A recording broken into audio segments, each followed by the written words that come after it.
I did watch The Real Housewives of Beverly Hills, so I do the premiere. I do want to talk about that because I have some opinions on The Real Housewives of Beverly Hills. I also want to talk about some things going on in the secret lives of Mormon wives. We talked about that yesterday during yesterday's live, and I'm getting caught up with season 3 of that. They got approved for season 4. There's so much drama and ridiculousness going on that show. There's so much to roast. And Nick VIALL did a interview, or Nick VIALL, whatever you say. He did an interview with Jessi and her weird husband, Jordan, that she had an emotional affair on with Marciano. And so we have to roast and react to Nick VIALL's interview because, we always have a good time when we do that. And then we will get to some LaurenMatthias hidden true crime stuff because that's the story that never stops. And I do want to, you guys, go over the Duty Ron interview. Now knowing what we know, it's so interesting to look back at what Lauren has said. And yesterday I was just watching, I haven't watched much of it yet, but while I was getting ready, I was watching Excited Utterance, their live from yesterday. So shout out to them. Let me drop their channel. They had a interesting, so I think we'll go over some of what they had to say, which is the civil stalking injunction and how Lauren was able to get that signed and passed through, like right before, CrimeCon, to get Christina served there. So I want to talk about that. And I am curious what the future of this holds, because I don't know if Under Pressure, if she has said anything about Lauren and Hidden True Crime. Have they dropped the copyright strike on them? I'm also curious if any of the women, Christina, Ballet Flats, any of the 7 gatherers, if they plan on taking any civil action against Lauren. We haven't talked much about that now that Lauren has used her large platform to disparage and, lie on these women. What are the plans for the future for these trial tourists, we'll say, because that's what she called them. This isn't their job. This is my job. Do they have a case? Can they, I know defamation's difficult, but I don't know. I'm very interested to see and find out. And that's not that I have a way to find out right now, but if anyone wants to tell me and share that information of what the plan is, or if you're just waiting for it all to die down, I'm so interested because she's went out there and, put dirt on people's names and called Christina a stalker multiple times when we see Christina is not a stalker. So yeah, I don't know, you guys. We'll see. I just dropped the link for Excited Utterance. So make sure you guys are subbed up to that channel. They're putting out some good stuff, and we'll be talking about it later. I'll also put it in the description of this video, so you guys can just hop over there, give them a sub, give them a like. And then I have been trying to do timestamps. Okay, yesterday's video, I timestamped it since we are talking about a plethora of topics. And I know some people are like, oh, I want to get to this topic, especially on the replay. So at the end of this live, I'll go in and add timestamps because obviously right now, I don't know what they'll be yet. Okay, so let me just put Excited Utterance. So subscribe to @Excited Utterance. I was just listening to their live from, I believe, yesterday. And it was very interesting. Very, very interesting. So first things first, let's get to the Real Housewives. Let me know in the chat if anyone watched the premiere. And I know Beverly Hills has been kind of, the past couple seasons, it's been like, I don't know. But I feel like Beverly Hills might be back. Okay. And I know it's premature. We just had the premiere, Jolene, of season 15. All right. But I will tell you, after watching the premiere, Rachel Zoe, I think she's breathing life into the cast. I feel like she might be what this cast needed. Now, I do miss Garcelle. I miss her truly, deeply, madly. And we could have just gotten rid of like Sutton or something. And Garcelle was brought up a lot during this premiere episode.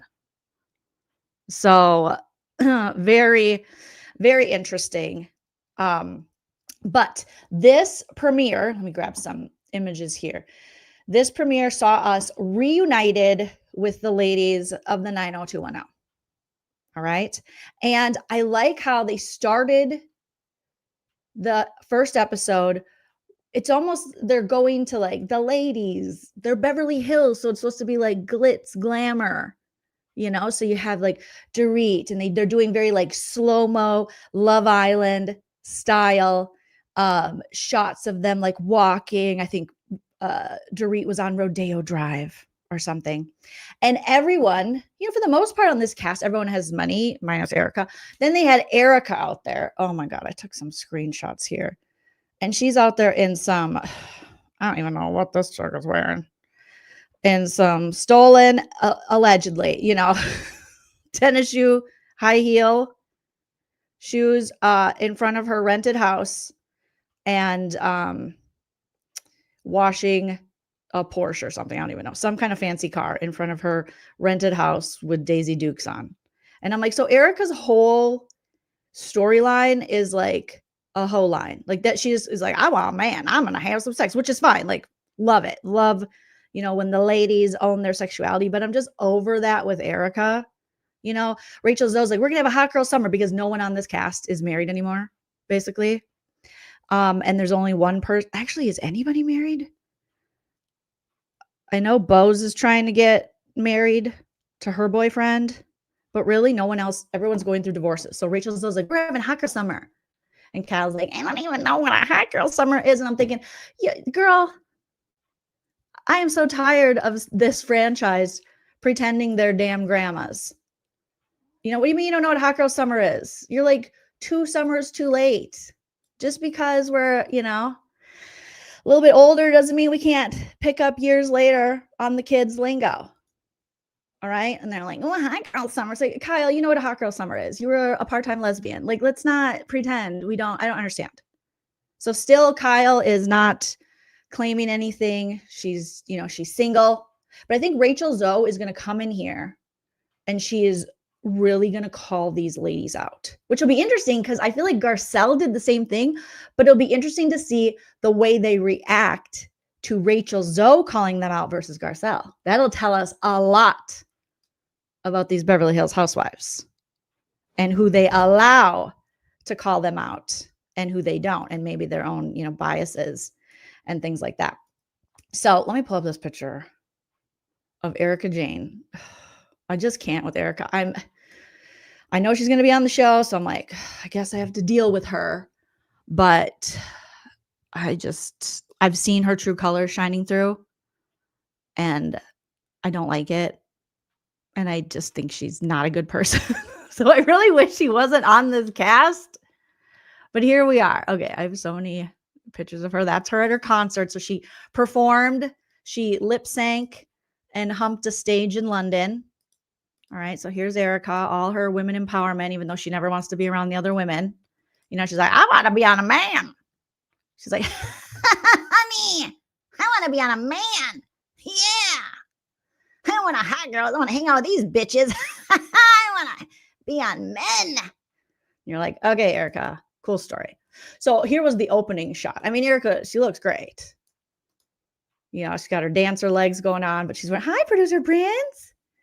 But she's just like doing this, you know, car wash, working at the car wash in her heeled tennis shoes. And then you got Sutton on her horse, trying not to break a hip. And Erica was shady in this episode.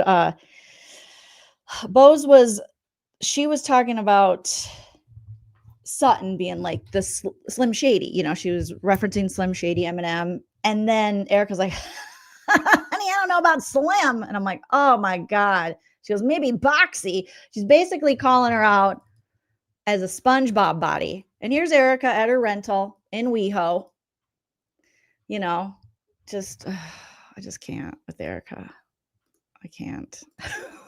But here we are. I got a whole season of her. And she's like, look at me, I'm washing my car. Talk about living on a main road, girl. That's you. You know, ugh. I would love to see Erica on a show where she has to, for the, you know, sins of her past and her gluttony, and her and Tom, you know, Tom's in jail now, but she has to like go and live amongst the people in like a commune, and they grow her own food and help people. Something like that, you know? Yeah, Sutton could buy the body if she wants to, but I don't know. But I was like, okay, Erica's doing the most. I just feel like Erica isn't suited anymore for Beverly Hills Housewives. She's just not. She doesn't live like the lifestyle of that. We know too much, but here we are. Okay. So Erica's storyline this season, it looks like it's just going to be, honey, I'm singing and humping. So Erica is going to be singing and humping dudes. Now, she did get to meet with Sutton's racist mom. I always forget her name. And she, we know her, the moms on the show are just the worst, you guys. Between her mom and what's her face's mom from the Real Housewives of Salt Lake City, it's just like Bronwyn's mom. They're just awful. Let me see if I have a picture. But when, you know, she came in from Augusta, I forgot what her name is. I'm going to call her Racy Racist. So Racy Racist came from Augusta, and she was like, we're only inviting whites over, right? Just whites. And Sutton's like, oh, yeah. Reba, that's her name. Ugh, how dare she be named after Reba McEntire, even though she's older than Reba. But so Reba's like, just the whites, right? Just the whites coming over. And Sutton's like, oh, mother, no, she didn't say that, but that's what she's thinking. Okay. But Erica meets her, and Erica just changes her tune. Erica's like, yes, ma'am. No, ma'am. Hello, ma'am. And Kyle goes, are you afraid? Erica's like, no. Hello, ma'am. How you do, ma'am? She goes, I'm interested in getting to know you, Erica, and hearing about your story. And Erica goes, and yours too, ma'am. Ma'am. All of a sudden, her Southern came out. Erica's did. And I was like, why don't we show Reba these? Let's see what Reba thinks about your performance. I'm sure Reba has very strong opinions. The only thing I liked about seeing Reba this episode is that she was throwing shade at PK. She's like, I would not kiss PK. He's gross. And I was like, Reba, I do agree with your racist ass about that. Dominique says she's trying to grab another 80-year-old. She tried to grab Reba. That was Erica. Erica was trying to flirt with Sutton's elderly mother because she's like, I need a sugar daddy, sugar mama. I just need that sugar. So Reba comes in. And I guess according to Sutton, her and her mom are so much better. And I'm like, yeah, freaking right. Yeah, right. So, and then of course, Kyle goes over to Sutton's house for lunch with Erica to see Reba, because Reba's like, I like that Kyle. She's white. She's a white lady. But tell her about the lesbians. Tell her that sometimes she dabbles as a lesbian. Let's see how Reba feels about that. I don't think Reba likes that either. Yeah, that's her singing there, Otter. That was Erica on stage. She was like, ugh, honey, I had the best time in London. I was singing. I'm a singer. I'm a star. It's expensive to be mad. That's how Erica sings. So with Erica, we're just going to get, you know, how many guys can I hook up with? When she had lunch with Bose, Bose did talk to her about a hookup, because I think it was rumored that Erica hooked up with that weird guy on Summer House. I mean, all the men on Summer House are weird, but I forget Jessi. And she's like, maybe I did, maybe I didn't. I don't know. We're like, okay, Erica, cool. Cool story, Erica. Nobody cares. So that's going to be Erica's thing. She was very nervous when she met Rachel Zoe.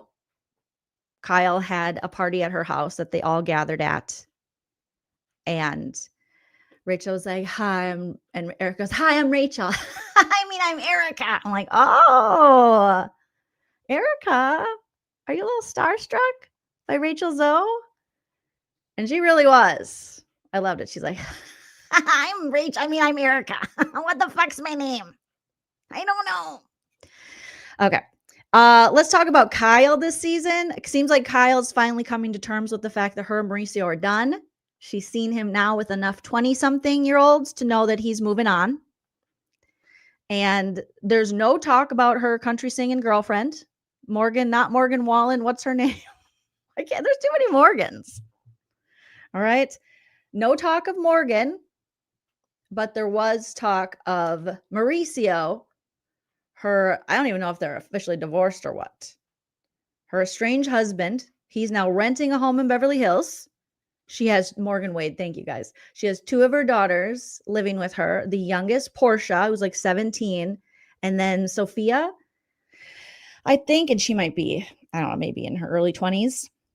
And so they both live with her. So it was good to see Kyle with her daughters. It was also good to see them kind of talking about this situation with their dad. Because Kyle is a man apologist. She will apologize for the problematic men. She acts as though she's like, yeah, women, yeah. And she's got all these daughters, but really she takes up for PK, doesn't want to call Mauricio out. It's pretty annoying. But it was nice to see her daughters like, no, dad is being a hoe. Dad is a slutty slut. And so I liked hearing them, what they think. Because what do you think about your dad just running around town with these women that are almost as young as his daughters? Some might even be younger. And the youngest, Portia, she said she talks about in therapy, which I thought, oh, that's good. And she has, previously when they've had conversations about the family and the family breaking up and the divorce, Portia has been, very emotional. She's still a kid. I don't think it's ever easy, but she's like, I just tell my friends, my dad's a hoe. And I was like, girl, your dad is a hoe. He's a hoe. These men on this show are sluts. They're not even divorced yet. And they're hoeing around. So at least Kyle's coming to terms with it. She seems a little bit on the, not so like heavy side. I did like this little intro package with Kyle. She's looking very good, so good for Kyle. Let's go. Let's move on. Let's get it going. Let's figure out if we're with Morgan Wade or whoever, because you're on a reality show. So asking you to share about that. You did bring the lady on the reality show. So people are asking about it because we want to know. So we have Kyle and the Mauricio thing. Kyle and, the girls are trying to get Kyle out this season. She needs to have her hot girl summer. And Kyle's like, I don't know what a hot girl summer. Okay, Kyle, yes, you do. Mm-hmm. However, now Kyle is sober. So I do understand that when she's like, I just want to stay home. I like my house. I don't blame her. She has a very nice house. And what bugs me about this cast is Kyle has been very open with, I'm sober. She doesn't drink anymore. Doesn't seem like she ever wants to drink again. She's pretty proud of being sober. Yet every time these ladies see her, Dorit did it in this episode. Dorit's like, are you ready to come back on the dark side and have a drink? I'm like, if you have a sober friend, don't do this to them. Are you ready to join us again and have a drink? You should be praising her for her sobriety. And if this is better for her, rather than being like, when are you going to get drunk with us again, bitch? I'm like, oh my God. Dorit, knock it off. I know you and Kyle have a twisted past, but as a, sober person myself, that is so annoying when people are like, are you going to drink again? Is tonight the night you fall off the wagon? I'm like, no. No, I don't plan to drink ever again for the rest of my life. And I would hope you as my friend would be like, you go, girl. Like, that's amazing. That works for you. I'm not telling you not to drink. I'm just saying I'm not going to drink. But they act like Kyle would be so much more fun if she drank. She doesn't want to drink. She didn't like it. She didn't like the way it made her feel. All right? Like, be supportive. I was just, Dorit was pissing me off. Thank you, Graphics, for being a member for 27 months. Holy shit. Happy Friday. We're offering a special promo code 50% off for you and the Lean team in our shop today. YouTube won't let me link the shop. Oh my goodness. Okay. Can you space it out and then I'll copy and paste it? Graphics, you guys got to check out Graphics Store. She has the cutest stuff and she sent me so many adorable things and like pins and just the cutest stuff. So if you use the code LEANTEAM15, LEENTEAM 15, you get 15% off, which is amazing. Oh, you linked it, Care Bear? Okay. Let me grab hopefully Care Bear was able to link it in the comments here. And there's just the cutest stuff for gifts, for yourself, for other people. So Graphics does not pay me to say this, but she's just she's a small business. Her and her mom, they make the cutest stuff. Okay, there's a Michael's. Okay, let's see. So it's a Michael's Marketplace and it's June Baby Creative Designs. So let me make sure that I add that. I'll add a link to it in the description of this video. So if you want to support small businesses and look for adorable things for yourself, for others, whether it be home decor, stuff for your pets. I've gotten adorable things like little dog bandanas for my fur babes, just the cutest stuff that she makes. Go over and check that out. michaels.com/marketplace/storefront/June Baby. I know that's a lot. That's a lot of slashes. So I'll link it in the description right now so that I don't forget. Because, I mean, who doesn't want a new little store? You know? Okay. June Baby. Shop June Baby. Creative Designs. Because who doesn't want to support small businesses? I know I've been boycotting Target. I've been boycotting Amazon. So the more small businesses I find, the better. Because these big companies are like, you can't have my money no more. You can't have my money no more. So I linked it in the description. June Baby Creative Designs, where you can find the cutest little stuff. Oh no. Well, maybe there's a workaround, Haley, that if Graphics does international orders. But I'm telling you, this stuff is so cute. So cute. And we want to support women and small businesses and all the good stuff. Okay. Probably won't be the last time you hear me mention June Baby Creative Designs because we just love them.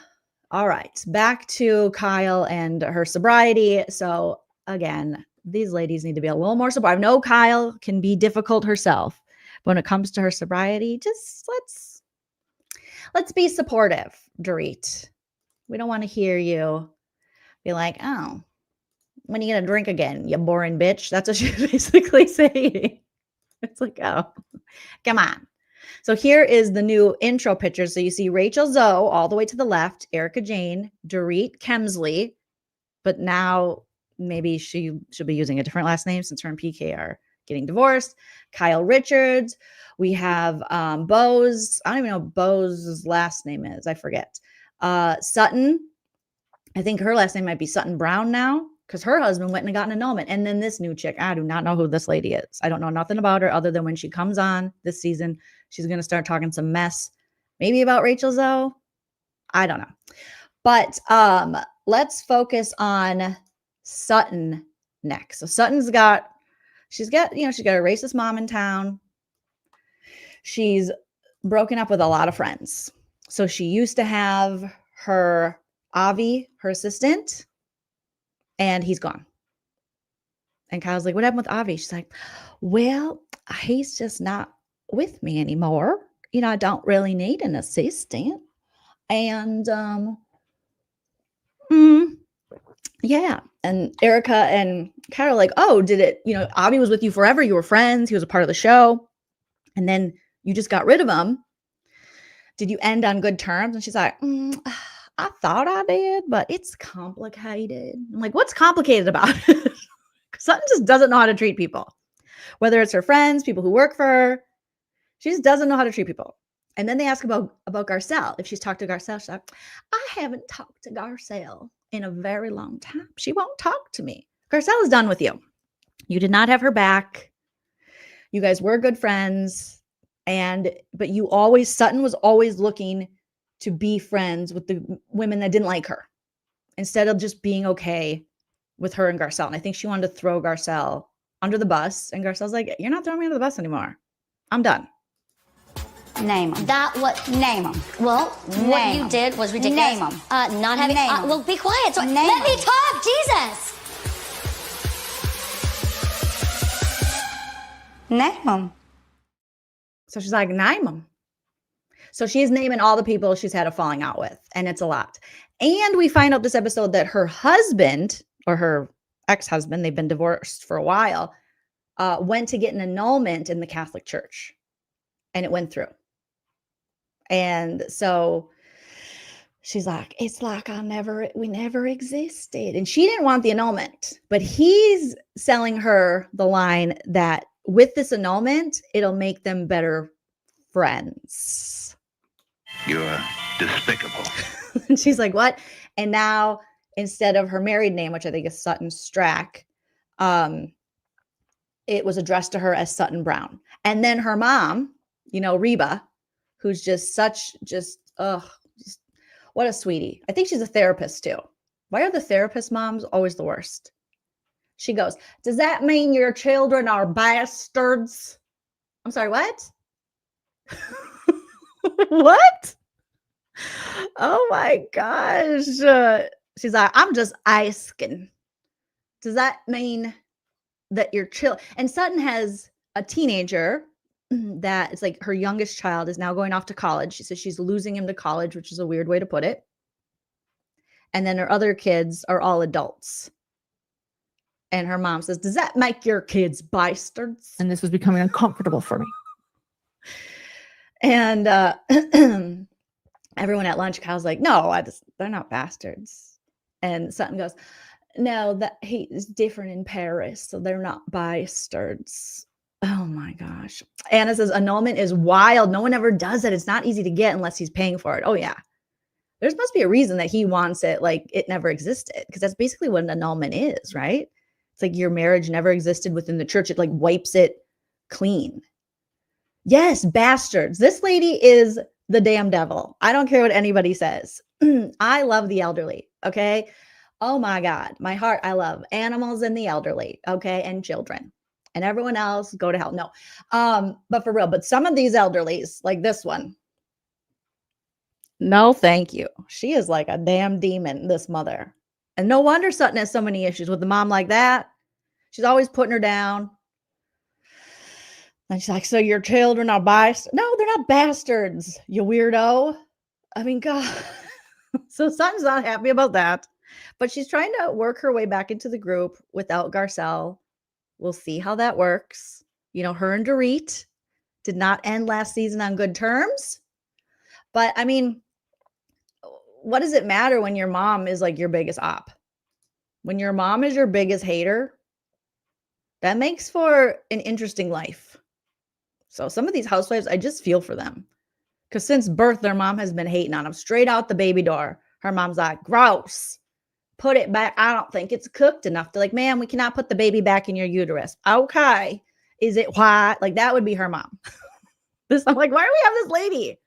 Why is she back? Kathy Hilton shows up at the lunch, and Kathy's just like, after we're done canoodling, Kathy's doing her Kathy. She goes to a party with jeans in her purse she found for Kyle. She pulls out these itty bitty jeans, these like size 2s. And people are like, why do you have jeans in your purse? She's like, for Kyle. Won't these look cute? And then she's got a tag on her hat and she's cutting it. It looks like she's about to cut off her finger. She's very Kathy Hilton. She brings a little bit of the comedic relief. She's like that, that mom that maybe, overdoes it on the Xannies. Not saying she does, but you know what I'm saying? Like she's just like, and all over the place. That's Kathy. That's Kathy Hilton. And she goes to give Rhobh a hug and like do the Beverly Hills. And Rhobh just gives her one side kiss. She goes, I don't do the kisses. And Kathy goes, me neither. Okay. Oh my gosh. Care Bear says, I watched that in live. Kyle said that her and Erica are on the outs with Dorit after their Paris trip. Oh, I'm telling you, this season is going to be, it's going to be different. It's going to be better. All right. Yeah, Evelyn, I could tell this episode that Kathy Hilton, you said Kathy plays up the zany. When she was like, she just makes up words now because she knows that is, the thing to do.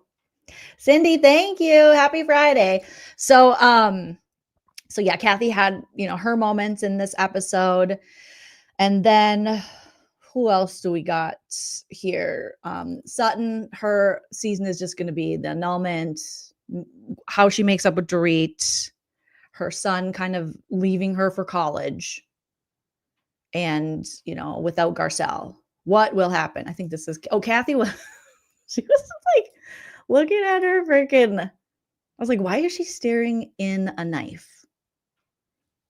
And I think it was because she saw something on her hat. Like it was frayed a little bit. And so she started cutting it. And Kyle, he was like, Kathy, you're going to cut your finger off. And Kathy's like, I don't know. I think I'm okay. I'm like, where did she get the scissors? They're at like a little lunch outside at Sutton's house. Did she have scissors on the table? Everyone knows you need those rounded scissors when Kathy Hilton is around. You can't have the sharp scissors. Kathy was like, I just found that. They were probably in her purse. Okay. Then we got Bose. Bose is coming back. This is her second season, right? Because she was brand new. Was she brand new last season or the season before? I can't even remember. So Bose is back. She's a boss. Bose is the boss. And she's got the boyfriend. Don't love him. I know she loves him and that she wants to get married. They want to live in a house together. And she was thinking about having a baby with him. And she does have one child who is, I think, 15 from her previous marriage. And her husband, they had gotten divorced and then he sadly passed away. But Bose has this guy. What's his name? Keeley or something? I don't love him. We'll see. I'm worried for her, but that's her business. I mean, not mine. Dorit comes over and visits her because they're besties. And Dorit's like, oh, darling, I wanted to bring you something. So, an Hermes blanket. It was just a little $2,000 cuddly blanket. And this was becoming uncomfortable for me. I'm like, damn. Damn. Nice gift, Dorit. So Dorit and Bose have developed this friendship where Dorit feels like she can go to Bose and talk to her about, her divorce with PK. And so they have this kind of, openness that is, it's nice to see. Nice to see. Bose also goes out to eat with Erica.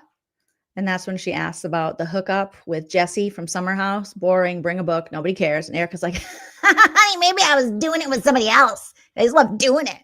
and Bose is like, oh, you're crazy. And she's like, I know. I am crazy. oh, if I got to hear about Erica's vagina all season, just run me over. Like, I don't want to deal with that. Please, God, for the love of all that's holy, I just can't. Erica, stop. Stop, Erica. And then Erica does bring up Tom Girardi. And I was doing my concert and I was humping the stage. And right before I went out to a sold out festival, I saw Tom. He got indicted, or not indicted, but he got sentenced to 7 years. And I was like, maybe I should have some closure with them. Honey, and then I was like, nah. What's that going to do? I'm living my life. And she basically was like, Tom's life is over. He will die, rot in prison. Because Tom is like 100 now. And she's like, I got my second life. Okay. I got vaginal rejuvenation, bitch. I'm like, oh God. So this man she was married to, that's what happens. When you're in these transactional marriages where these elderly guys with money who end up usually being scammers, like Tom Girardi, they marry someone like 30 years, their junior.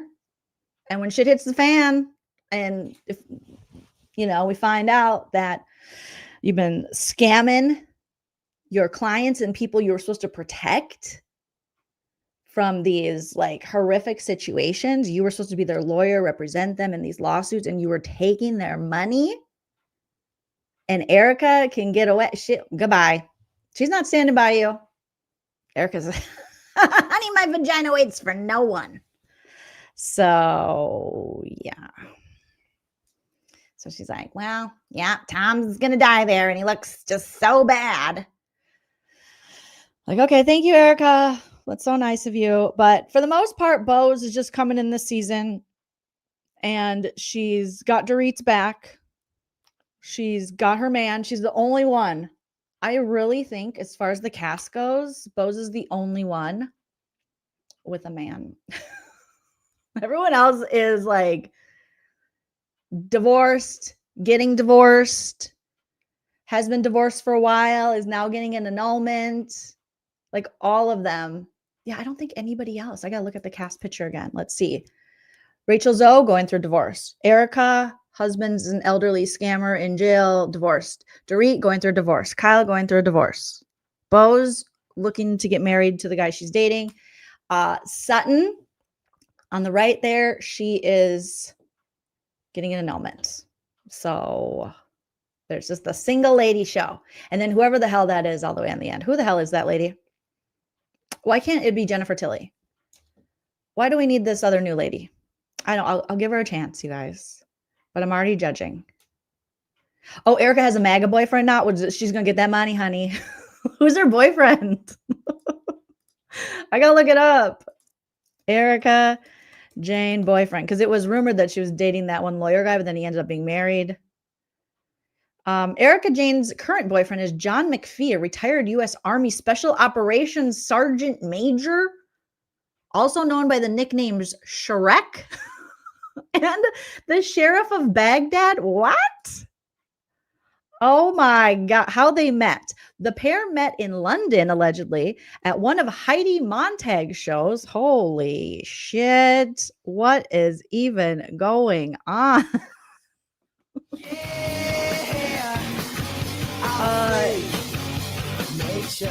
So where McPhee was working as her private security. So she hooked up with her private security. Was it Heidi's or her own? Erica Jane is a fan of his podcast appearance and introduced herself. The rumors of their romance began in July 2025 after they were spotted holding hands in Los Angeles. Current status: in late 2025, Jane confirmed she is happy in the relationship and that they are taking things slow. They have traveled together and enjoy each other's company. Okay, so there is a Real Housewives of Beverly Hills connection. McPhee has made a cameo appearance via FaceTime in the Real Housewives of Beverly Hills in this season's trailer. Oh, indicating the relationship may be featured on the show. Apparently, he's a decorated veteran who served 20 years in the U.S. Army in Iraq, Afghanistan, retiring in 2011. He currently sells tactical gear through his company, SOB, S-O-B Tactical. Does he just say SOB, like son of a bitch? Or SOB. His personal life: he's been divorced multiple times, which he attributes to the difficulties of maintaining a marriage while deployed in the military. He's also a father of 2 adult children and the godfather to Heidi Montag and Spencer Pratt's son. So he was like their security. I don't follow their podcast or really anything having to do with Heidi and Spencer, just because it's just not things I'm necessarily interested in. So let me show you guys a picture of this dude. She does like him old. She does, I'd say she has an elderly fetish, but she got a money and security fetish. So this dude, how old is this guy? He's into, I was like, he's into Stranger Things, but his shirt says Slaughter Things. Oh, how nice. That's so nice. Okay, so he's their son. He's Gunner's godfather. He has a YouTube channel? Who does? This old man? This old house over here? Oh my God, what is his name? Let me check real quick. You guys know more than I do. Oh my gosh. Steven, good to see you. Neither was New Diamond. Okay, so Amanda, is that the one that's all the way on the right? In the picture? She does like the cop types, and her son is a LAPD. And obviously, Tom Girardi being a lawyer, and he was in with all the cops. So she does. Oh my God. Okay, let me look him up on here. What's this guy? I forgot his name already. John McPhee. She could be Erica McPhee. Hi, I'm Erica McPhee. That sounds like a private investigator name. I'll solve all your crimes. Me, Erica McPhee. Is your man cheating on you? Contact Erica McPhee and we'll find out. Oh, he is. He's okay. He does have a presence on the YouTube. The true story of Delta Force operator John Shrek McPhee. The full documentary. Oh, boy. Oh, he was on Joe Rogan a year ago? Oh, boy. This guy likes to talk. John Shrek McPhee. He's been on a lot of podcasts. It looks like if you just look up his name on YouTube, a lot comes up about this guy. It's all Delta Force. John McPhee is breaking down the only reload process you need to train for speed. So he's got the pew-pews, and he talks about finding Saddam. Oh, boy. Oh, boy, Erica. All right. All right. Well, God bless. You know, good for you, Erica. Good for you. He's got that money, honey. He's got that money. All right, Erica. There you go. There they are, the happy couple. We'll see. It looks like he's the type that would want to be featured on The Real Housewives of Beverly Hills. Like he doesn't shy away from media stuff. Yeah, he's pretty gun-ho. Haha, get it? Gun-ho. Gun. Okay, yeah, we'll see. We'll find out more about him. So stay tuned for more on that guy. So it doesn't look like Erica's just going to be, you know, popping it for everybody. She's got her military man. So good on ya. All right. So I mean, Erica doing that. Bows, just bowsing, being successful, and seeing what happens in this relationship and if they move forward and get married. Okay. And then next up, who do we want to talk about? Let's talk about Dorit. So Dorit is coming back into the group with the ladies, and PK is all over Beverly Beach by Dorit. PK is all over town making out with people. And honestly, if PK doesn't even really have money, does he, allegedly? I don't know. Remember, he was like owing people. And now he gets like younger women. I'm thinking he must have some money somewhere because nobody would hook up with that dude. No offense, all offense. He has a shit personality. He doesn't seem very nice when you're in a relationship with him.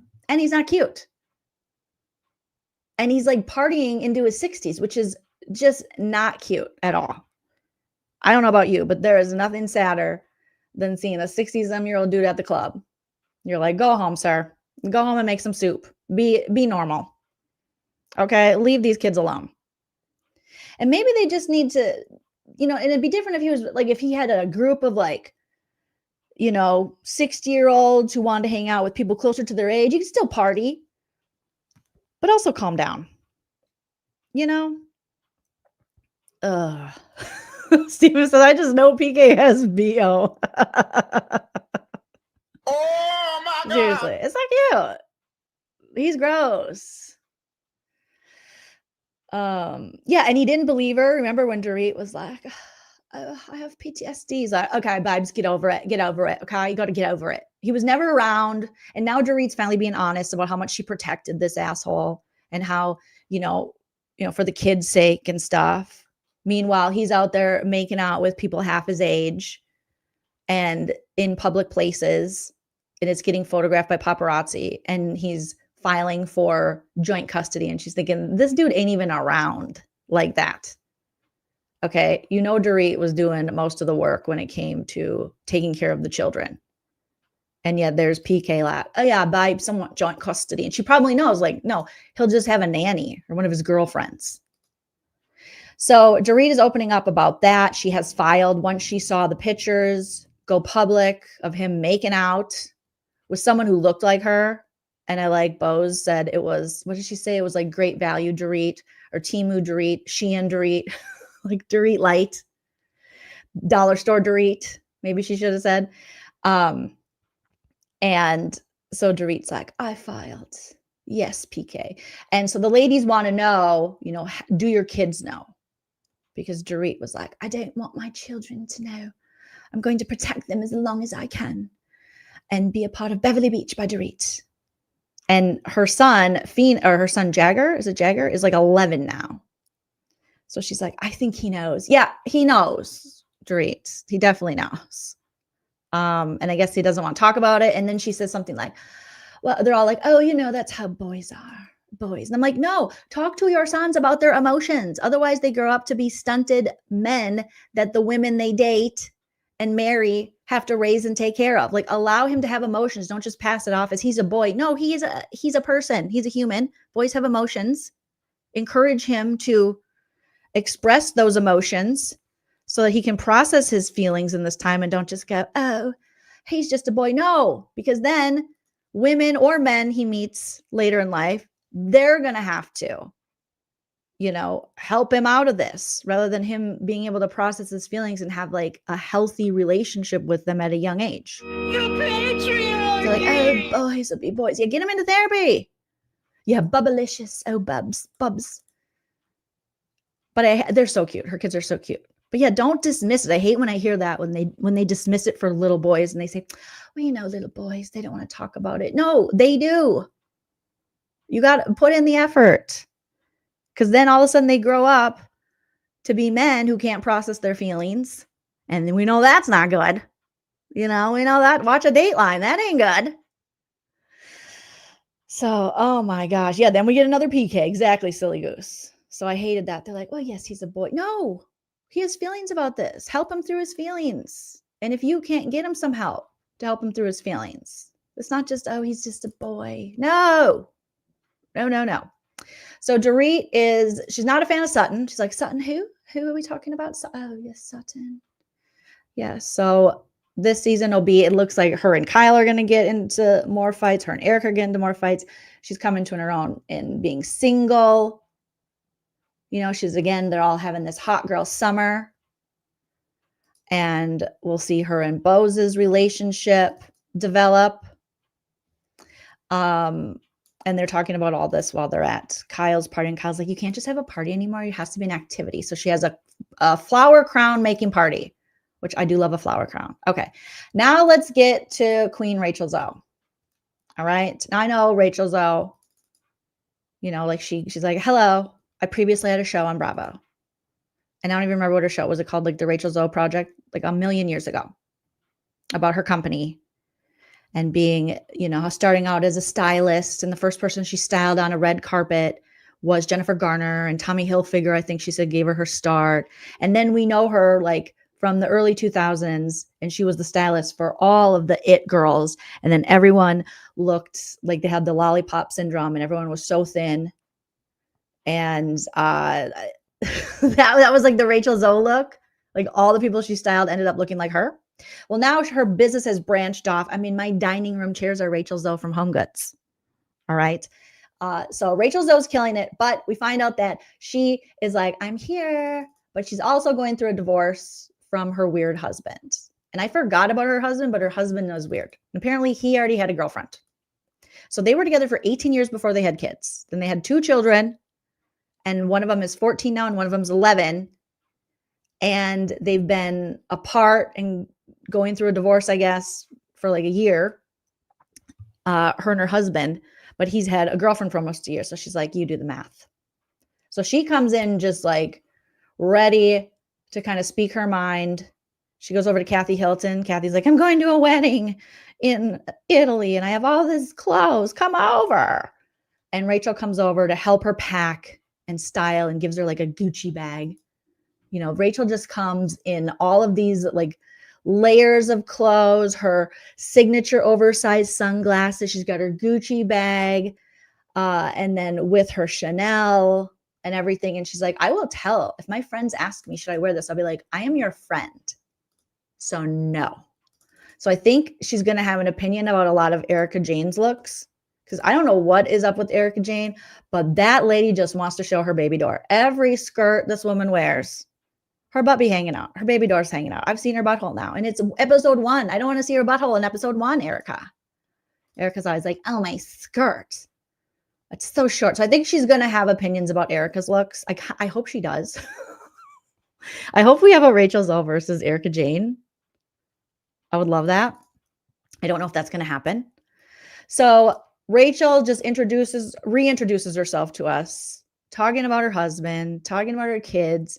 Her son, who's featured in this episode, I believe is her 11-year-old. And oh my God, this little boy, adorable. But also he is carrying the weight of the world on his shoulders. Talking about, do you want to know the quote of the day, Mom? You know, because he knows his parents are like separated. He knows his dad has a new girlfriend. I guess she talked about how her kids, their relationship with their dad, they're trying, but sometimes they're like, why does dad say that? Why does dad put his girlfriend before us? And I'm like, oh, throw that man away. Throw that man away. What a garbage dude. All of these loser housewife estranged husbands always find a way to put some random chick in front of their kids, like before their kids. And it's so frustrating. And I guess her husband is no different. So her little son's like, do you want to know the quote of the day, Mom? And she's like, sure, honey. As he's eating his breakfast, you know, she's like, wash your hands. He's like, oh, sorry. Like he seems like a real sweetie. And he goes, love. He has some quote about love. And she's like, oh, you're like 40. And I'm like, oh my God, he's internalizing all of this, reading things about love. And it's a mess. And she's just like, oh, he's just an old soul. No, he has a lot of trauma, it looks like, surrounding their divorce. And now he's out there, you know, his algorithm is probably for divorced dads now or kids of divorce. So he's like, love is patient, but not kind. If love is easy, it is not love. If love is hard, it's not love. If it's love, it's love. And she's like, oh, wow, eat your bacon. Let's go. But I mean, like healthy 11-year-old isn't making these quotes. So I am worried about her sweet little son and taking on the emotional baggage and stuff of this divorce. It's just crazy. I was like, oh my God, it wasn't a Julie Chen love one another. It was something else. And I was like, oh my God, you poor little boy. Like, yes, you're nice, but it was too heavy for him. I'm like, he's carrying this weight for his mama who he loves, and he sees her probably hurting. And so he wants to protect her. And he's like, do you want to hear my love quote, Mom? And I'm looking up what love is. And I'm thinking, oh, Jesus, God, go take him outside. Go play with him. Go get some fresh air, honey boy. You're too little.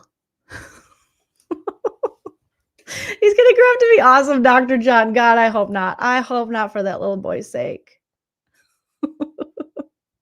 I really hope not. A lot of kid problems. Yeah. Exactly. Osfly girl. You don't have to put adult matters on children.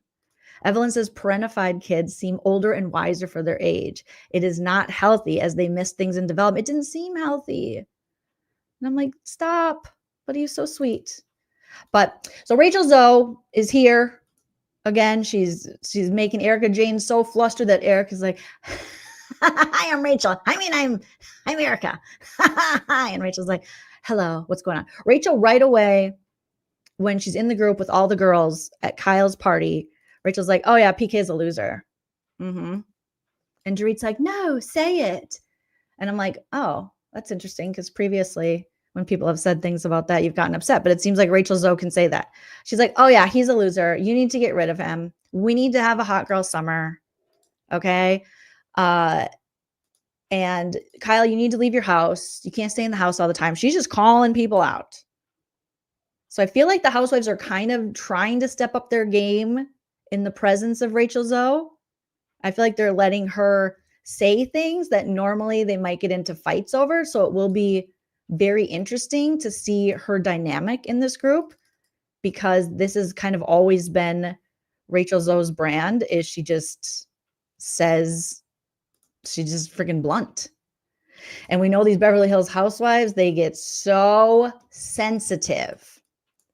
And Rachel's going to be like, why are you crying? What you're wearing is ugly and your husband does suck and you are better off. I'm just stating facts. Do you not like facts? Like, that's how Rachel will deal with these ladies. So I am so interested to see how this all goes down. you guys. I shouldn't have faith in this, but I have faith that Rachel has breathed some life into this stale franchise, hopefully. And maybe it's wishful thinking, but we'll see.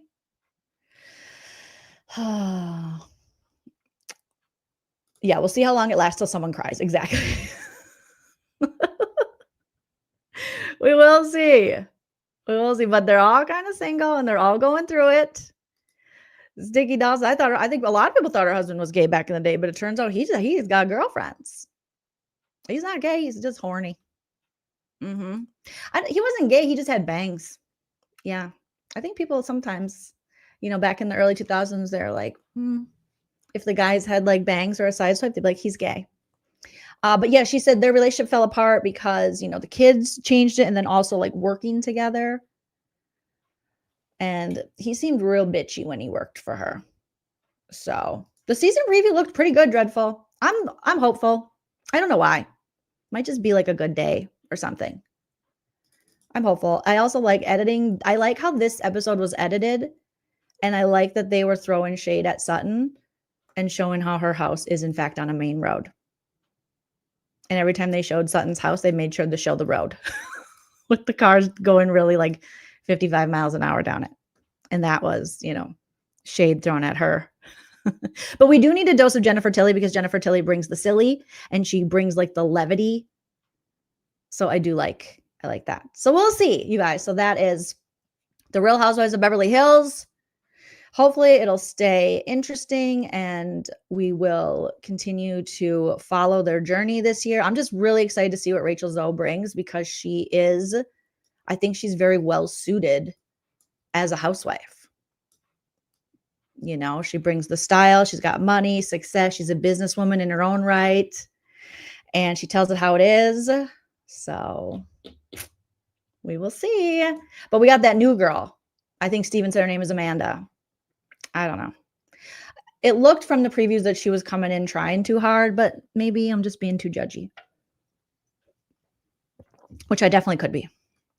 So I could be too judgy. Okay, let's take a look at this Nick Viall interview. So we talked about it yesterday.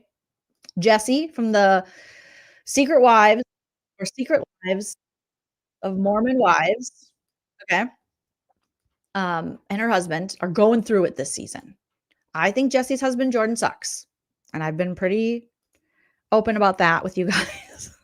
Watching the season, I have never cheered for someone to get cheated on before. And this is the first time. I was like, am I supposed to be cheering for the cheater, which is Jessi? But here we are. All right. Season 3 has ended. I have a couple more episodes left and then the reunion, which I heard is not good. Stassi hosts it. I hear it's an hour. They don't even cover this Marciano stuff. But I think how many days ago? So like a week ago, Jessi and Jordan did this interview going deeper with Jessi and Jordan on the VIALL files with Nick Viall. Let me drop the link here for you guys to watch it uninterrupted without my commentary and comedy. If you want to go support Nick. I haven't watched Vanderpump yet. I will watch it and I will get right back to you. Bite my bits. Right back to you. I've been just like, I don't know why I haven't watched it yet. I don't have a good excuse. I just didn't watch it. I wish I had a better excuse. I just didn't. I don't know. We'll see. So I definitely want to check out, and I think a few of you had said you need to check out this interview with Jessi and Jordan. I was like, okay, let me watch it here. So let me pull it up, and I put the link. I'll put it in the description too, but I put it in the live chat. Okay.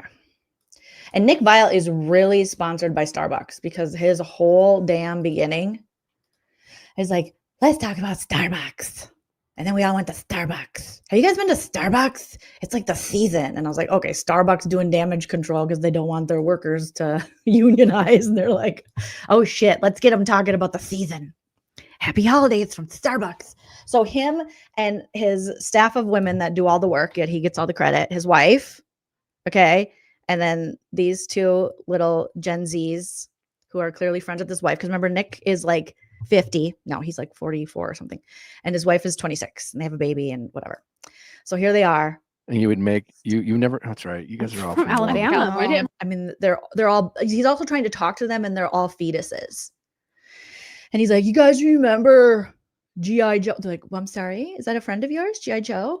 He's like, "Strawberry Sugar." They're like, "Never heard of it." But I was right. I didn't know there was we snow would play trucks. outside for hours. He's like, "Oh yeah, we used to play outside." It's like no one remembers that, Nick. These kids grew up with like devices in their hands. They're babies, sir. You got to hang around people your own age. So they're really pushing the Starbucks. Literally for the first 7 minutes was a Starbucks commercial. You guys look. Starbucks. With the peppermint mocha or caramel brulee latte from Starbucks. Have you heard of Gold Belly? Well, if And then One of my favorite holiday memories has then always been more Starbucks. Everyone's holding a Starbucks. I was like, holy shit. How much did Starbucks pay this guy? He is really doing the devil's work with Starbucks. Like, oh my God. I mean, get your money. But yeah, I'm on a Starbucks boycott. I'm boycotting everything right now, Kitty. Starbucks, Target, Amazon. Nowhere is safe. We've been drinking our own coffee at home and don't even tell me I got to boycott Alani next. Just boycott everything. All right. So let's get into this interview and we're going to be making fun of it. So just so you're aware. part 2 of Jessi and Jordan going Oh, this is part 2? There was a part 1? Okay, I guess we're starting with part 2. deeper. Jordan, welcome to the show. Thanks for having me. I often start I hate him. these interviews by asking our guests how their heart is. So it feels like appropriate.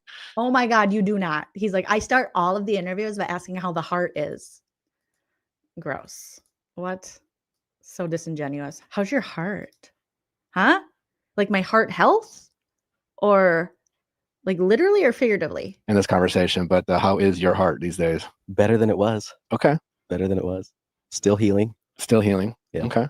What has this season been like? Have you been able to watch this season? Okay.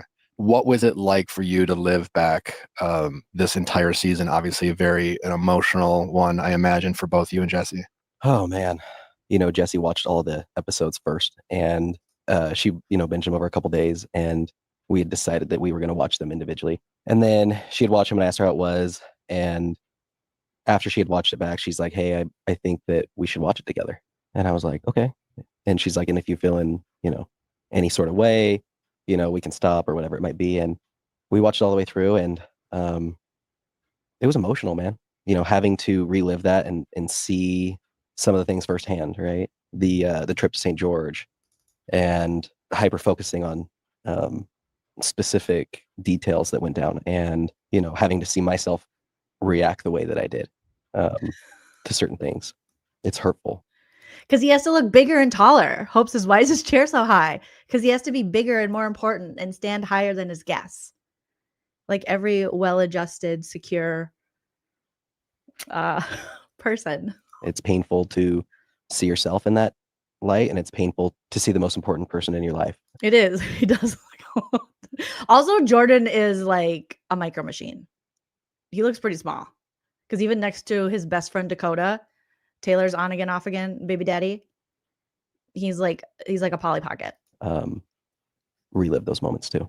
Specifically, because obviously we had a chance to talk to Jessi and Nally spoke with Jessi. And, throughout the season and obviously a part of this conversation, Jessi was pretty forthcoming about obviously your guys' relationship. About how you were a emotional abuser. Just say it. Not just what we saw in season 3, but everything leading up to that. And, Jessi has said that everything that she said to us, she said to you, you guys have communicated, but she obviously used some pretty direct language and oh God, just say it. She said you've been emotionally abusing her since day 1 in the marriage. She used some pretty direct language. He can handle it. If he can emotionally abuse a woman, he can handle hearing that he emotionally abuses a woman. describing your treatment towards Jessi. Yep. Watching season 3 back, how eye-opening was it to you in terms of how you've treated Jessi throughout your relationship?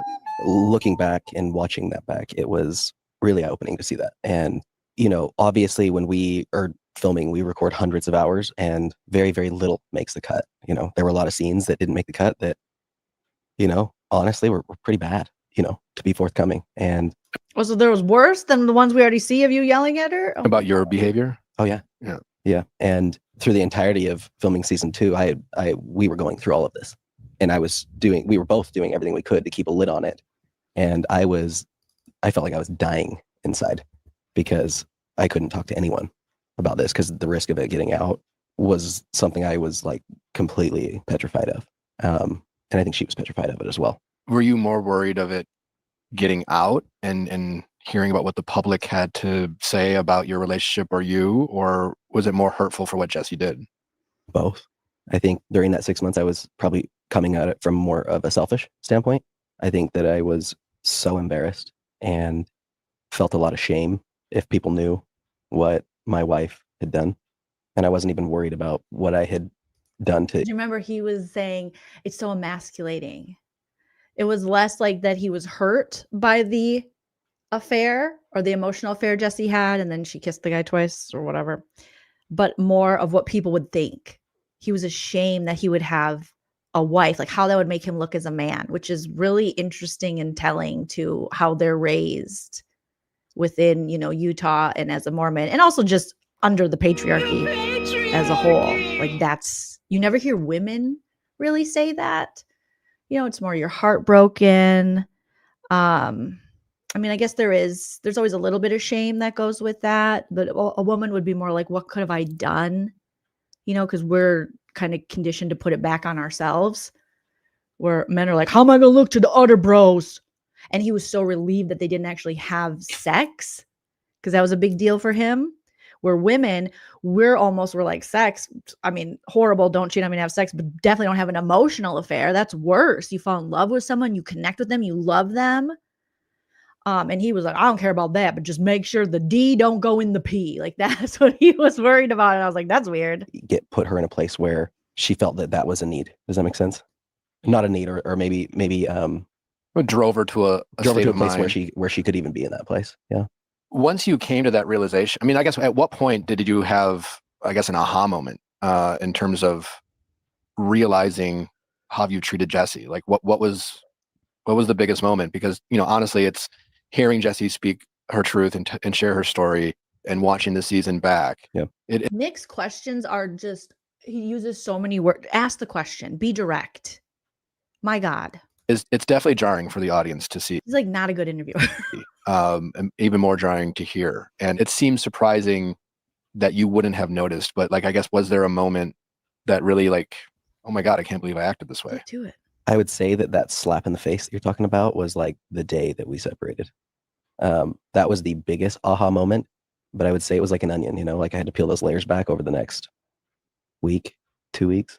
You know, it's, I don't know if you've ever felt this way, but for me, it was, the whole time I was so hurt and so traumatized by what happened that I couldn't even see my wife. I couldn't see her pain or the way that she felt because I was so upset and distraught about what she. You were embarrassed and emasculated. You said it like 100 times on the episode. Graphic says, I feel like Nick likes the sound of his own voice. So he does long-winded question. He's like, let me, you know, theorize this first. Let me therapeutize it. Look at me.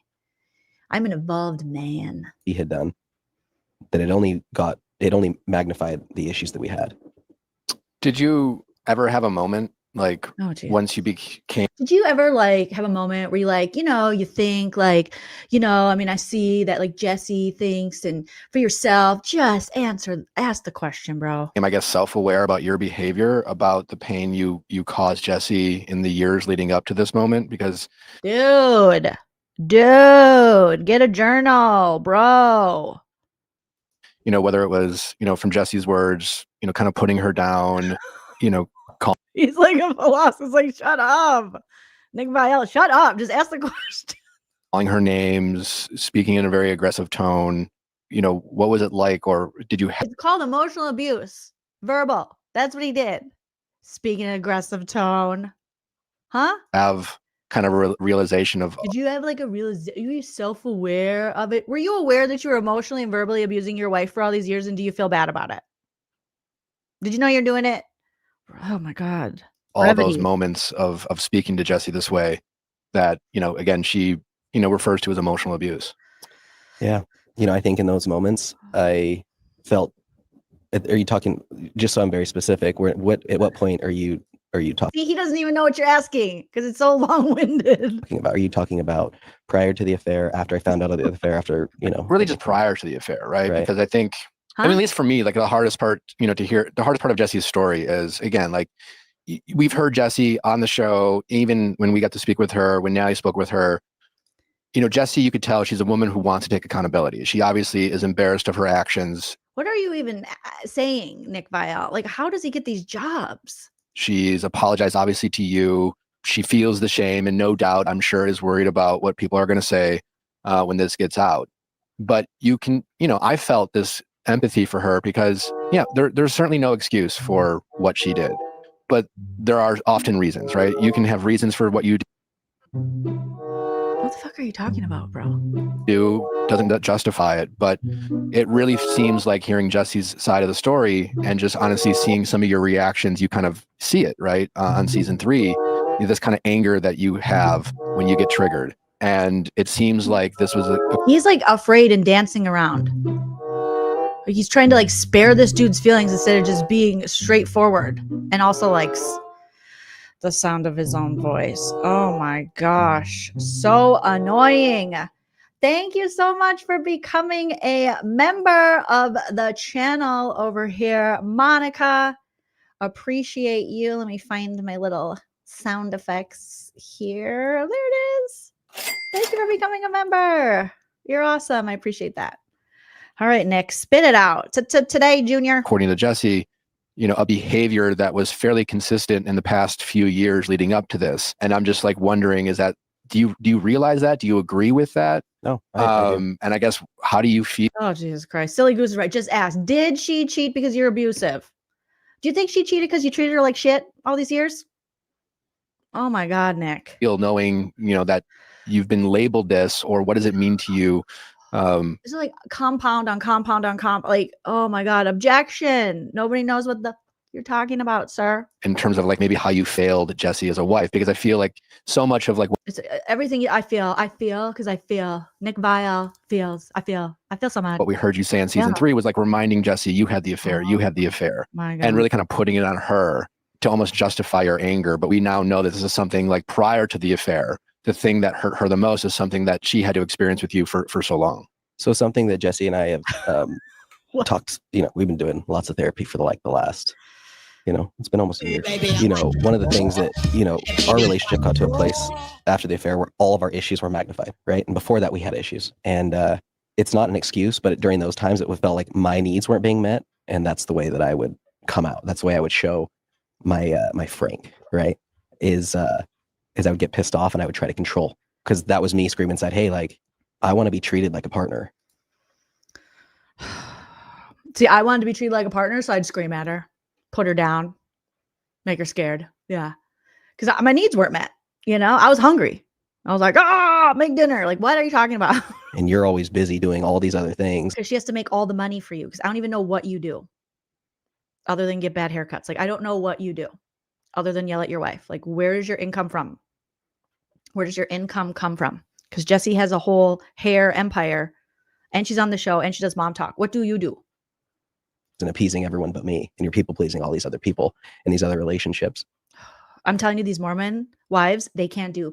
These men, I was talking to Hype Man husband Chell about it last night. We were laughing in bed because I was doing impressions of Michaela's husband, whatever his name is, I forget. And how, you know, she makes all the money. She's dealing with her own sexual childhood trauma. She's got mom talk. She's popping out babies for him since she's 16 years old and he was 20 when they met. She's pregnant right now and he's still like, come on. I want more. We gotta be more intimate. And he's like, I could have sex 3 times a day. And I said, if I was Michaela, I'd be like, all right, let's do it. Let's try it. I guarantee you that dude cannot get it up 3 times in one day without some kind of oral medication. So I'd be like, all right, let's go. Cause I'm ready. And it can't be like a Jello wiener. I'm talking like you gotta be ready. I love those guys. They're like, oh, I would do it 5 times. Okay, but let's do it. Let's see if you can handle that. And they can't. I guarantee you, it's all this big talk. 3 times. Nothing. Just naturally. Because it's got to be natural. Okay. It's got to be from the Lord. You need a Lord's boner. Okay. If Jesus didn't make that boner, I don't want it. Allegedly. And we were just dying. Jesus is just alright with me.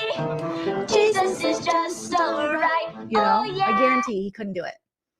Also, get a job. Okay, if you have time, your wife's doing all this work and baking babies for you in her uterus, and you're like, I need more sex.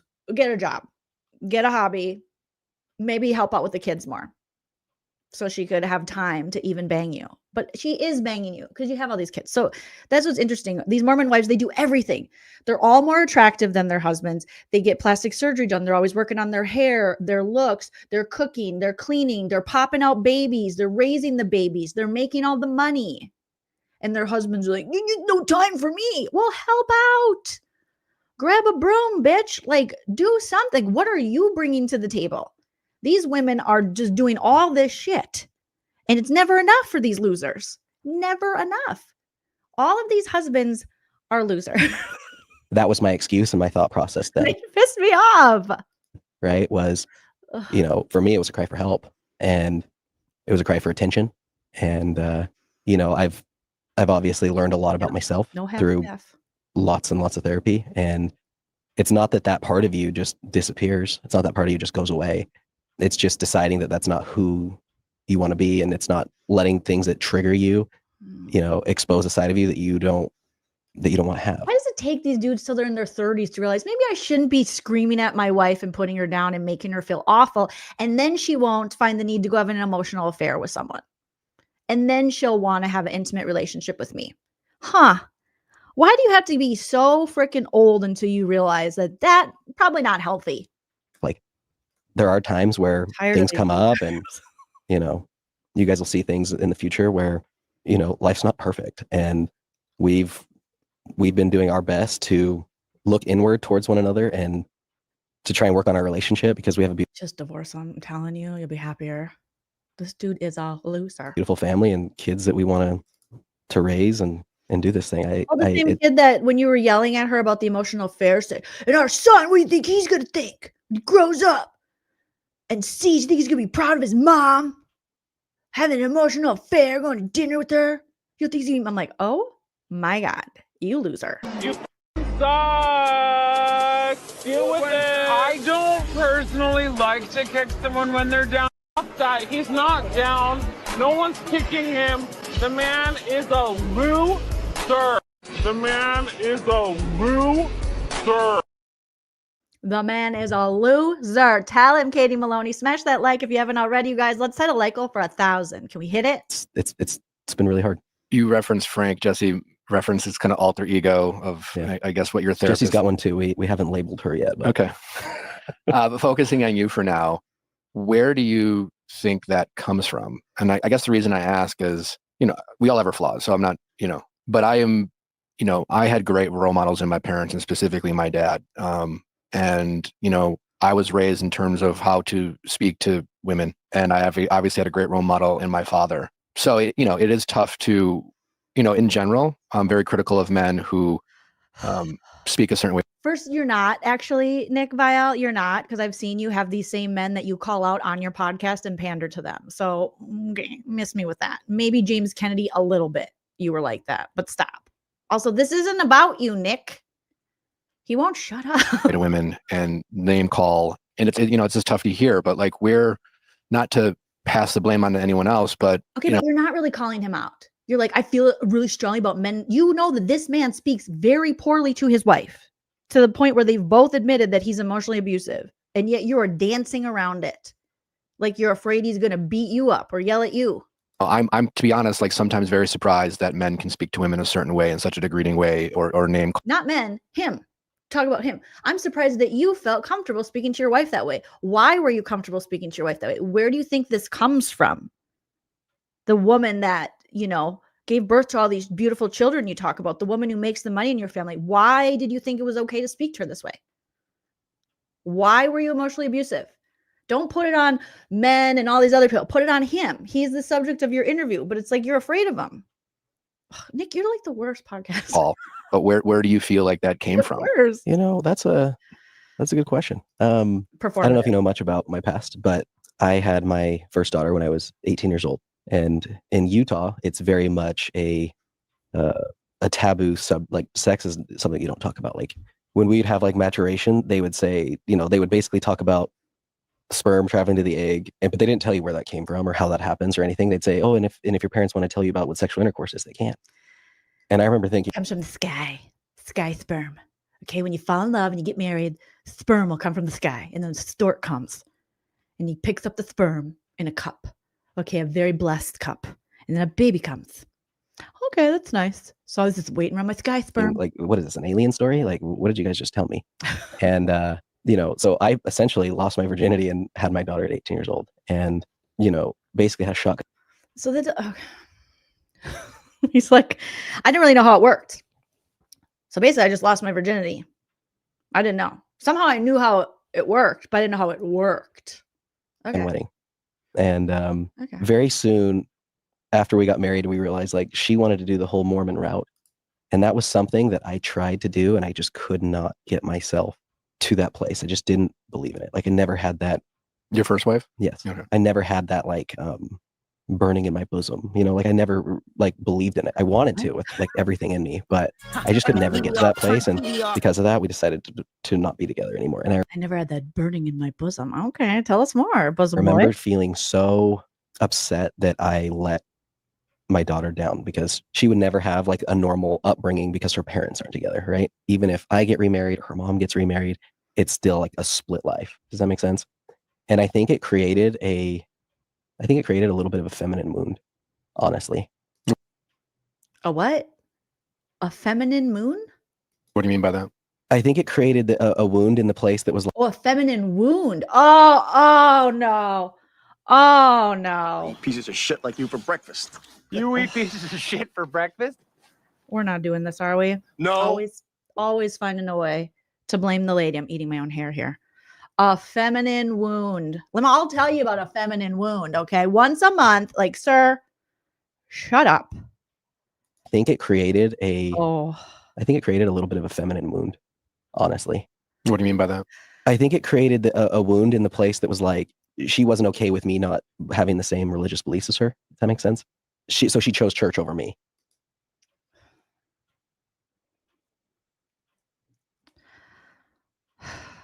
You are a fragile, insecure little twatty boy. I don't even know what to do with this dude. She chose everything over me.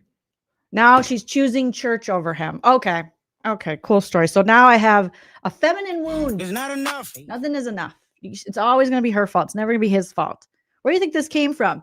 My feminine wound from Jessi and my first wife, that we couldn't make it work, her fault. And then also Jessi chose church, or the first wife. Somehow, I'm going to blame a vagina. Right. And I think it created this wound. As a matter of fact, I know it did because I've been doing a lot of therapy. And I think what therapist would reaffirm that? Since then, I've had a lot of trust issues with women. And I think that's what made what happened with the affair Why the fuck would you have trust issues with women? Because she went to church a lot? so much worse is because of those feminine wounds. And not the feminine wounds, sir. I'm going to give you a feminine wound. I am so tired of these baby men blaming women who are doing all the heavy lifting, literally and figuratively, in the relationship. And they're like, I have a feminine wound because she doesn't give me enough attention. What? it's one of those things. And I think that it created a feminine wound. And I think that's where that comes from. Oh, get a new therapist. That is not even a thing. I'm going to Google, see if it's even a real thing. We can have feminine wounds. Feminine wound. They always have to villainize the women. Okay, feminine wounds refer to the concept of a wounded feminine energy that arises from past traumas, societal pressures, and other life challenges that force the suppression or distortion of a person's natural feminine traits. So did you not feel that you could let out your feminine traits, sir? These wounds can manifest as behaviors like people-pleasing, difficulty setting boundaries. Is he appropriating our shit? Oh, Jesus. These toxic men, I can't. So they can manifest in behaviors like people-pleasing, difficulty setting boundaries, low self-worth, and disconnection from one's body and emotions. Healing involves acknowledging and processing these past hurts to reclaim personal power and sense of self. Okay, I'm going to Google. Can men have a feminine wound? Okay, I'm just going to ask you. Yes, men absolutely can experience a feminine wound. And this concept refers to a spiritual or energetic imbalance from suppressing intuitive, soft, vulnerable, or nurturing qualities, the feminine, not biological sex. A man can have a wounded feminine by not honoring his emotional depth or softness, leading to a Okay, so I'm going to put that shit back on you because it feels like he's trying to pass it off. So that's your problem because you do not know how to honor your emotional depth or softness. So it leads to a disconnection from vulnerability, similar to how women can have a wounded masculine by disowning their power or assertiveness. These wounds stem from societal conditioning, trauma, or upbringing. All right, but you got to fix that. He's making it sound like it's something we got to do. That's on you, bro.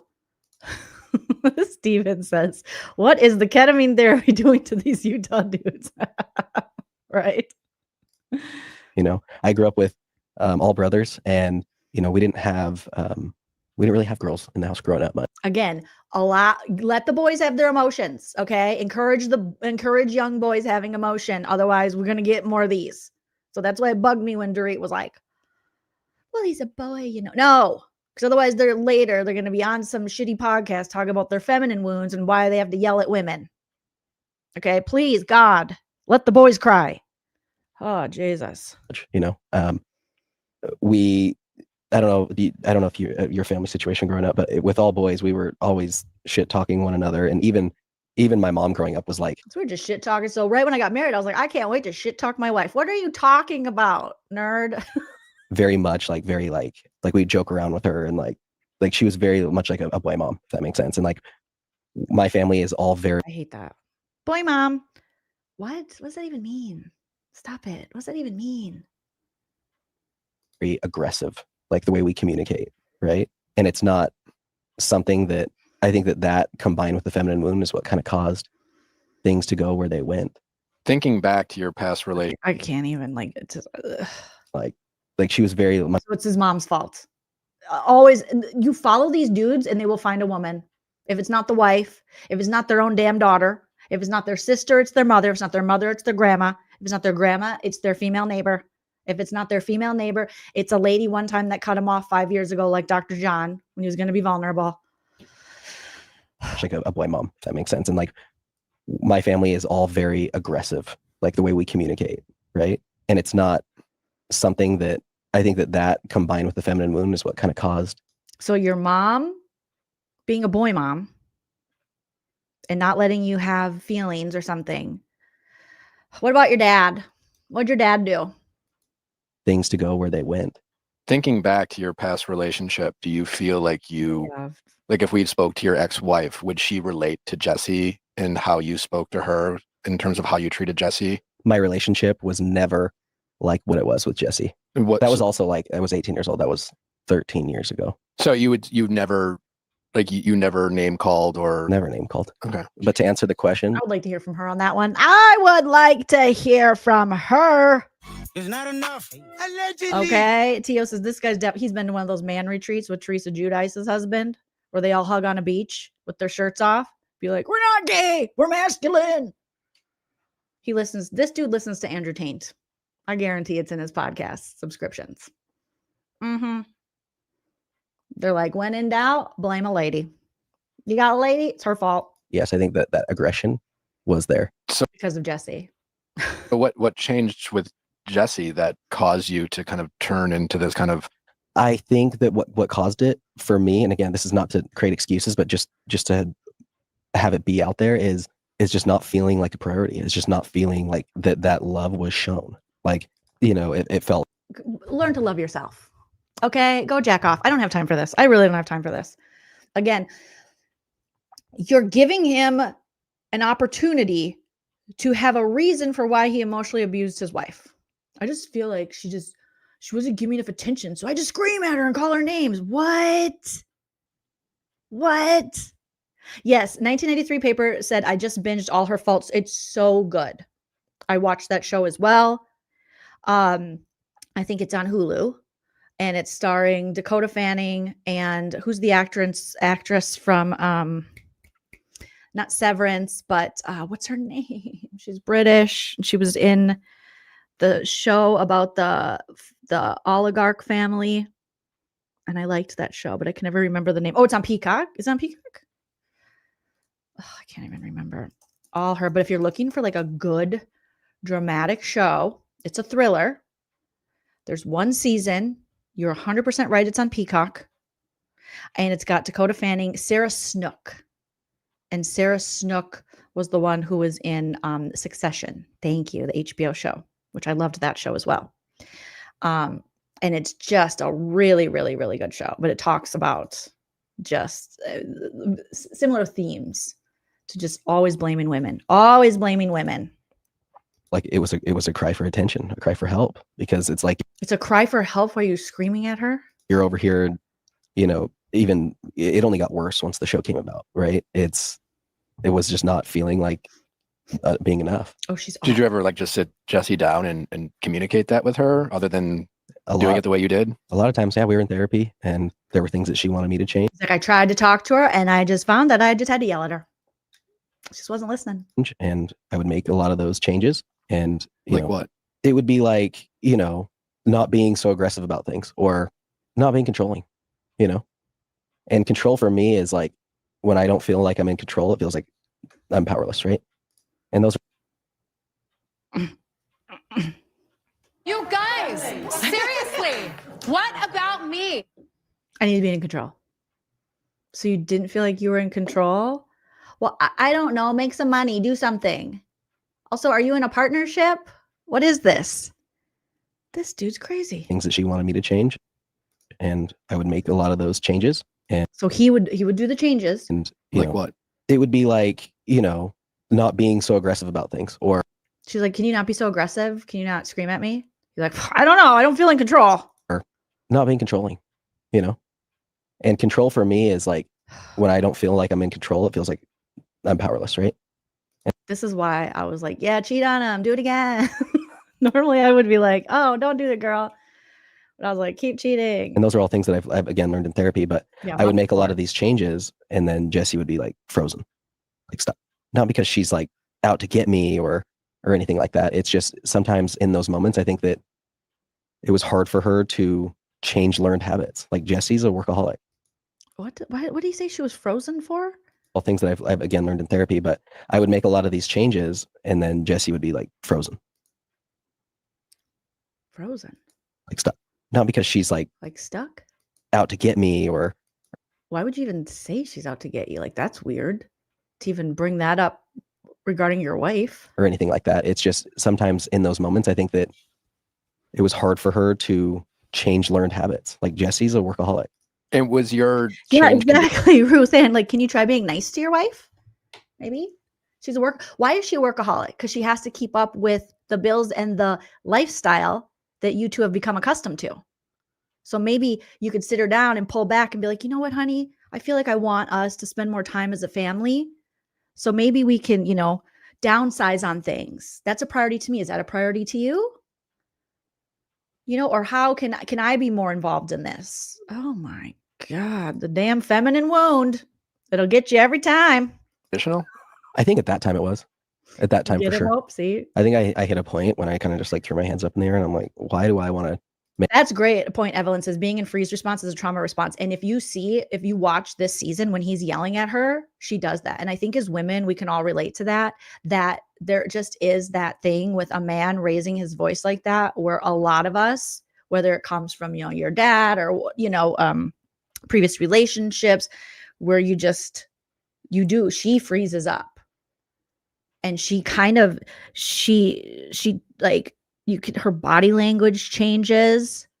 Like she just turns into, you know, just kind of making herself small and almost like a scolded child. And that's why it's so important to like be respectful when you're speaking to your partner and not to scare them. You're going to fuck up the whole dynamic if you're screaming and yelling and trying to scare someone. Especially men doing it, you know, I just don't see how this guy thinks. And I did a couple changes and she still was in freeze response. Well, yeah, because she's afraid at any moment you're going to go back to yelling at her. And she feels like the scolded child, and she's already in this relationship and within the church where it's like the man is the boss and the man runs the show, you know, and you're making her feel bad because she's successful and like she's, again, never enough. But the minute you make one little change, you're like, and then it didn't seem like she accepted it. It's going to take time. If you've been screaming at her the whole relationship, it's going to take a minute for her to be like, oh, is this the new normal? Also, you haven't even proven it is the new normal yet. Change conditional? I hate this guy. I think at that time it was. At that time for sure. I think I hit a point when I kind of just like threw my hands up in the air and I'm like, why do I want to make all these efforts if Why would anyone want to make efforts for you? You're a loser. you're not going to meet me with respect at the time? Meet you with respect, did he say? I feel like when he speaks, his words kind of fade out. Like he doesn't finish saying the word. It's like the word. I'm like, what did you just say? You'd see now why, I guess, because when I hear that, it's just like, if I'm you, I would just want to be known as a guy who would never speak to women that way, or certainly my partner. 100%. And regardless of how Natalie might act or whatever, you know, if Natalie did something to hurt me, I would just want to. That's important. No matter what someone does to you, that doesn't give you the right to speak to them like that. And I think this guy, if you watched him this season, he felt like she deserved it.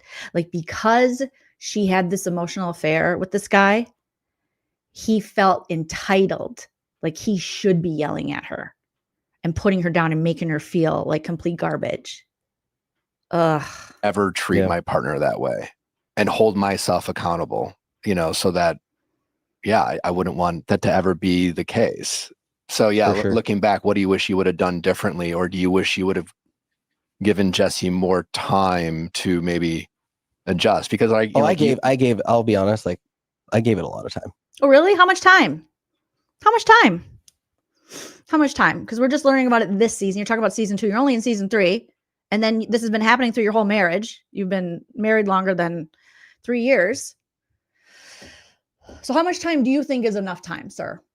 How much time do you think is enough time to allow your wife to, I don't know, not have trauma around you yelling at her for the majority of your relationship because you decided to stop? He's like, I gave it like a month. What a dick. He hasn't learned anything. Who is this guy's therapist? It was very much, you know, there's definitely something underlying that she needed to work on, and she's been working on that. No. There's something underlying because I did the stuff. That's not how it works, bro. You broke that trust long before she did. She can't trust that she's like safe with you. You're supposed to be her safe space. You're supposed to be each other's safe space. You're supposed to feel comfortable and secure. And you screaming at her and putting her down is making her feel the opposite of that. And now you're like, and then I went to therapy for a little bit and it changed. But she was just like acting all weird and like fleazy. Those things. Like what? One of the things I hope she talked to you guys about, and I hope I don't get in trouble for this, but you know, she has a bad people pleasing problem. And I think you guys see that a lot throughout. I wonder where that comes from. In your weirdo, LDS-ness of what they tell women and how they have to always be pleasing their men. They have to be attractive and pump out all the babies and do all the things, but look like they've never pumped out any babies. And like, OMG, now that Nam says is saying the LDS is patriarchy on steroids. I wonder if Joseph Smith is the reason all these women feel that way. The show, you know, where, you know, you see like what Demi did to her and she continued to let her back in after horrible things. And I think that people pleasing can definitely cause, like, she'll people please someone for so long before, you know, they'll burn her. And I think like how you burned her because she trusted you and you just yelled at her and emotionally abused her and they expected her to just get over it because you went to a little therapy and you got a new haircut on your weird shaped head. No offense, all offense. that's kind of what you guys have seen, like, meaning like some, other relationships or other things going on might be more important than what really matters. And that's your family, Sure. I mean, I think a lot of people struggle with people pleasing. I guess my question to you. This guy, Nick Viall, if you really were for women, you would call his ass out. But you are dancing around it. He is exactly, Lois, pointing the finger back at her. But, she's just people. Oh, yes, that's horrible. That sounds horrible compared to being screamed at. The people pleasing. Oh no. Oh, well, maybe you should have focused on your relationship and making her feel safe and not being a dickhead. Is, let's say Jessi required some time to work on that. Maybe it took a couple of years to really get out of that, that kind of pattern of worrying about what people are thinking. Are you still capable of not justifying reacting to Jessi in the ways that you've reacted in the past? I think that I have done an excellent job, and I'm very proud of the. It's inappropriate. Oh, this is so Dr. John coded. I think I did an excellent job. I did so good. I'm killing my therapy. I'm doing it. And if you don't think so, then bring a woman in front of me because I'll yell at her and tell her. Like, what are you doing? What the hell? I hate this dude. No way. He sucks. Men like him suck. You think you're doing? No, you're not doing good. You don't even get it. You loser. We got to hear that again. He's like, I'm doing awesome. I fucking rule. Capable of not justifying reacting to Jessi in the ways that you've reacted in the past. I think that I have done an excellent job, and I'm very proud of the progress that I've made. And I would say that Jessi is also proud of the progress that I've made. Yeah, she mentioned as much. She better be, or you're gonna yell at her. We know that's right. You mentioned a lot of times in this season that you felt very emasculated. What does masculinity mean to you, and what did you mean by that? Maybe that was maybe I think it's still the right thought, but I think You do? You still, after all this time, you think that's the right thought? The first thought that comes to your mind when your wife is having an affair is that you feel emasculated? You don't think that says more about you? And the problem within your relationship? And you're worried about Jessi, worried about all these outside influences, but it looks like you're worried about the outside influences and how you look to other men and how your masculinity looks. And you said you were more worried about what people would think. What kind of man are you that your wife would step out on you? But yeah, Jessi's the one worried about what people think. You've sure learned a lot, idiot. I think it was just the embarrassment. I think that He's embarrassed. Like what happened, how it happened, who it happened with is at the time I was mortified. I think that I thought about it in a way that was like, well, what is that? How does that make me look as a man? That's what I meant by the emasculated feeling, right? I wasn't so worried. Yeah, we know. We know exactly what you meant. We know what emasculated means, and we know what you meant by it. I don't know how he thinks. He's like, no, this is what I really meant. How does that make me look as a man and to other men? No, we know. In the moment about what I had done to lead to that point. It was just selfishness, right? So that's what I meant about being. Do you think you felt emasculated in your relationship with Jessi prior to the emotional affair?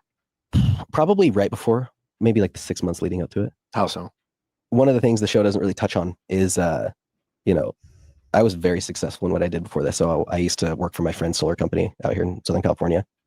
He was like, I was a solar specialist. Okay, get over yourself, bro.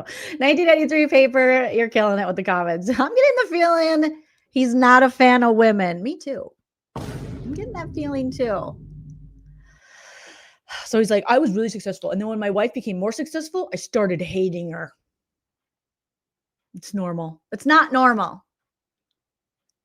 Made really good money, but it required me to spend, 15, 16 weeks a year here, which is not very much considering how good the money was. Yeah, he thinks very highly of himself. I'm killing it in therapy. I was very successful. Solar.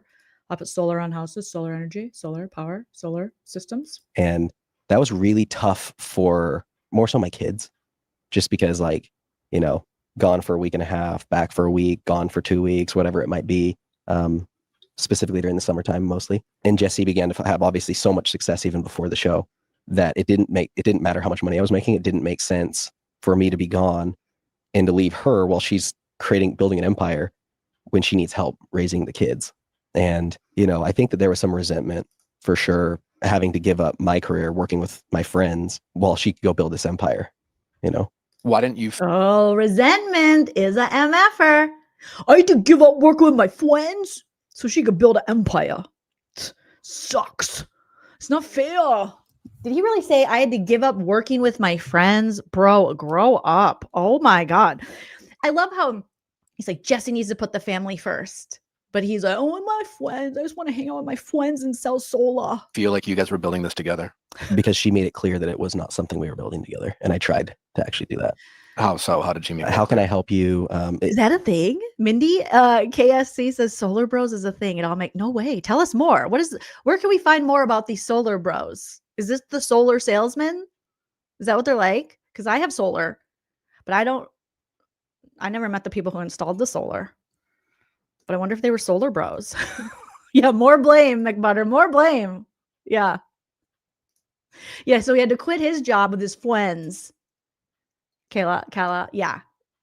So that his wife, because she had a better job. She would use things and say things to me at times that made me feel justified to act out the way that I did. She would say, like, this is my thing.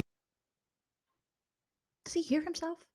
Again, so she would say things that made him feel justified in emotionally abusing her. You know, you go do your own thing. She didn't want to build it together. How'd that make you feel? Like a piece of shit. And was it like did you leave that, like, didn't you guys make that decision as a couple for you to stop working? For sure. We did. And as hard as that was, I think what I was looking for in that moment was appreciation. You know, I know that must have been hard, but I appreciate you doing that for our family. You know, just something like that. Oh my God, so fragile. So fragile. Can you imagine if women, I mean, ugh, geez, we're still fighting for equal rights. Appreciation. Well, that would be nice. But man, he lives under a patriarchy that constantly strokes his ego, within a church that constantly tells him he's the best and he's number one, within a friend group that's like, men rule, girls drool. And yet he's still like, I need more appreciation. How much appreciation can you get, sir? It's just selfish at this point. Did you feel emotionally abandoned by her? Oh, yeah.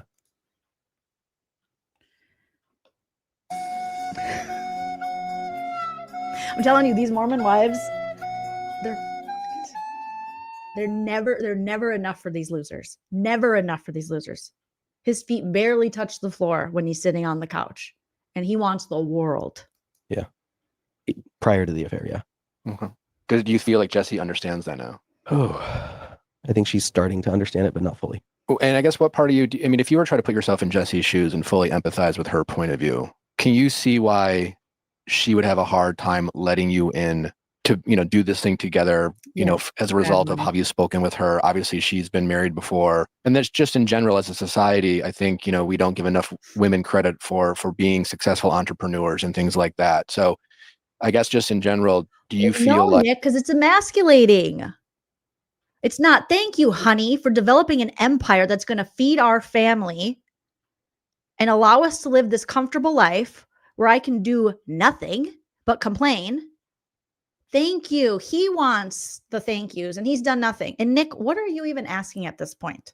Let's try to figure out what Nick's question is here. Letting you in to, you know, do this thing together, you know, as a result of how you've spoken with her. Obviously, she's been married before. And that's just in general, as a society, I think, you know, we don't give enough women credit for being successful entrepreneurs and things like that. So I guess just in general, do you feel like you could have done a better job, even though you weren't getting what you needed from your... He's giving him all this prefacing, even though you weren't getting what you need, even though she was failing you miserably. Do you feel like you could have done better? Nick Viall, this is Viall.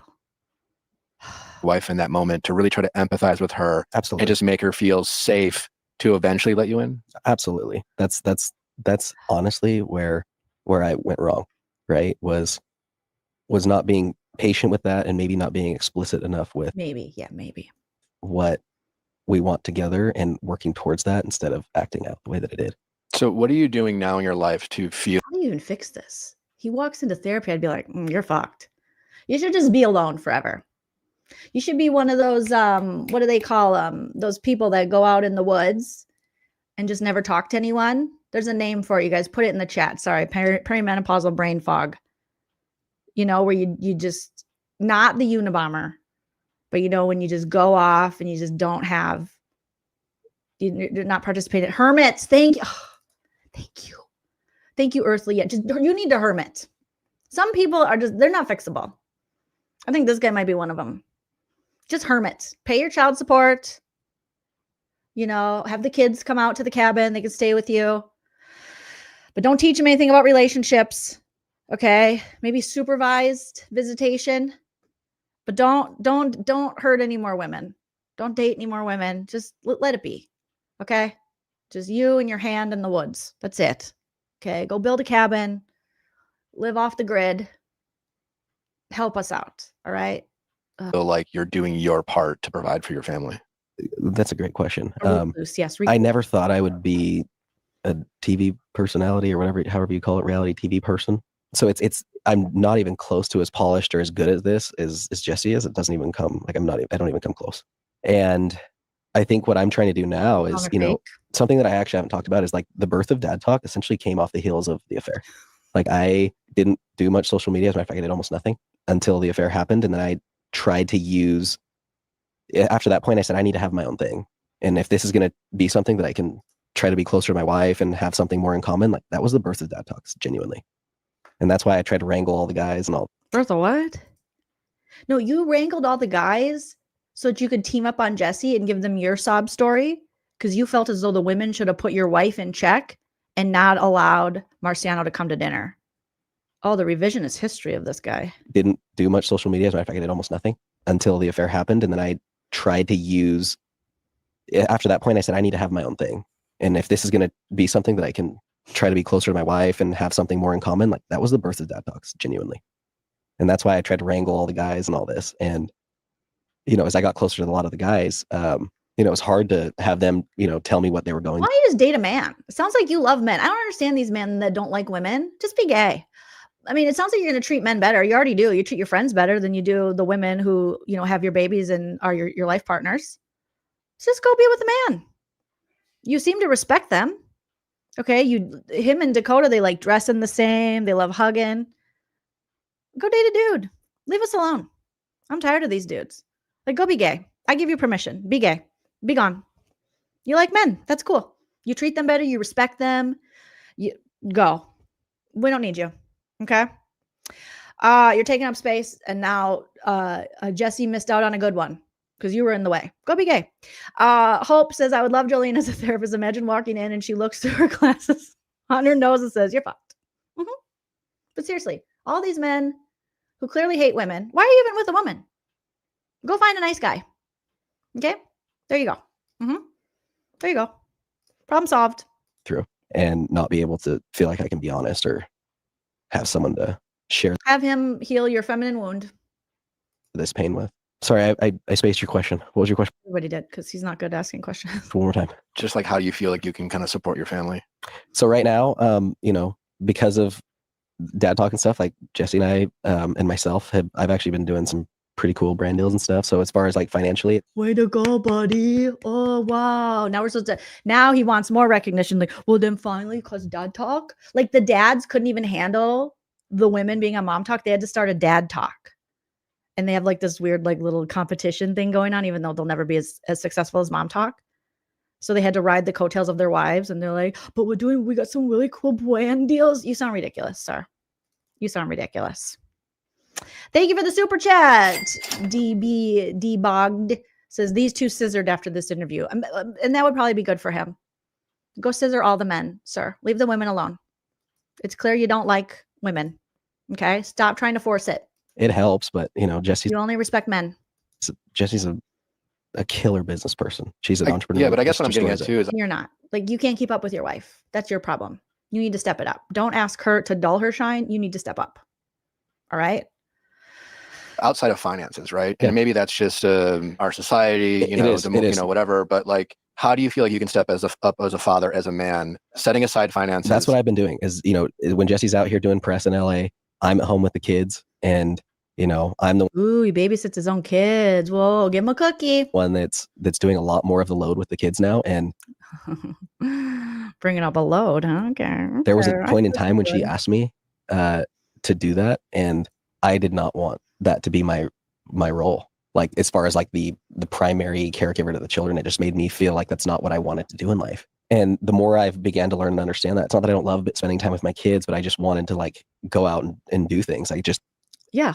Oh my God. Oh my God. This is like every woman I've ever known who's had children with men under the patriarchy. Men have felt this way. I mean, I'm sure there's like a minority of men who don't feel this way, but they've been like, no, I mean, it's like, I feel like I want to just go do stuff. I can't just like be here all the time. But women, they never get that option. They always have to put the kids first. They always are all about the kids. It's like ingrained in you. I don't even have kids and it's ingrained in me. But men, they're just like, I just want to go, dude. Listen to like your mom's stories, like boomer women's stories. They will tell you they birthed a whole child through hard labor while their husbands, showed up maybe a little late. Maybe my dad was watching The Miracle on Ice, having like nice hospital dinners delivered to him while my mom's just like pushing away. Some of these dudes don't even show up. They're like, tell me when it's about time. So from the beginning, women are just like, they have to be present. They don't get that option. Women are judged if they have like hobbies or a career or something else outside of that. They're like, oh my God, what about the child? Well, men are like, oh, I got to be on a bowling league. Got to go do this. The amount of fathers who say they're babysitting their kids just like tells you everything you need to know about that. And the fact that he's like, I just, they want all these kids, especially these Mormon men. They want all these kids, but they're like, well, as far as like doing all like the stuff to raise them, like I want you to do that stuff. So then the women have to do everything. So now he's like, I've stepped up more as a dad. Well, congratulations. How old are the kids? I mean, what do you want? A cookie? What do you want? A medal? Sir, that's the least you can do is raise your own children. That is the bare minimum. You've set the bar so low, you're now tripping over the bar because you're like, yeah. Kind of support your family. So right now, because of dad talk and stuff, like Jessi and I and myself I've actually been doing some pretty cool brand deals and stuff. So as far as like financially, it helps. But Jessi's a killer business person. She's an entrepreneur. Yeah, but I guess what I'm getting at too is outside of finances, right? Yeah. And maybe that's just our society, whatever. But like, how do you feel like you can step up as a father, as a man, setting aside finances? That's what I've been doing. Is when Jessi's out here doing press in LA, I'm at home with the kids, and I'm the one that's doing a lot more of the load with the kids now. And there was a point in time when she asked me to do that, and I did not want that to be my role. Like as far as like the primary caregiver to the children, it just made me feel like that's not what I wanted to do in life. And the more I've began to learn and understand. Imagine a woman saying that after you birth. No, it's just being the primary caregiver for the child. That's not what I want to do in life. No, but you're a mother. Yeah, but it's not what I want to do in life. But we're so okay with fathers saying that. Well, I mean, he doesn't want to be a stay-at-home dad. He doesn't want to take care of the kids. People are like, well, that's his prerogative. No. The same standard should be held that we hold for women. Imagine a woman saying that. People would be like, what a bitch. She's a horrible mother. She's like, I don't want my primary responsibility to be my children. Weird. Ew. Gross. Nasty. It's just like, does he ever think that? Like, Jessi never had that option to say that. The fact that you have the privilege to be up there and be like, so I finally chose. My wife had asked me. I said, no, I'm not caring for the kids. But finally, now that she's making all the money and doing all the work, and I figure, okay, I guess I could step up and take care of my own children that I voluntarily had. Reality with Krista Marie. Thank you so much for the super chat. Says, hi, this guy sucks. You're the best medicine, Joleen. Thank you. You're sweetie. Wipe the damn CD. Yeah, maybe exactly. Maybe don't put the P in the V then, because now you should know how the babies are made, right? This dude is pathetic. Thank you, Steven. Thank you, Steven. A man in the chat is calling you pathetic. Jordan. And it's not that I don't love spending time with my kids, but I just wanted to like go out and do things. I grew up and I understood that was never going to be the role that I played. Yeah. But I have also learned now that there's seasons to this. There's seasons in life, and I cherish and love that time that I've been able to spend with my kids, because sometimes I honestly like look back and I don't think without something like this happening, of course I wish it didn't happen, I don't think that there would have been something like a catalyst like this that would have put me in a position to where I would have ever had that time with my kids like this, especially at their ages that they're at. Speaking of your kids, Jessi mentioned that at times when you would have your outburst or say some of the emotionally abusive things that you said. Have your outbursts. What is he, a toddler? Just say, when you were emotionally abusive, why is that so hard for Nick Viall to say? You can't sit up here and say you're an advocate for women, which he claims that's part of his brand. He makes money off that, saying, I go after these men who talk badly about women, these men who are emotionally abusive to women. But then when he has a man who's admitted to being an emotionally abusive partner, he dances around it and does not, in fact, call him out. So don't use us to make money, to be some performative activist for women. We need real men who are willing to stand up for us. No one asked you to stand up for us. You should, but no one asked you. You do that because it's part of your brand, Nick Viall, but you're doing a really shitty job of it. Because every time I see you interview a dickhead, you dance around the dickhead rather than just calling out the dickhead, rather than being like the tough guy and actually having the women's back. You've done it multiple times. I saw you do it with Tom Sandoval so many times. Like, it's frustrating that he uses that as a marketing tool for his brand to make money off of. For women, come in, trust me, listen to my podcast. I got your back, ladies. And when he's faced with a man who does this bullshit, he dances around it. Are you scared of this guy, Nick? Like, it's too performative, you guys. It's too performative. He's not an ally. That your children were present. How have you reflected on that? And are you worried about how they will see you as a partner and to your wife and as a father? Yeah, I would say that when those things would happen, it would be like Jessi and I in the closet and the kids in the room or something. And then they would come in and then we'd be like, hey, we can't do this. So they would definitely hear it. And I honestly feel like they were at an age where they were probably starting to pick up on that. I think the best thing that I can do is just show them now how they should treat their mom and how they should treat, how my son should treat women. I think that that's the best thing that I can do moving forward. Watching the season, it seemed like, and we asked Jessi as much, but it kind of felt like you would bring up, you had the affair. There was that part, there was that scene where you almost kind of were, it seemed like. Did I miss it? Did he say he's in the closet? Like, honestly, bro, just come out already. You love men. You respect them. That your children were present. How have you reflected on that? And are you worried about how they will see you as a partner and to your wife and as a father? Yeah, I would say that when those things would happen, it would be like Jessi and I in the closet and the kids in the room or something. And then they would come in and then we'd be like, hey, we can't do this. So they would definitely hear it. Even pulling Jessi in the closet. He's like, I'm go for dudes, you go for ladies. Gay, lesbian, team. Let's go. Honestly, at this point, Jessi, I would recommend it with, the history with this guy. Dave dog's barking at somebody. Yeah. And I honestly feel like they were at an age where they were probably starting to pick up on that. I think the best thing that I can do is just show them now how they should treat their mom and how they should treat, how my son should treat women. I think that that's the best thing that I can do moving forward. Watching the season. It might be too late. They've already seen a lot. Very pivotal, formative years that you've spent abusing their mom. So you might want to look into that.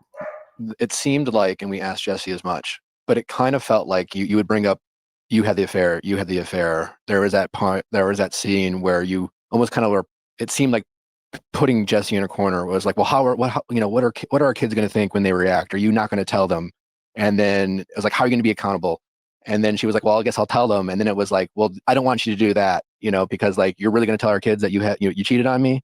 And it really kind of felt like you wanted almost to punish her. Like, no, Nick, why don't you explain it how it was? You screamed at her, you were yelling at her and shaming her and weaponizing the kids and what they would think because you felt emasculated from her affair.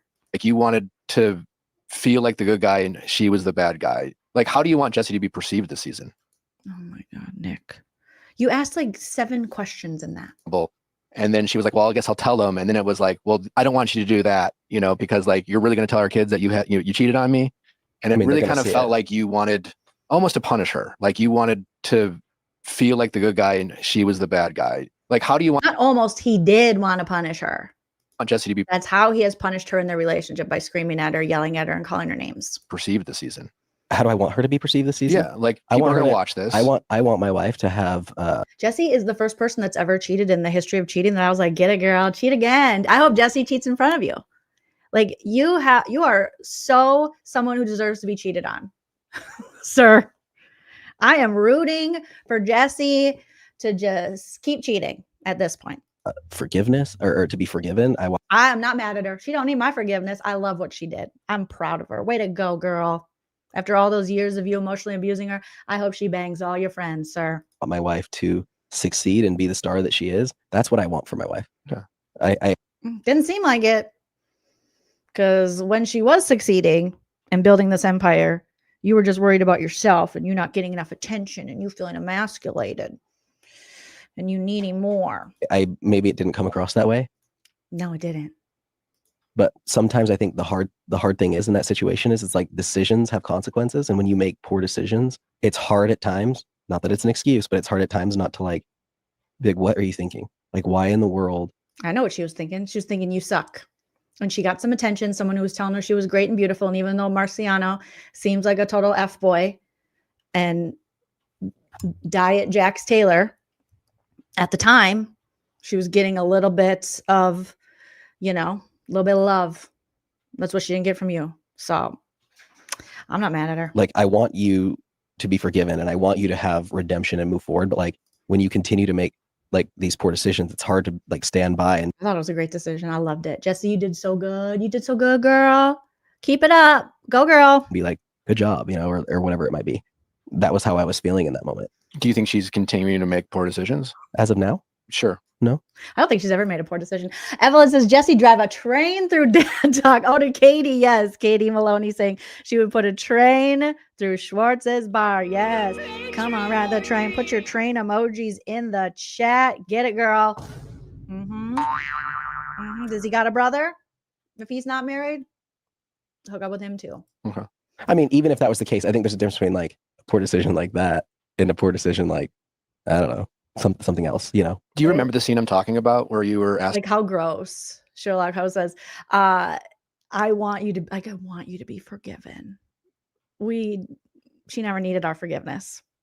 You, on the other hand, you need to work on it because I don't forgive you, sir. Asking her about like how your kids are going to find out. Nick, oh my God, Nick is still bringing up that same scene. Do you remember when you were both on the couch and she just got back from the trip to St. George and she cuddled herself in a blanket for comfort and you were sitting up and yelling at her and shaming her and bringing up your children? Say it, don't spray it, Nick. Remember when you were yelling at her and you wanted to punish her and you brought up your children and one day your son seeing that and some patriarchal bullshit of like one day he's going to go out there and find the guy and get him? And how his mom is like, shame, shame, shame. Like this is a damn episode of Game of Thrones. Nick, you are such a chicken shit. You are such a, grow some balls, sir. Let your ovaries drop. Oh my God. He's dancing around it. But okay, but do you remember that scene of the say it, act out the scene. In a poor decision, like, I don't know, something else, you know. Do you remember the scene I'm talking about where you were asking her about like how your kids are going to find out? What are our kids? Maybe you were just like, our kids are going to find out, and or like how are our kids going to find out? And Jessi was like, we'll tell them. I thought maybe I'm wrong. Correct me if I'm wrong. But my understanding of that was, what are you going to tell our kids when they see this one day? Because they will, if I remember it correctly. Something like that. And then she's like, well, we'll sit down and talk to them. And that seemed to not be an answer you liked. You were like, well, you're going to tell them that you cheated on me? No, well, right. And like, you're wrong. You're so wrong. Like you were fully in it. It was gross. It was freaky. Maybe that was just the cut because what I said was, what are you going to tell them that you cheated on me? And then you went to go do a lie detector with the guy you had an affair with? Like, and then you invited him to dinner? In that moment, like I stand by that being, I wish that didn't happen, right? I wish that I think it was. No, you don't wish that didn't happen. Wish you didn't do it because you did it. These guys, they're so good at removing themselves from the actual situation that they said and did that they created. Nothing happened. You did it. Did it. So say, I wish I wouldn't have done that. I wish I wouldn't have spoken to my wife like that. It was a poor choice. Jessi wasn't present during that. I mean, you could see it on her face. Yeah, because she's used to you talking down to her, belittling her, shaming her, calling her names, blaming her for everything. So she just turns into like a shell. She just wanted to protect herself. What do you mean by present? She was numb. She wasn't even there. No one was home. Does that make you empathize with her more or less? More. Okay. I think that's what was so painful watching it back, was it was like, knock, knock, no one's home. Yeah, because that's what you do to her. That is, like Evelyn was saying, a trauma response to her being yelled at and emotionally abused by you for years. She just like sinks down as small as she can, hoping that she'll disappear so you stop yelling at her. This idiot. And he's using it as, no, she's numb. She just doesn't care. This is crazy. This is crazy. I did not think it was going to be this crazy. I know I always say that, but I never think it's going to be as crazy as it is. And it's crazier. It was sad. It was sad on multiple fronts. It was sad on that front. And then I'm also sad for myself too. And I guess This guy, you're sad for yourself. You see your wife responding to you in fear and becoming small and silent, and you're sad for you. You're not sad that you created this environment where your wife doesn't feel safe around you and feels that she has to like shrivel up and hide. He's like, I feel bad for myself. I feel so bad for me, mostly. I feel bad for me that me yelling at my wife all these years, has caused her to just be a shell of herself.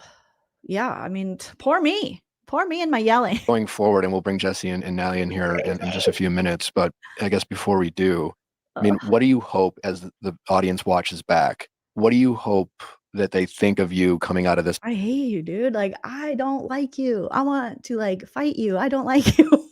It was sad on multiple fronts. It was sad on that front. And then I'm also sad for myself too. Mm-hmm.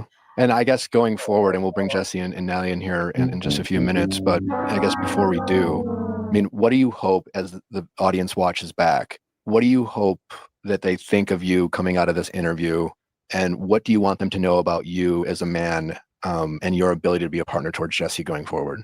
Well, He's not. You're not able to be a partner. You're not on her level. Like Ataline says, I'm sorry, but men slowly learning about their bad behavior is too little too late. I don't care to see you learn at a snail's pace. Yeah, catch up. You got to keep up, bro. You are behind. You are light years behind. You need to catch up.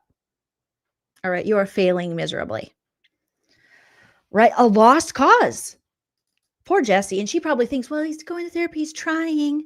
And then everyone reaffirms like, yeah, make it work. He is just going through the motions. He is the same. He finds every opportunity to blame her. He separates himself from his own behavior, which is very telling. These men always do this. Is to like, yeah, that shouldn't have happened, but you did it. You did it. You have control of that. So if you can't even say, I did that, I shouldn't have done that, and you have to protect yourself by saying, oh, that shouldn't have happened. Well, what was that? Something you did? Then you're never going to fix it. I hope that my presence here today shows that I'm willing to It doesn't. take accountability. You haven't.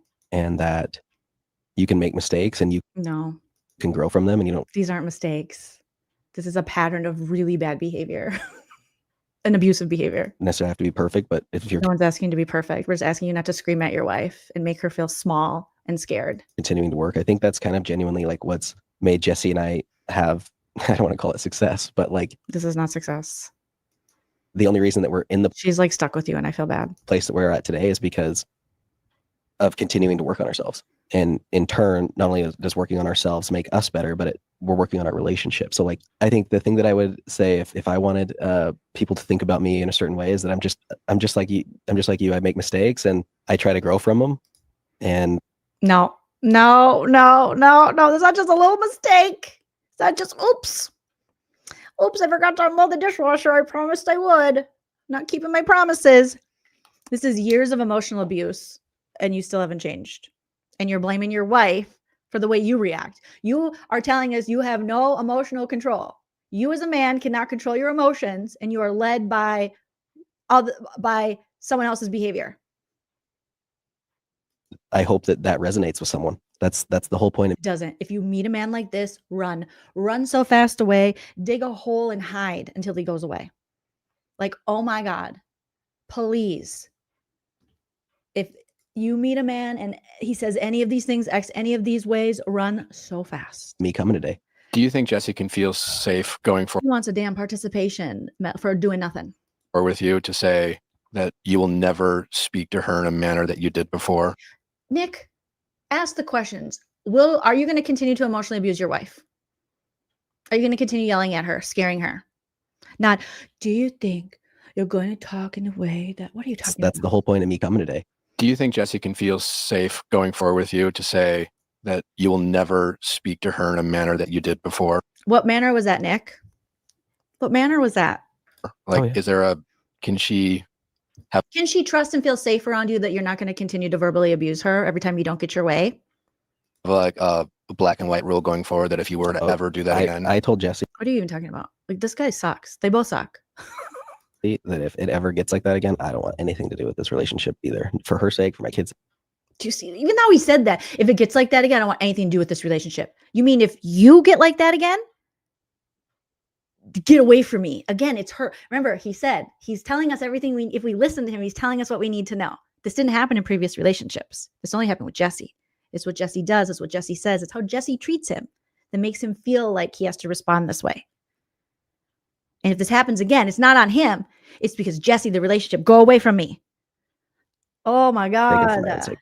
All right. Well, let's bring in Jessi and Nick, you sucked at that. That was the worst. I hope you see this. This was bad. You are not an ally for, quit saying you're an ally for us women. You are not. You can't even call out that man. And he is, like someone said in the comments, he is 5'3" on a good day with shoe height, with those lifts like Jax Taylor. And you can't even speak to him in like plain English of what he was actually doing, using like the adult words, emotional abuse. You had to dance around it. Oh, you're sweating. You're sweating, Nick. You need some powder. He scares you. The only thing big on that man is his head.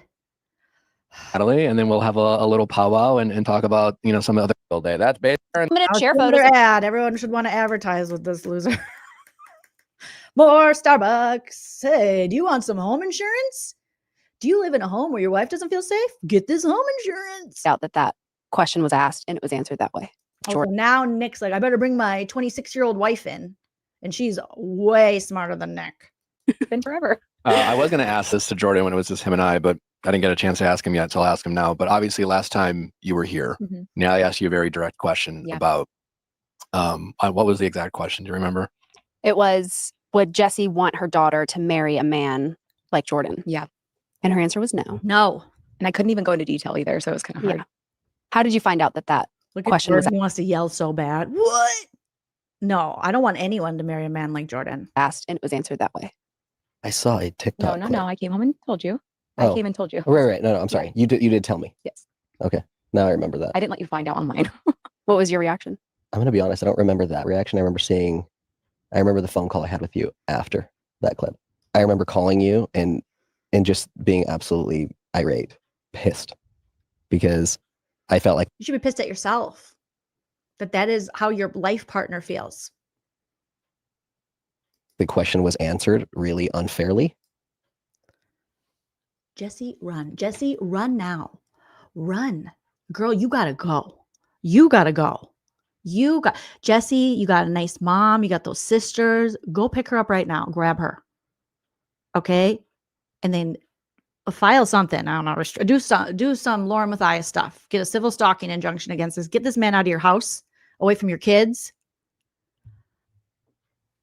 I feel like the question was answered unfairly. No accountability. None. You know, at the time, I was actually pissed off that the question was asked the way that it was. Oh, not. And then he's also, I'm pissed that you had the only person you should be pissed at is yourself, little man. So I was pissed at you, and I was pissed at you, and I was pissed at her. Oh my God, Jessi, you gotta get out of there. Oh, half of you got to go. You got to go by noon today. We got the dog. Oh, y'all just set it up. Y'all set it straight to the Yeah, we heard the dog. Girl, you gotta go. Listen to Miss Felicia. You gotta go. And the response more so, honestly, at the time. Just because I feel like, again, like what I've learned in therapy is just like you always want to talk about your partner or even the parent of your child with the utmost respect, right? And, you know, what I want my daughter to be with. Is that what you're thinking when you're screaming at her and yelling at her through the years? And your kids can hear? Is that what you're thinking, that you're speaking to your partner with the utmost respect? You think just because cameras weren't there, your kids were there, you were there, your wife was there, you're screaming at her? How can you demand respect from a woman you're not respecting and you're emotionally abusing? I don't understand that. I don't understand that. Where this logic comes from. You got that big old head and this is all that comes out of it. With someone who acted and treated them the way they did? No, but that was, that's just one piece, right? Like I would have loved you married me, like we had multiple kids together. You chose me, and you chose her. What's your point? Also, why are you dyeing your hair so dark? I would have loved to have had some context. He would love for you not to be honest, Jessi, because that's what abusers do. They don't want you to talk about the abuse, because once you talk about the abuse, it exists out in the world and they're called out. And then they have, it's less likely they can continue the abuse once it's out there and people know. So he wants it to be a big secret. And you've eliminated the secret. And now it's out in the open. He's mad. Well, the thing is, at the time I couldn't give context because season 3 hadn't, come out yet. But I think for me, when I hear Jordan say that, why are you even answering to him? He's a loser. I understand him being upset for sure. Jessi, don't understand him. He makes no sense. But I was kind of hoping it would make him wake up a little and be like, oh, do I want my daughter to be with someone like that? And I think over time you've seen that. No, he thinks he's great. He really does think he's great. He thinks you're the reason he acts this way. In therapy. Yeah. But also I think a point that you're making is interesting, that you don't speak about the parent of your child that way, but you also spoke to the parent of your children a certain way for a long time behind closed doors. Mm-hmm. So, it kind of takes two to tango. I mean, I guess now that you're sitting here now, you guys have both talked a lot about the work you've done. Yeah. How do you feel about that response now? Well, I shouldn't have responded the way I did. That's Frank coming out, right? It doesn't mean that I changed the way that I felt. I still feel like you shouldn't have spoken to the world that way. It's because our kids would have seen that. But they're going to see worse. I still stand by that. I think it's worse that your kids are going to know and they were present when you verbally abused your wife. I think that's worse than her answering a question honestly. And I think if you were really doing self-reflection, you too would say, where I'm at right now as a man, I wouldn't want my daughter with someone like this. But your ego is so big and so fragile that you'd rather spare your own silly feelings regarding this and a hit to your ego than actually be honest and want the best for your daughter. That's insane, bro. And I still stand by that. I wish they didn't have to ever see season 3. I wish they didn't have to see it. Of course. You don't want it to be outed that you're an emotionally abusive asshole. Most emotionally abusive assholes don't. Any of that, right? Fair. I don't want my kids to see their parents, their so-called heroes, in these tough positions that they both put themselves in. You see how he said that? That they both put themselves in. Like, oh no, you're going down with me, bitch. Right? Fair. I don't want my kids to see their parents, their so-called heroes, in these tough positions that they both put themselves in. But it's he has contempt. Like he is upset. They both put themselves in. Again, it's how you respond. It's how you show up. And that's where the work has been done. When I asked the question to you, Jessi, had y'all already filmed season 3 or were y'all in the middle of filming? We were in the middle of it and we were currently separated. Okay. It was during the press tour that they showed in LA where we did the bus and we were there and doing press in LA. I think it was that trip. Okay. Gotcha. So I guess with that, knowing that and knowing how you can tell Nick Viall's wife hates this guy. Also, Nick Viall's wife is so much better of an interviewer. She has so much more insight. She gets to the point quicker. Honestly, I feel like Nick should retire and just give the podcast to his wife. He's dancing around it. He's a chicken shit. She's the only one on this podcast that actually calls men out. I've seen what really pissed me off about Nick is I saw her call Tom Sandoval out and then Tom Sandoval fired back at her and Nick did not have her back. Nick was too big of a little tiny scrotum to have his wife's back over Tom Sandoval. I was like, what are you doing, bro?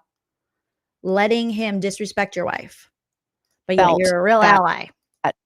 Jessi had spoken this way about you to the world.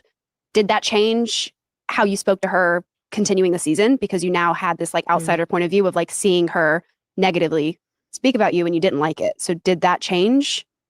I think I want to say that it's not like this, there was not a day, it was an awakening in therapy, right? It wasn't no, you haven't had any awakenings. You are still sleeping. You are in REM sleep. You are out like a light. Now everything's going to be perfect. Mm-hmm. That's not how it works. What are you talking about perfect? It leads me back to that in the Mormon church, there's a lot of talk about perfectionism.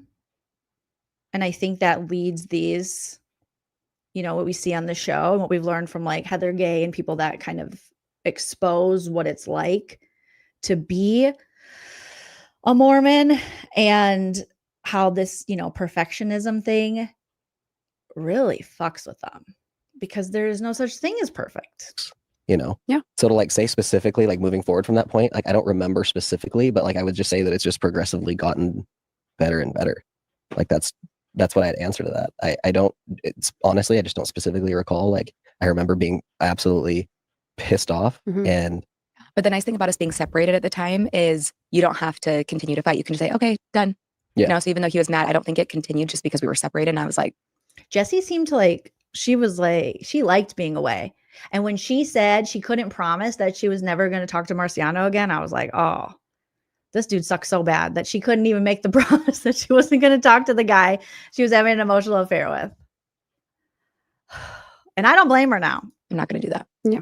Well, let me ask you this question based back to Natalie's question to Jessi. I totally get and agree with you in terms of like how couples speak together about each other publicly matters. It's a big priority for Natalie and I. Yep. I completely understand why that would hurt you. What hurts you more as you sit here today? The fact that Jessi did that, or how you spoke to and treated Jessi over the years? Oh, I mean, for sure. I treated over the years. It's not even close. Yeah. I would never, I mean, like, it's not even a comparison. Also, to be fair, I would never have just said that out of the blue. Like we were filming about our situation and sharing so much publicly already that I was like, this is just one of many things where Jessi, who cares? It's the truth. Ask him straight up, Nick. Why don't you be a man and ask him straight up and say, would you want your daughter with a man who emotionally and verbally abuses her? I guarantee, well, who knows with this jerk, but he'll say no. And then you can say, well, then it makes sense why Jessi would answer that way, because that's exactly what you're doing to her. So of course she doesn't want your daughter to marry someone who does that, like you. sharing. So, you know, it's going to come out. I mean, listen, it's a tough situation. It's not that tough. Honestly, it's not that tough.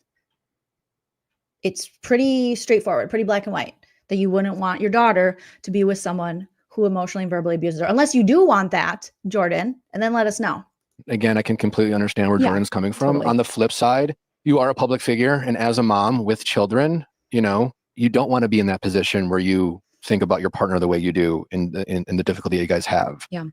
And, you know, honestly, I felt like you were stuck between a rock and a hard place. But like, do I protect Jordan, or do I stand up for what I think is right? Because my kids might hear this someday. Yeah. And, you know, we talk a lot about daddy issues. Natalie's very forthright about her relationship with her father and things like that. Yeah. And the reality is, like, choices you've made in the relationship with Jessi, you know, hopefully you've made some meaningful changes, and going forward, you know, that will have a greater impact on your children than maybe in the past. But I imagine that's a concern that you had up until that point about, you know, what are expectations that my children are going to have of the men they date based off of how their father treats me, or even how Jagger treats women, you know, like as a son. Yeah. So I agree. And I think that the only reason I answered the question the way I did is because of our dynamic and how I was treated. So I think both. So she's having to have more, she's being held accountable more for answering a question, honestly, than he's been held accountable this whole podcast for him being an emotional abuser. She feels the need to have to explain herself, and he doesn't. That's crazy. Of us taking accountability and saying, okay, maybe I shouldn't have said that publicly, but also maybe he shouldn't have done that. And you're on a reality show. We're going to see it all. You volunteered for this, sir. No one's holding you hostage. No one had a camera inside your home secretly. You get paid for that. Wish we wouldn't have been in that place to have to do that, you know? I think one of the things, now that I think back, it was, I said, if I was ever asked that question about our son, I would never, I might have felt that way, right? I want to, like, would I want my son to date someone like you? You know, because in that moment, I'm only worried about what I want my. He put it right back on her. He put it right back on her. Rather than sitting with his own shit, he's like, well, I mean, I could have been asked that too. But I wouldn't have said that, even though I wouldn't want my son to be with someone like her. Son to date someone who had an affair, and I would have obviously said no. But I would never have said that out loud, right? I would have given it context. Well, no, not someone that would have an affair, but that's not who Jessi is. Like, that's not her authentic. That is who you are. That's who you are. If you, for years, have shown yourself to scream and yell and emotionally abuse your wife, that is who you are as a husband. If it is a pattern of behavior that's repeated over and over again, that's who you are. That's what you do. Same way you were into solar, you were a solar man, right? Because there was a pattern where you sold or whatever worked in solar. So that started to define you and who you were. You were solar.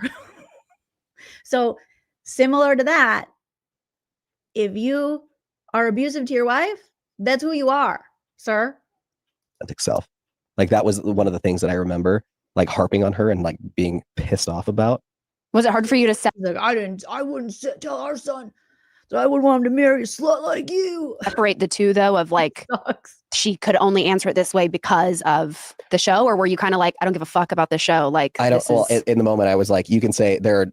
I remember saying something along the lines of like, you could have said who he in certain moments, no, or something like that. I don't remember like specifically, but something like that.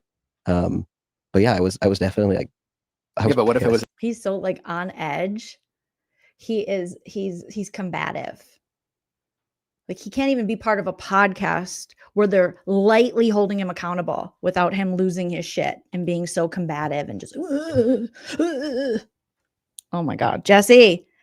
Yes, you guys are saying how she keeps looking down. Hi, Princey Poo. Yeah, she knows. She's got to get out. You got to get out, Jessi. You're too good for this loser. Get out now, girl. Prince, what did you hit, my baby? What did you hit? Prince is like, we're done here. Prince put it to ×10 speed when he stepped on the keyboard. Prince goes, Mom, I've heard enough of this loser. Thank you, producer Prince, coming in doing the Lord's work. Appreciate you. Talk about the show, like, and he muted it. Prince knows what's up. He's like, screw this, dude. I don't. Well, oops. In the moment, I was like, you can say there. I remember saying something along the lines of like, you could have said who he in certain moments. No, view that she. Well, I mean, like, I if guess it was so bad, then we should have been divorced. You know, like, it was maybe so. trying. It was definitely like said who he in certain moments. No, or something like that. I don't remember like specifically, but something like that. But yeah, I was definitely like. Yeah, but what if it was just like so bad from her point of view that she? Well, I mean, like, I if guess it was so bad, then we should have been divorced. You know, like, maybe so. Trying it. You know, maybe he should have been. Thank you. If there's a chance at your relationship, I think that was kind of the point. Was like we were in this limbo place, and if like you're gonna make an accusation or make a comment like that, that's where that anger was coming from in that moment. Jessi did. Do you ever ask yourself, Jordan, why are you so angry? And why do you not push that anger on yourself and you push it on other people, namely women, namely your wife? Do you ever ask yourself these questions? Why am I the asshole? Why am I so angry? Why am I taking this out on my wife? Ugh. Tell us a few times that like she, you know, had tried to divorce you. She had kind of like threatened this, like, I'll walk away, and it didn't seem like it was really an option. Why wasn't it for you? Because, well, actually, it's funny enough. I remember when I asked Jessi's dad for her hand, and I remember him saying, he's not like the very like sentimental type, like at all. Like he's very much like, how would you describe your dad? Just not emotional. No, like there's like emotion plays like no role in anything. Again, please allow little boys to be emotional so they don't grow up like this douche. The Bella Moretti says, I don't watch Mormon Wives show. I live here in Utah via NYC. Hey, girl.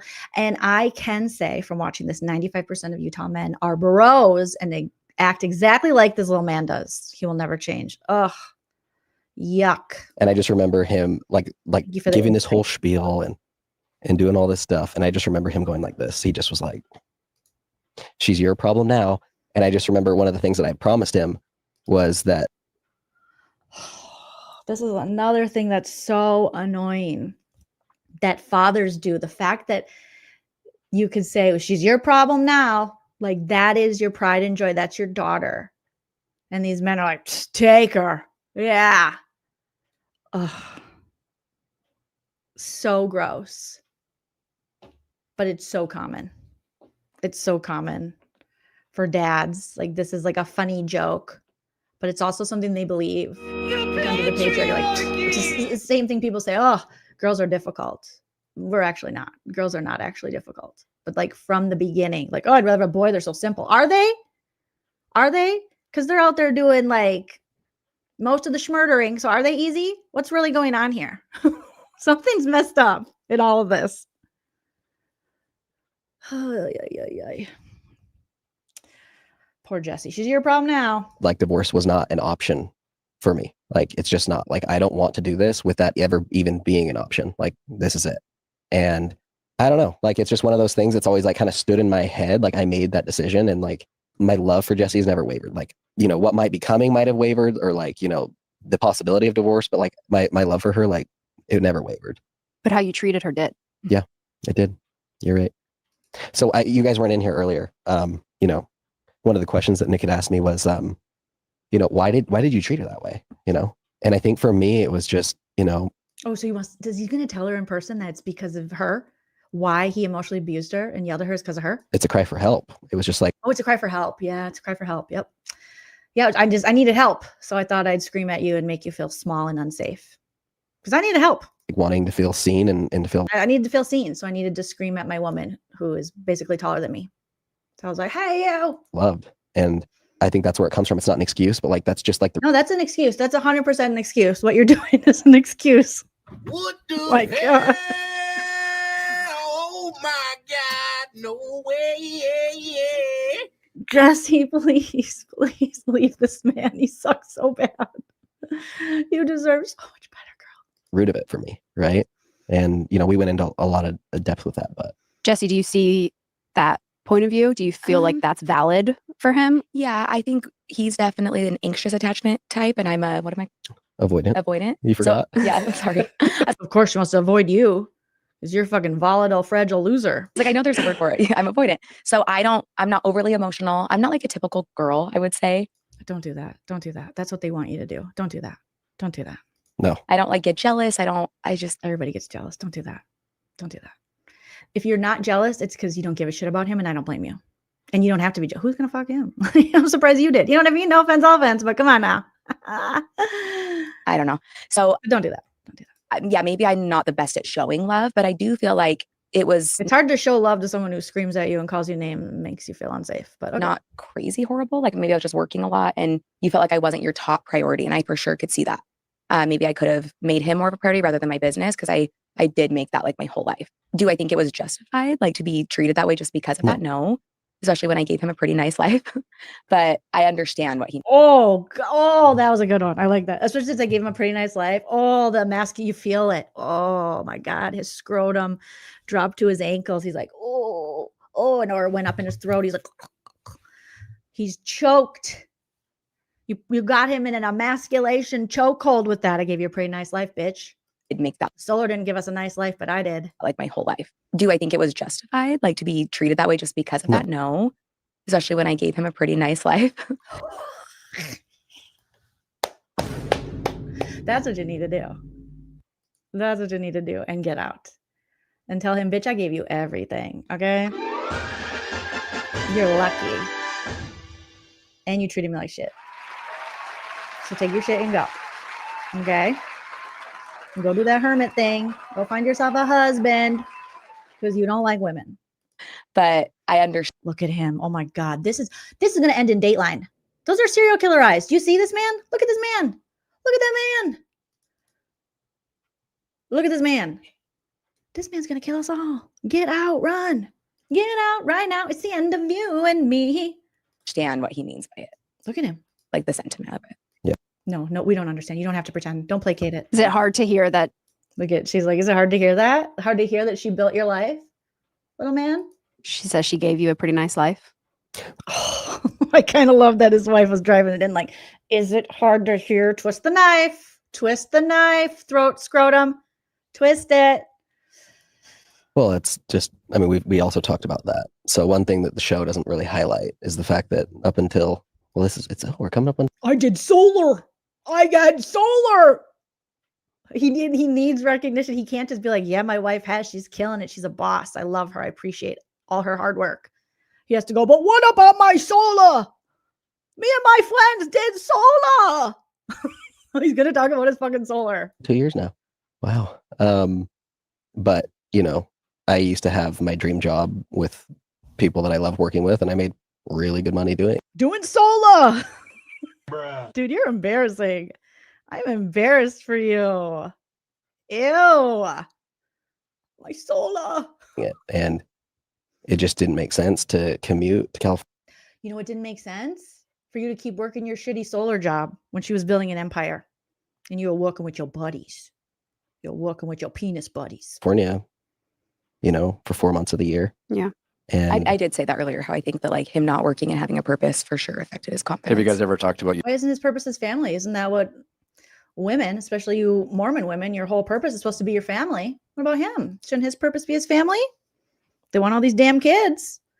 Your purpose should be your family then, sir. You're going back to work? Yeah, but No, he's lazy. He doesn't want to go back to work. He could just hang out. They can afford nannies. He ain't going back to work. Solar's different now. Solar's different. Don't you talk about solar. I fucking love solar. Solar feeds me. Solar tells me I'm good enough. Solar tells me I'm tall and handsome. And solar tells me I can last a long time in the bedroom. Solar tells me I have a big wiener. Don't talk about solar. It's a hard thing. Yeah, a lot of the solar gold rush is still good. It's just not. Oh, shut up. Not like it was ridiculous. So whether I want to rip off my solar panels because I hate this guy so much. I hope no one who installed my solar was like this dickhead. whether it's the solar gold rush or in solar, Yeah. but just like something that Yeah. like if I mean, I've tried. I mean, like I said, I was telling Nick this. Like, I think the thing that's been really cool through this process, like I never saw myself like doing this whole like social media personality thing, but you know, Sir, you don't have a personality. You are only here because your wife is dragging you along. She is your knuckles are dragging. If she's dragging your Neanderthal ass along for the ride. You have no personality, sir. these brand deals have been You are not interesting. big and it's been good money, but it's also like it's not always like It's not solar. I want solar. These brand deals are great, but it's not solar. Solar fed me. Solar was great. consistent, and it's like it's just not the same kind of grind and stuff that I was used to. I think it's hard to have, I will say it's hard to have a normal job in this world because we film twice a year and they demand a lot from us. And now the husbands are way more involved in the story than they've ever been. So it is hard to have a schedule. And also I like joked about this with Dakota the other day. I was like, how do you go just do tile jobs now? Like being who you are, like Taylor's ex, like Taylor's blowing up right now, like you're Dakota. And it is kind of weird to like think of just going to work. Just being Taylor's ex, because that's all Dakota is. Dakota's another fuckboy. He's just Taylor's ex. He's nothing important. He should do tiles. All right. And he should get off the show because he's annoying too. Yeah. Steven says, ain't nobody following you for anything besides your wife, sir. No, nobody. Normal job and then having this life on the side, you know, like it's just kind of like, how do we know people aren't hiring Dakota just so they can meet him? You know, They're like doing that. Exactly. So They are doing that. That's my boyfriend. They are doing that. See how quick he is to defend Dakota? They are doing that. Yeah. Because he's cool and they love him. This guy is so obsessed with men. He has like planned his style around Dakota to where this past season, like I said, they're wearing matching outfits. They're wearing matching short shorts with their little balls hanging out. I think it would be hard for him, but also I truly believe he needs a passion and I hope he, you know, loves what he. Maybe his passion should just be like, be a better person so you can be the best dad and husband you can be. He's doing right now with the internet stuff. But again, he's doing his little internet stuff. Yeah. Good boy. I could go away. Doesn't last forever. I would love for him to have something that he felt was his, because even this world is mine that he stepped into. And maybe that also affects you. Yeah. Damn. I feel like Jessi, low key, she is dragging him to hell. She's like, because also, not only do I have a hair empire, but this world he stepped into, this mom talk, serialized, it's my world too. Yeah, this isn't my world, bitch. You're just living in it. And he's like, oh my God. Oh my God. He's not going to be able to get an erection for years. This is amazing. Away. Doesn't last forever. I would love for him to have something that he felt was his, because even this world is mine that he stepped into. Bruh. Drag his ass. Yes. Get his ass, Jessi. Hit him. Hit him again for me. I'm just scoot on over and let you whack him. Get him again. Get him for me. Done. That's what you should have been doing, Nick. You should have been checking his ass, but you didn't. We need men to check problematic men. We need other men to check them. Because this guy, men like this, they only respect the words of other men. And that's what you should have been doing, Nick. But you're too much of a chicken shit. So the women got to do it. And maybe that also affects you. Yeah, I think that I have my own thing going with that. You wouldn't have any of this without, look at it. He's like, he can't even admit that. He's like, oh, I think I have my own thing going on. You wouldn't have dad talk unless you had mom talk. Like nobody, I didn't even know your name until this season because of Jessi. I never took the time to learn your name because you weren't important. Any other season. But he's like, I think I have my own thing. No, you don't, sir. Without her, you're nothing in this like social media world. And you should know that. for him to have something that he felt was his, because even this world is mine that he stepped into. And maybe that also affects you. Yeah, I think that I have my own thing going with that, honestly. Okay. But They're like, oh, okay. Okay, yeah. That's delusion. I think I could, yeah, totally. Yeah, your own thing. Yeah. What's your name again? You wouldn't even be at this interview if it wasn't for Jessi. Like, you're Jessi's husband. That's it. Sorry, not sorry. What do you mean by that? I mean, a lot of the stuff that we've been doing with Dad Talk has nothing. I mean, we have the views and whatnot from Dad Talk has everything to do with Mom Talk. Mom Talk started that shit. What are you talking about? That's why I hate when they incorporate the husbands into these shows. Same with Housewives. Like when Jersey was trying to make the guys a thing. I'm like, I don't give a shit about the guys. I don't watch for the guys. Okay? They can go have their own thing. This is for the women. And then the guys start to think they're special and try to take from the women. And the women started this shit. I don't want to watch the Real House Husbands. I don't want to watch I'm watching the Secret Lives of Mormon Wives. You're just a side character. You're supporting cast, sir. And you think you're the star. Oh my God. Your name isn't even in the show, bro. you guys for sure, but like it's still our. Yeah, no one would. What? I mean, a lot of the stuff that we've been doing with Dad Talk has nothing. I mean, we have the views and whatnot from you guys for sure. And that's all that's about is the views, because it's the only way you make money from Dad Talk is views, which gets you brand deals. Is your ego this bad and fragile that you can't even be honest with yourself? But like, it's still our own.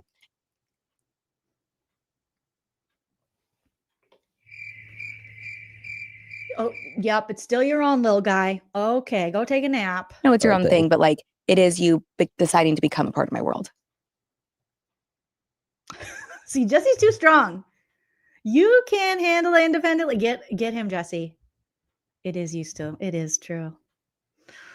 Oh God. Look at this. Look at him look at his wife.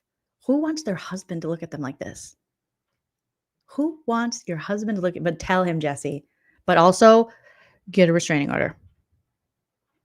Yeah, for sure. That was what I meant. Like, yeah, for sure. And then he looks over at Nick like, oh, but not really, right, buddy? Huh.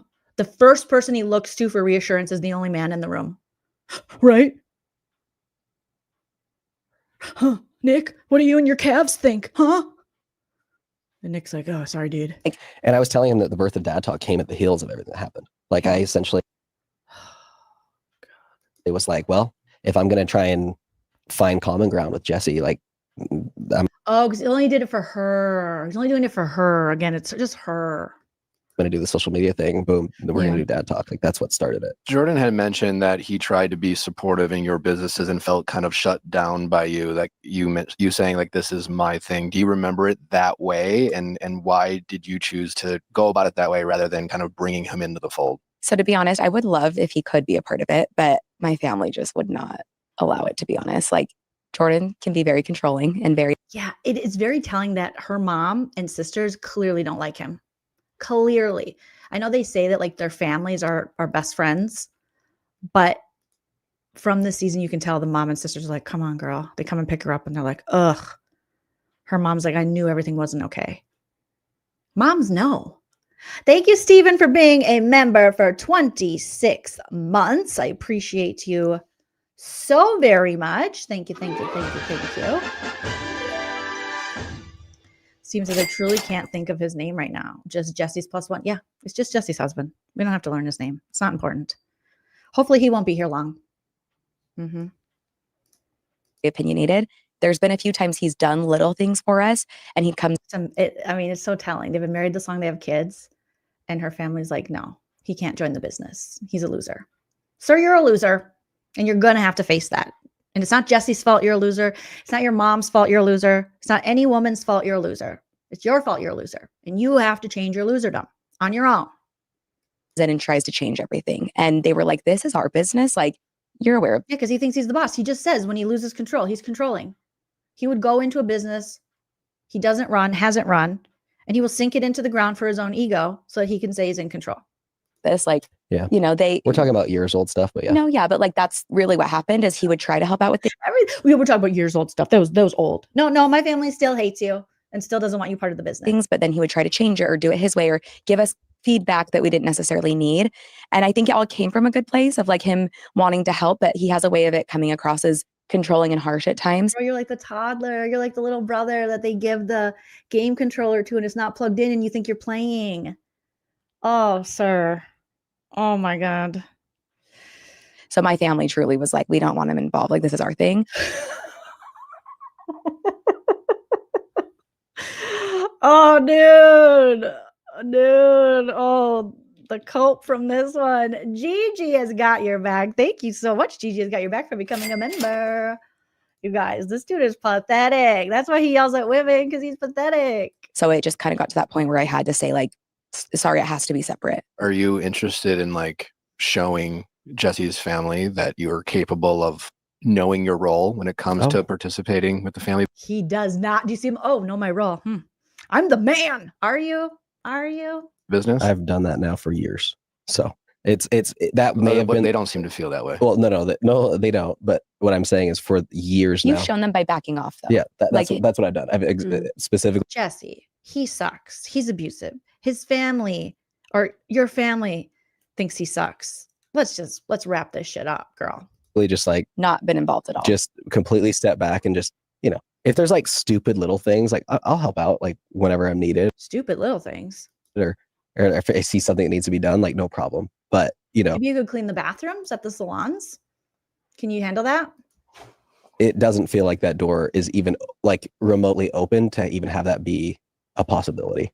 Also, to be honest, we already worked together with the show. I don't know if I could handle like working together in my business and what that would do to our relationship. I just think maybe it is good to keep it separate. Yeah, I mean this in like the most respectful way. Like I don't really have an interest in like doing anything like as far as like a role with her business. Like I'll help out if and when I'm needed. But outside of that, like there really isn't. If I saw a spot for me, like if I saw something. Mop the floors. You could do nighttime janitorial. That could help you and help your ego too. That where I could provide immense value. Cleaning. Cleaning, shutting up, making sure all the ladies have drinks when they're there. Then I might be more interested to say it. But as of now, I mean, Jessi and her dad have done such a good job with the business and putting people in. Oh, damn, even her dad is not even just the women. Like other men see through you, bro. Oh, embarrassing. Thank you, Gigi. So glad you're here. Gigi says, new here, but caught a bit of your show the other night and laughed the entire time. Thank you. I'm so glad that you found us over here. Welcome, welcome. We like to roast up everything. Places where they're successful and doing well. But I mean, I don't even know where there'd be time right now. Like we're so busy with press. The fuck you busy with, sir? You don't even work. You don't do nothing. You barely care for the kids. What are you busy with? Huh? Trying on white socks? What are you doing? We're so busy. She's looked like you ain't busy. I know someone who's busy. It's me. Definitely ain't you. And filming and kids and family and like we don't like I don't even know where. But yet Jessi can do all that and some and run a business. But you're so busy. So there's time to add anything. Like genuinely. Yeah. We learned throughout the season that the affair happened while you were separated. And then I learned while talking to Jessi last week that the separation idea was your idea. It's not so low. Why did you want to kind of portray it as like this happened while we were separated? Well, hold on. I told them what happened is that during those 6 months that we were hiding it, you had mentioned if this ever comes out. Oh yeah, I had said that one time. Yes, but then when I got blindsided, I remembered that and I was like, that's what he's going to want me to say. Yeah. Like I said, it was embarrassment, like sheer embarrassment. Like I was like, well, we could say this or, whatever it was, but it was like, I was just spitballing at the time, and in the moment, like, I think that's what even talking about. I feel like she can't let an answer out without him going crazy. Gigi, that's so kind of you. Thank you. So generous. Gigi gifted 10 memberships to the channel. So congratulations to those of you who got a membership.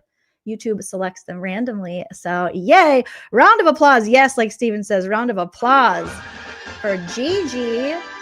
You sweetie wipe the seedy coming in gifting people, 10 people with Lean Team memberships.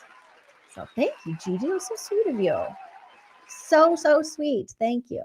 All right, I have to listen to this again because I don't even know what the fuck this guy's talking about. See last week that the separation idea was your idea. Why did you want to kind of portray it as like this happened while we were separated? Okay, so she's saying the separation was your idea, but you wanted to portray it like all this is happening. Okay, whatever. Well, hold on. I told them what happened. Well, hold on, he says. Whoa. Is that during those 6 months that we were hiding it, you had mentioned if this ever comes out. Yeah. Oh, he wanted to see, it's that emasculation. It's his ego. He's like, say that you and Marciano got together while we were separated. Oh my God, dude. He's even trying to write his own story about getting cheated on. I had said that one time. Yes, but then when I got blindsided, I remembered that. And I was like, that's what he's going to want me to say. Yeah. Like I said, it was embarrassment, like sheer embarrassment. Like, oh my God. Oh, dude. Yes. Oh, God. like I was like, well, we could say this or, whatever it was, but it was like, I was just spitballing at the time, and in the moment, like, I think that's what she decided to say, like it was. No, I definitely wasn't using it as an excuse. I remembered you saying that and I was like, I think this is what he'll want me to say. I know, but also, I mean, it's to protect yourself too. No. Okay. Because if that was the case, I would go with the narrative. He can't even admit that he was trying to protect himself and his ego because he was embarrassed. He's like, we'll just protect you too. He always has to throw her into it. And she's been 100% honest. Like, yeah, I had this emotional affair. Yeah, I kissed him a few times. Give me a polygraph. Well, I definitely wasn't using it as an excuse. I remember at the time. It was embarrassment, like sheer embarrassment. Like I was like, well, we could say this or, whatever it was, but it was like, I was just spitballing at the time, and in the moment, like, I think that's what she decided to say, like it was. No, I definitely wasn't using it as an excuse. I remembered you saying that and I was like, I think this is what he'll want me to say. I know, but also, I mean, it's to protect yourself too. No. Okay. Because if that was the case, I would go with the narrative now. I want people to know the truth. Right. And what I'm saying is I was spitballing ideas, and I think at the time He's just spitballing, guys. He's like, I was just spitballing. Bruh. I just love spitting and spitballing. felt so like, I don't know, maybe betrayed that I was like, well, maybe me saying something like Sarah will comfort her. I don't know. Do you think it felt like less emasculating? Well, for sure. I talked a lot about that in that first section. Yeah, I already said that. I already said that, dummy. Oh my God. Bro. Oh my goodness. This guy. Ugh. I wish you guys would have listened in. You should have listened. Now I gotta explain everything. He's so mad. I'm sorry. He's like such an angry little man. Look at him. Look at Nick. He's like, right. He immediately looks for the male approval in the room. Like, right, dumb bitches. They should have listened to us. And Jesse's like, oh my God. Going forward, how do you plan on being a supportive partner for Jessi to make her feel the way she needs to feel, whether it's supported, believed in, validated, while not bringing your baggage into it? Yeah. Thank you, Gigi. Good luck on your case, and we'll see you soon. Thank you so much. Well, I mean, that's what I've been doing, for months now. It's just a matter of like making I've already been doing it for months. Doesn't seem like it, sir. sure that her needs are met, and like just being You have never met her needs. I can just tell, sir. supportive and just kind of like letting her blossom. Look at Jessi while he's talking. Oh, girl, I hope you're filing the papers to divorce his ass. Because Jessi's so good at this world. Like, that's his way of calling her fake. She's so good at this social media reality TV world, and I'm just so real I'm not. I think Jessi would make an incredible host for anything in, obviously like the Disney family. Like she would be the best that there is. Disney family? What are you talking about? She'd make a better host than freaking Nick VIALL. Nick VIALL. Much rather watch her. Boom. Roasted. Than him. Like hands down. I can't think of anyone better. So it's just like trying to be supportive and just, it's hard because he's trying to sell his wife to the Disney Channel. What the hell's going on here? A lot of her self-confidence issues like come from me. Not all of it, but some of it. And I'm just trying to do everything in my power to just make her feel loved and supported from sometimes from a distance and No, he's just saying those words. sometimes up close. You know, I love to go on trips with Jessi. I love to stay at home with the kids and support her that way. I don't know. I feel like we're on a really good path now. Do you feel that from him? Yeah, I do. I was going to say, I think that the scariest thing about what's happening now is we've been making progress, but this is going to reopen everything. It's like the show coming out. This will come out. Like we're talking about hard subjects and it could trigger both of us. And I think it's natural to feel a little defensive, you know, each of us with what happened and what the other person did. But I have seen a lot of progress over the last couple of months. And he's definitely like, oh, Jessi, don't lie to him. Don't lie to him, girl. Don't lie to him. We've been just watching this podcast episode for an hour and we've seen a different him regress. No progress. Than he was before therapy. I will say that. And how do you feel like you, Jessi, are going to... If this is progress, this is not good. Because you're only getting busier and more famous and, you know, everything else. So how do you feel like you're going to make sure he still feels... Watch his face when his wife gets built up there. Because Natalie, I think her name is, she's like, you're only getting more famous and more successful. Watch how pissed he is. This is not a supportive spouse. This guy is so jealous. And how do you feel like you, Jessi, are going to make, because you're only getting busier and more famous and, you know, everything else. So how do you feel like you're going to make sure he still feels like a top priority? I would say even if her success makes him feel like a loser. Oh my God. Dude, quality time isn't as much as it should be, but making sure that time is quality, like making sure when I am with him and the kids, like I'm not on my phone, and I try to do that with my business in general. Give 100% to what you're doing at the time. So if I'm at work, I'm 100% at work. If I'm with my kids or with Jordan, 100% there, and just try to be in the moment. That's something I'm really trying to work on, because even if it's one night a week that we got to connect or spend time with each other, if that's quality time, then it's worth it, right? So I feel like that's something he would appreciate, is just me being more present. He doesn't think you're present. Look at him. He doesn't think you're present. I think it's just being intentional, you know? Intentional. Okay. Yeah. Tell us more, abusive guy. I think it's really easy to like get caught up in like the world and what's going on. And I think it's just like I've seen it honestly. And like, I really appreciate, like, it's not perfect. I'm not perfect, guys. Like, it's not over here. Like, how many times has he mentioned perfect? We should do like a count of that. I don't want to come in here and be like, oh, we're great. Everything's amazing. Cause that's not true. That's just not.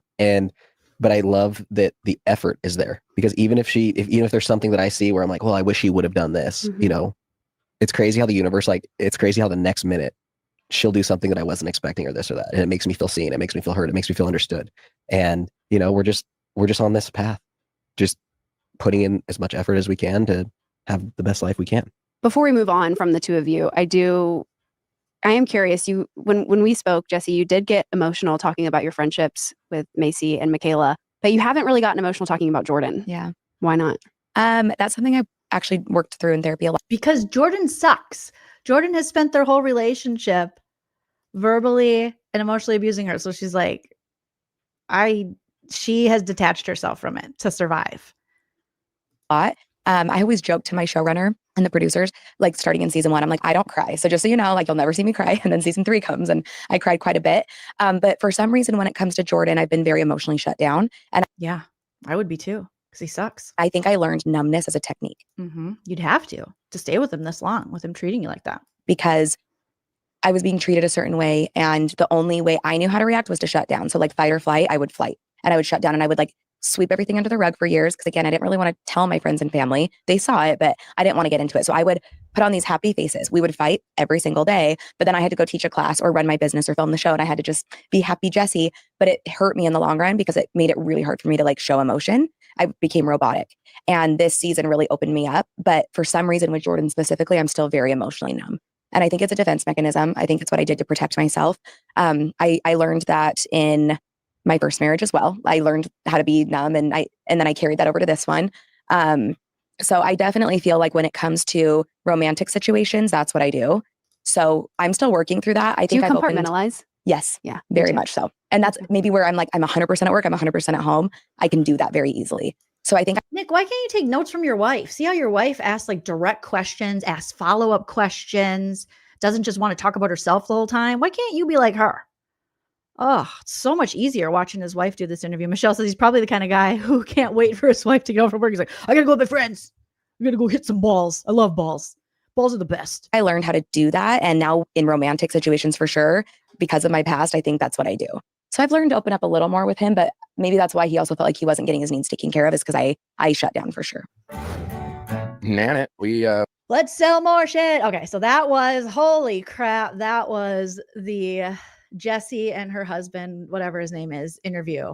Oh my God, Jessi, run like the wind, girl. We will stay tuned and see what happens, but looks like they're working on it. But that was bad, you guys. That was really, really bad. Oh my God. Horrible, horrible. Evelyn says Jessi has a lot of repressed emotions to process from living in functional freeze for years and years. It sounds like it. Yeah. And he's just like, no, I'm better. I'm done. I fixed. I'm good now. And it's like, no, you're not. No, you're not, sir. You're horrible. Oh my goodness. All right. So again, if you want to watch that, it is Nick Vialls. Let me drop the link in the description, or I'll do that in a minute. Okay, it's not working right now, but I'll have it linked in the description, and I also put it in the live chat if you want to go watch it again. You know, if I don't know, you know, whatever. Maybe you're like, oh, I got to catch that one again. Robbie says, nah, they'll be finished after. I hope so. I hope she gets out, because he is just a whole problem. He sucks so bad. All right. Okay. So let's take a look at this. Okay. So a few days ago, the LaurenMatthias Hidden True Crime of It All, Excited Utterance. I dropped their channel link in the description and in the live chat. They were going over, they did a live talking about, let's see. Oops. Oh, come on. Come on, YouTube. Work with me here. Smash that like if you haven't already, you guys. Hidden True Crime Lauren's dirty lies and CSIs. How did she get that civil stalking injunction signed off? And we know that she did incorporate the help of having it like served or having it enforced, I guess, through Bobby Joe. Wasn't it Bobby Joe Olsen, the lead head homicide person? She was like, yeah, help me out, because obviously there's no homicides at that time in Aurora or bigger cases. So help me with my fake civil stalking injunction. Okay. Owen, good to see you. We were just going over one of your videos yesterday. Thank you for gifting 5 memberships to the channel. Good to see you. Thank you so much. I appreciate that. Yes, and I was going back and forth about how to pronounce your name. And Awen.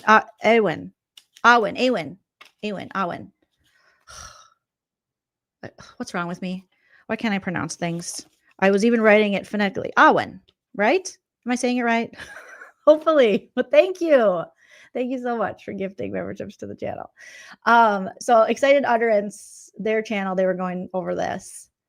And I thought it was interesting because it's like, yeah, the timing of the civil stalking injunction, right in time for CrimeCon, for them to be able to deny Christina from going. And it was a real like power move to do on her. A-win, triple A-win. I win. I don't, what's, if maybe it's my Minnesota, I'm just blaming everything. But yeah, we liked your voice too.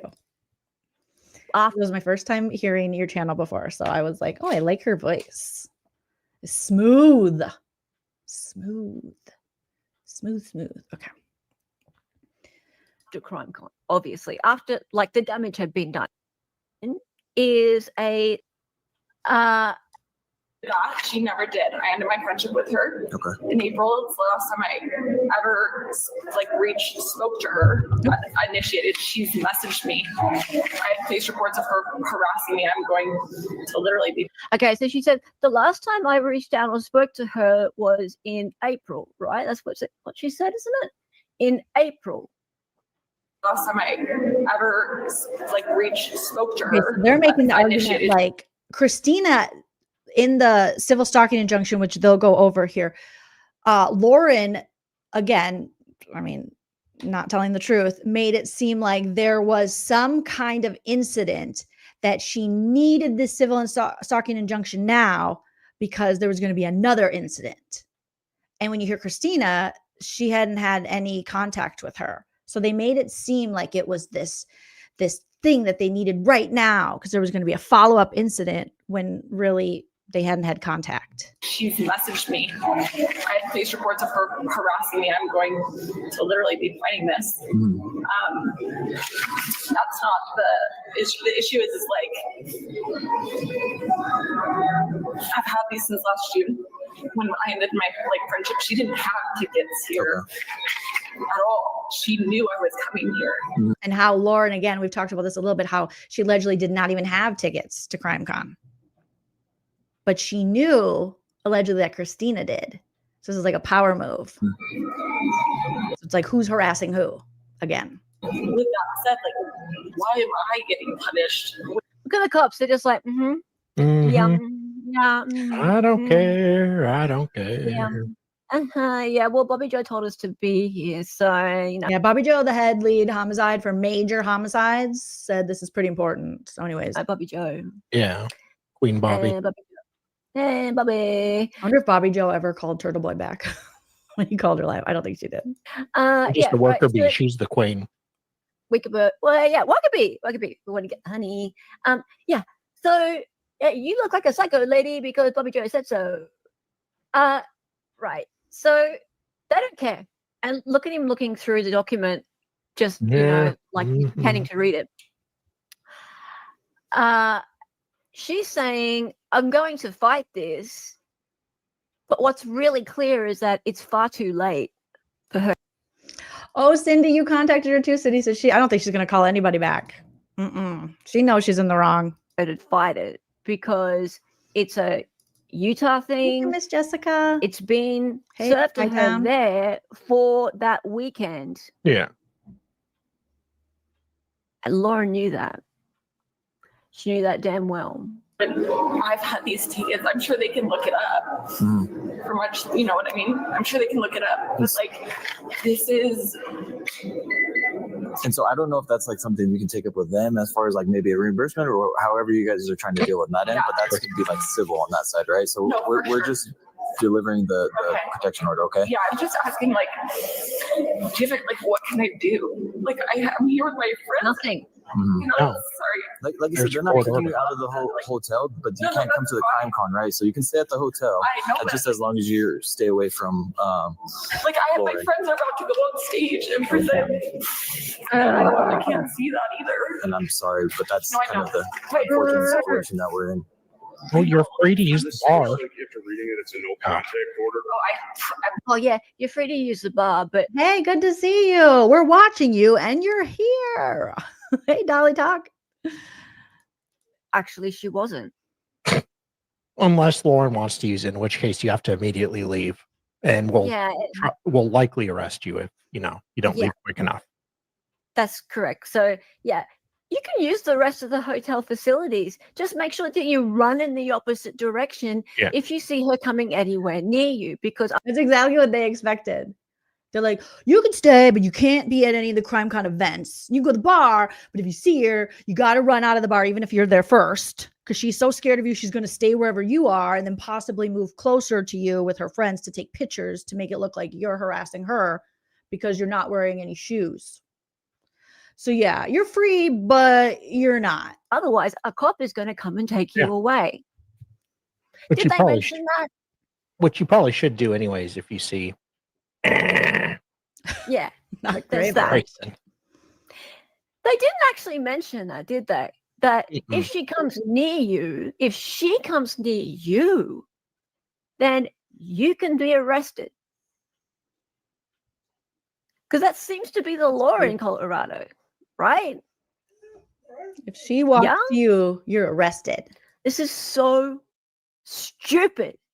And it makes me so mad every time I watch it. Right? Yes. It makes me so angry. So angry. Right. So, okay. Ruth Ann, there you are. Ruth Ann's here and Ruth Ann's there. The document that she's being given is a civil stalking injunction, right? And I wanted to have a look at it. now we have the whole. If you guys are wondering, I see someone asking, this is Excited Utterance. You can get the channel link in the description. I'll drop it again in the live chat, but definitely go sub up to them, give them a like. They're covering so much regarding this hidden true crime. They're even getting into the Delphi, and I don't know much about that case, so it's been interesting to watch them cover that, because that seems to be, according to you guys and also according to them, when a lot of LaurenMatthias's subscribers decided, wait a minute, I think I'm going to unsub because of allegedly her coverage of that. And so they've been pulling receipts from that time, even like pulling together a video, like a short of Lauren going live in her car, which I guess she would do at Delphi.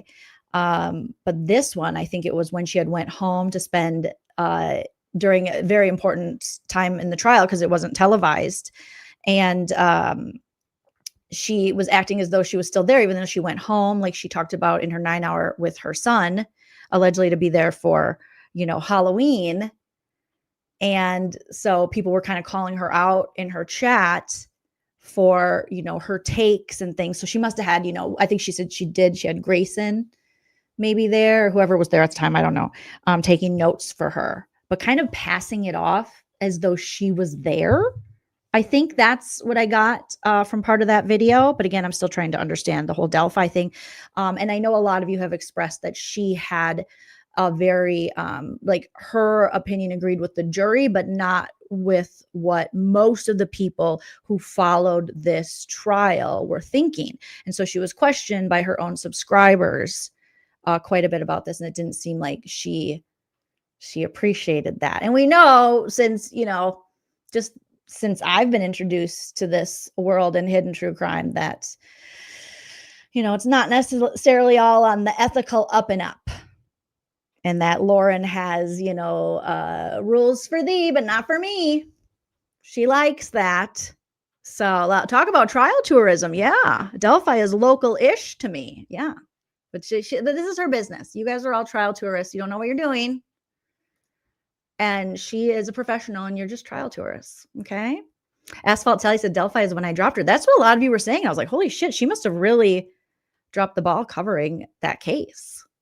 So it's nice to see Excited Utterance, covering that, because they're doing a great job of explaining it to someone like me who doesn't know the first thing about Delphi. Document. I have cut it into pieces so that we can see it more clearly. Let's go. That's just the video we was watching. Alrighty.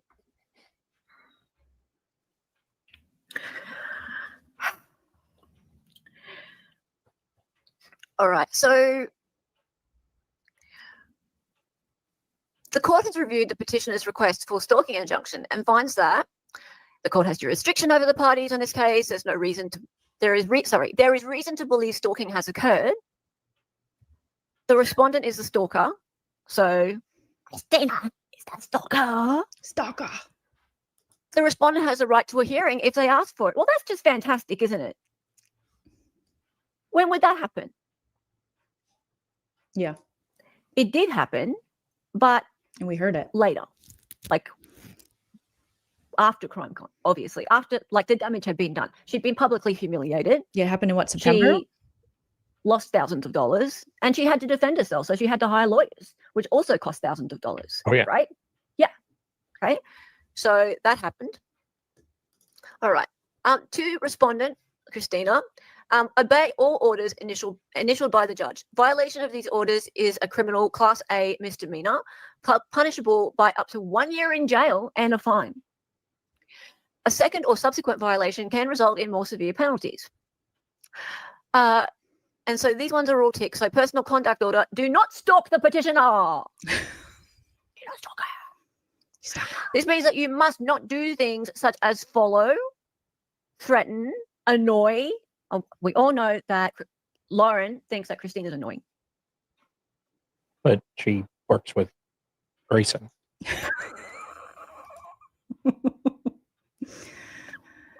Make it make sense. We don't know.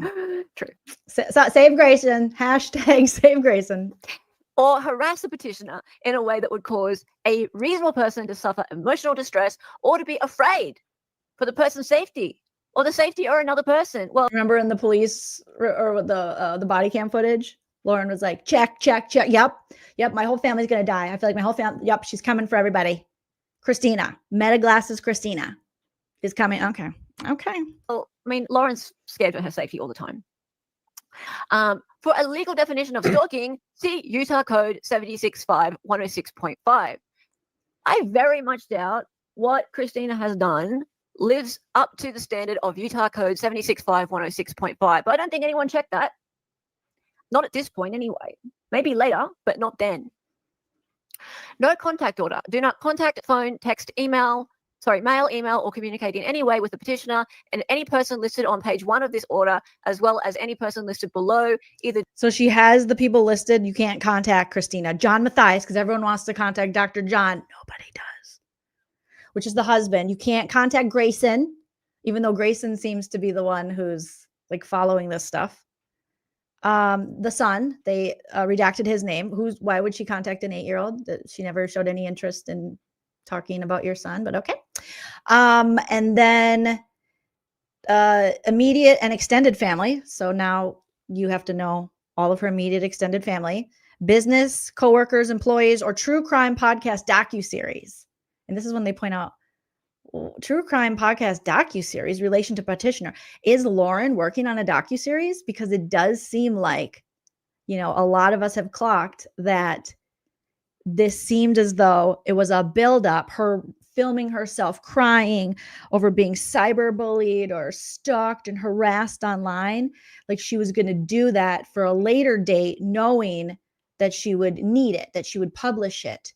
Because she said, I was hoping my story could help others. Like she was trying to create this narrative to maybe sell the idea, like a documentary or docuseries, that she was the victim, this, YouTube creator, mom. She's just a regular mom like Jen McCabe, and now she's being cyber stalked and how they're dealing with it. This seems like, this, in my opinion, seems like something that Lauren would do as like start marketing early. Start setting the scene so we can sell this story directly or let's fast forward a little bit. Is there? So that's not standard. So the petitioner's current or future home. The petitioner is not a safe at home program participant. Petitioner has safeguarded their address. Law enforcement is still required to keep the respondent away from the petitioner's home. Yeah, I really think Christina wants to go to her house, but sure. Oh, kitty, I love you. I love your kitty. Yeah, Christina, what made you think she was ever going to go to your house? Did Lauren have any texts or anything where Christina's like, I'm coming to your house, bitch? Okay, fine. Blah, blah, blah, blah, blah. None of this stuff is ticked.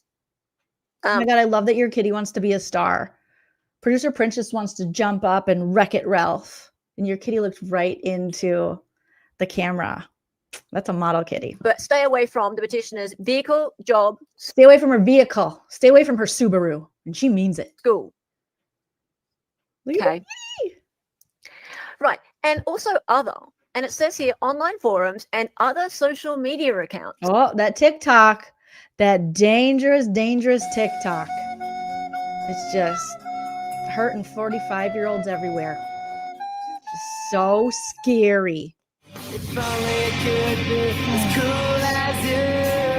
does that just mean everything? Does that mean that she has to stay away from all social media accounts? Basically. They're like, you stay offline. You're just a social media tourist. This is LaurenMatthias's job. Okay? Turn everything off.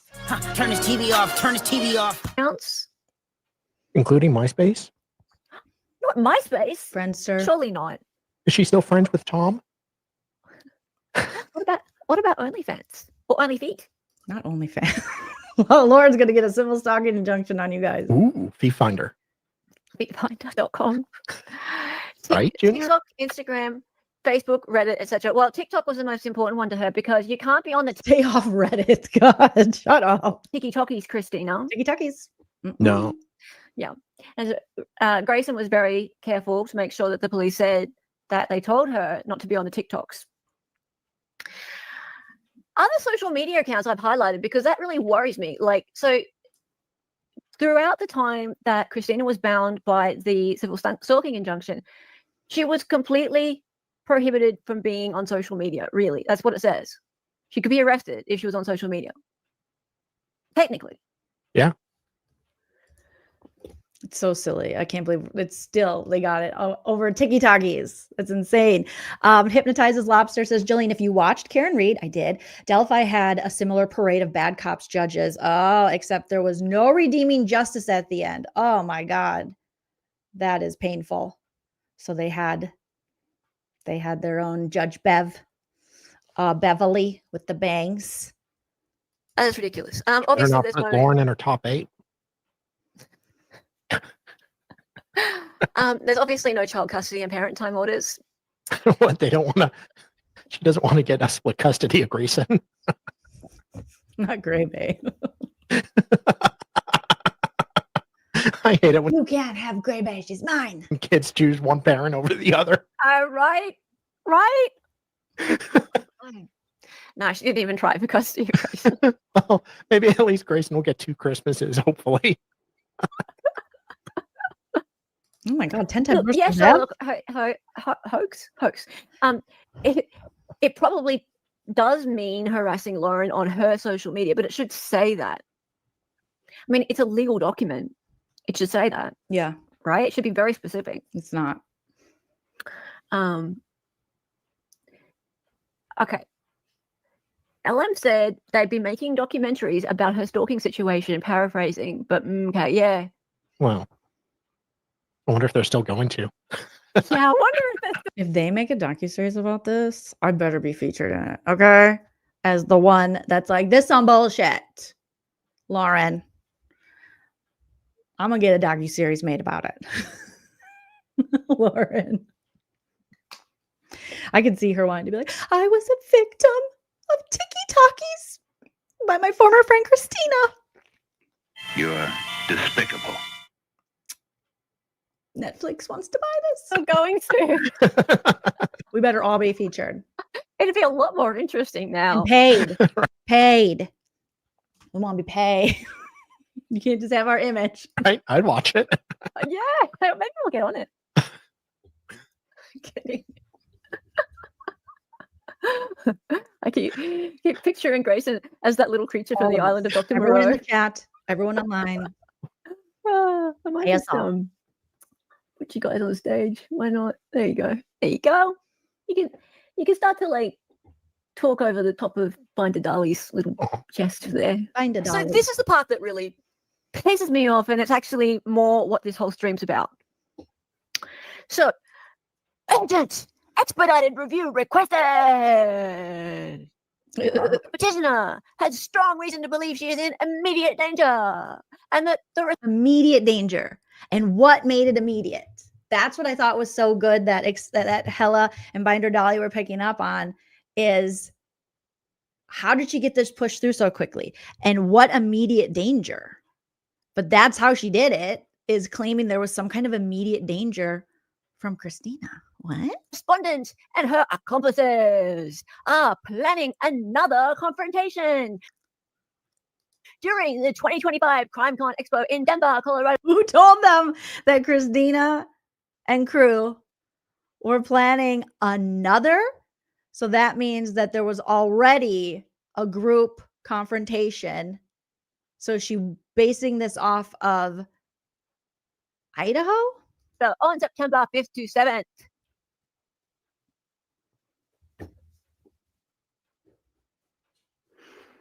For there to be another confrontation, doesn't there need to be a first confrontation? Right? Mildly inauspicious. Okay, so help me out, chat. Corey says, who would you cast in the Lifetime movie event? Who would you cast as you? Jim Carrey. He would make a very good Joleen. Jim Carrey would play me. Yeah, I'm pretty sure. Confrontation with Christina, not someone else, with Christina. Because she is. Yeah, because you can't. Oh, but you were upset. And I was like, oh, I went back to. Oh God, no. So you can't use the Idaho thing because Christina wasn't there. That's an excellent point. All right, let me get out of here. I actually went back to the Morgan. And I know you guys have been asking me to finish the Morgan deep dive. I know I have to. It's so painful. But I will, because I did promise. So I will. But it's just very painful.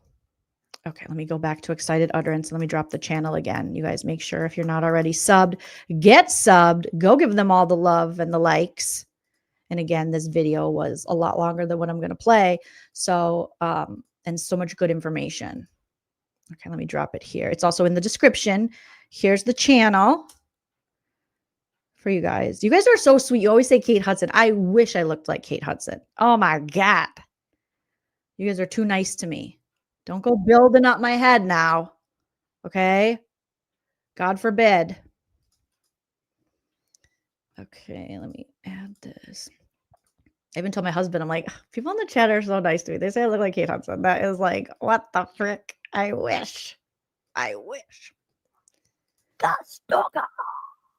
And the respondent. Yes? It can't be with anybody else. It has to be with her because she's the one being served. Good point. Good point. Because I even brought up Idaho, forgetting Christina wasn't there. She was in Europe. Yes. So I am Amy Poehler. legitimately flummoxed. I would be honored. Amy Poehler. Yes. Yes, Amy Poehler. You can play me. You're so funny. I love Amy Poehler. Love Kate Hudson. By those 3 words there, planning another confrontation. She has accomplices. I want some of those. Yeah, I'd like some accomplices. That'd be nice. I do. Yeah. How can LM legally still refer to her as a stalker with no proof? Isn't that defamation? Hey, yeah, well, good point. Well, This again, I have the question, like, are Christina and the other women, are they going to go at Lauren and Dr. John at all legally for everything they've put them through? And, you know, this whole charade of just, you know, stalker and using their giant platform to like defame these women over some BS. I'm curious, like, if they would have a case and what they could do. Goldie, yeah, Brad Pitt plays Dr. John. He wishes. But yeah, you'd be like, Brad Pitt. This is a court document, so I think Little Whiskers means now or since then. oh, since then, yeah. I mean, Yeah. Okay, so when they talked at the courthouse in AZ,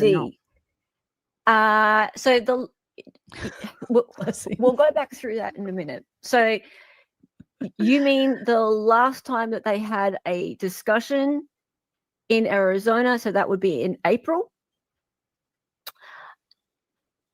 yeah. Or Let's talk about what. Good point. Hella, you were bringing up. You're killing it with the points. Yeah. So you last talked in April. So you're worried that there is like you're saying there's an immediate need for this TRO or TPO to be served because they're planning another. But again, like they said, then there would have to have been a first, including Christina. And there wasn't. So that was a confrontation. Because we will go through that in a minute. Yeah. That was the last time that they had any interaction whatsoever. No. So planning another confrontation. Yeah. Okay. They just lied so much in this civil stalking injunction. They just used so many resources like the Bobby Joes and the stuff they put in it and the hyperbole. It's insane. And now knowing what we know and then going back to take a look at this, it's like, holy shit. This seems like a calculated effort on LaurenMatthias's part. It's crazy. Is she calling? Yeah, maybe she's calling that a confrontation. Yeah, we'll see. We'll see. All right. So respondent shall not come within 500 feet of the petitioner, her immediate and extended family, including in-laws, her co-workers, employees, her place of business, or other known professional associates of the petitioner. You think she's going to talk to your in-laws? You think your in-laws are going to find her ticky-tackies where she doesn't name you or show your picture? Neither shall the respondent direct, encourage, or coordinate with other individuals to confront, harass, or communicate with the same, either directly or indirectly, on the respondent's behalf.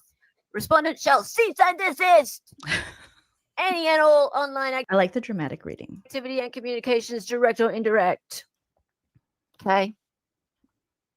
Like she was really having any contact at all at that point. She wasn't. Goldie, you're killing me. Goldie says Ellen S. Grayson. What?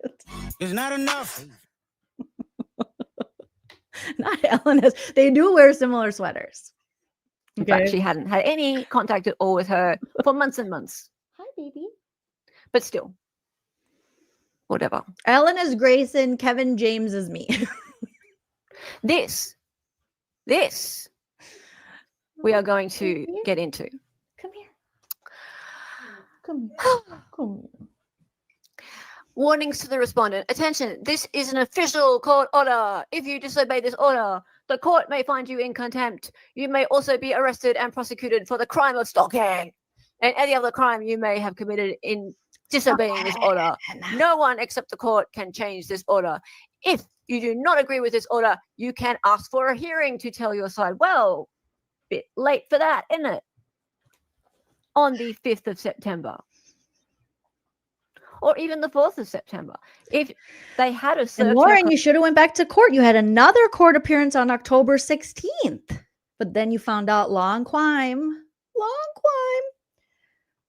Put in a little interest for that. So you're like, never mind. It wasn't that the judge was like, wait a minute, just a second. It seems like you're doing this to silence her and you're not really threatened. And that's not what civil stalking injunctions are for. You can't silence her. She can have a social media presence and she can criticize you. Is that what you're doing? And then you were like, forget it. I'll just go live for 9 hours and tell everybody that'll work. Correctly on the 4th of September, still a bit late. God, what is your childhood trauma?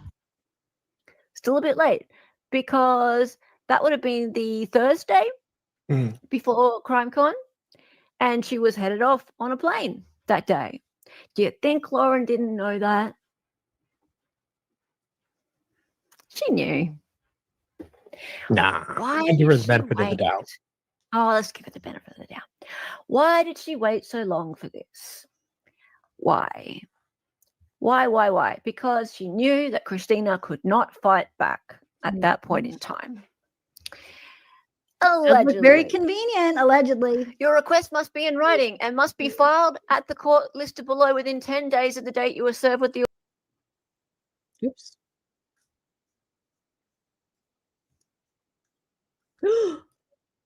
What? Hearing after You guys 10 hear days, that? but then you must persuade. That's crazy. Allegedly. Your request must be in writing and must be filed at the court listed below within 10 days of the date you were served with the order. If you do not ask for a hearing within 10 days, this order will last for 3 years. Huh? What if it gets lost in the mail? Well, I guess you have to be served, but still, if you don't get it in 10 days, if you don't reply and acknowledge it, the order will last for 3 years?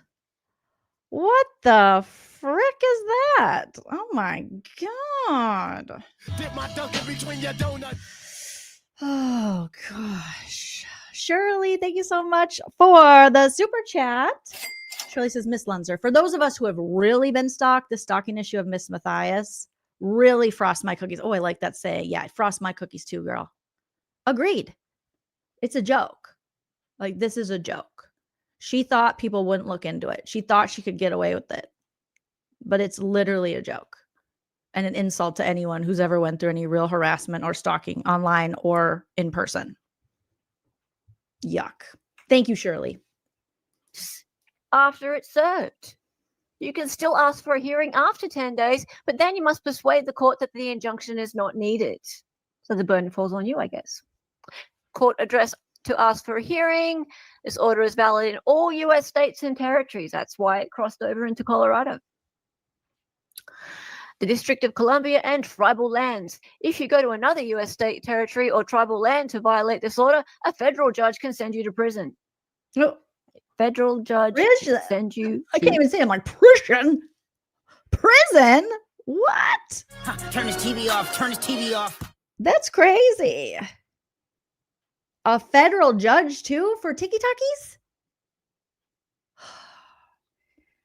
Like, there's going to be a point where she has to answer for this. I mean, this is ridiculous.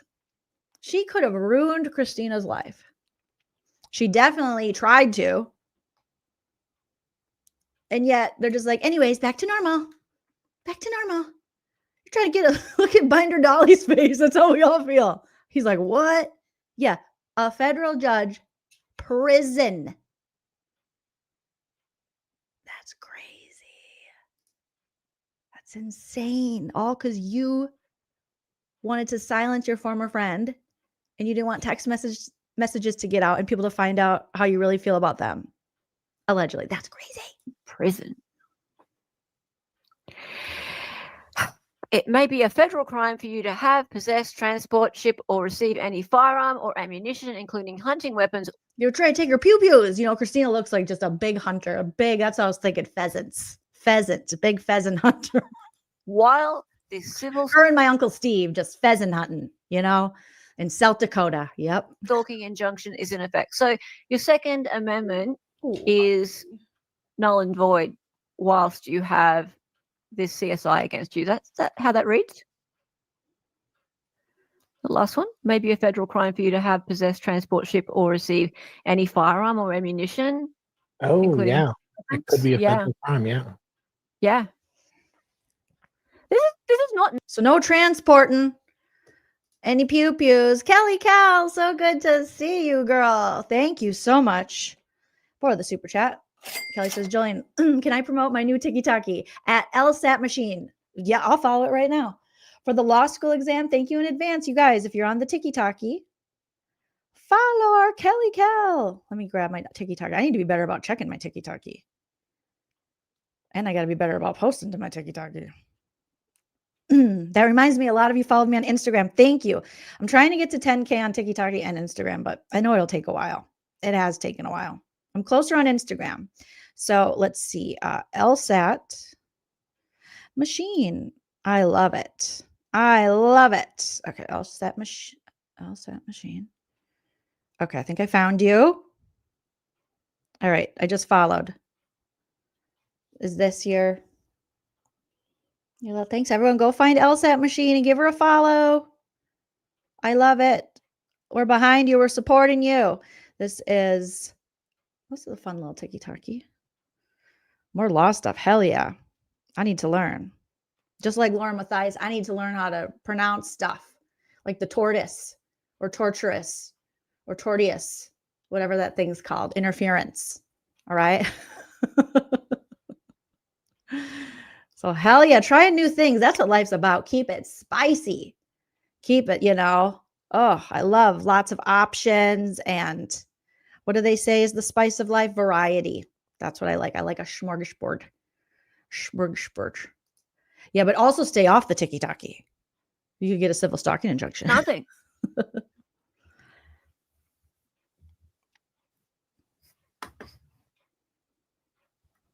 Wow. The real crime is Christina Ranko not acquiescing to LM's control freak, two-faced, limited public figure, power tripping BS. Claudia Jordan. Mm-hmm. Yes, how dare she? Dare she not acquiesce?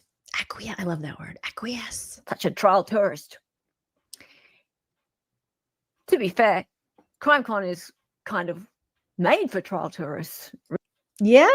Ding, ding, ding. Allegedly. Allegedly. That's true.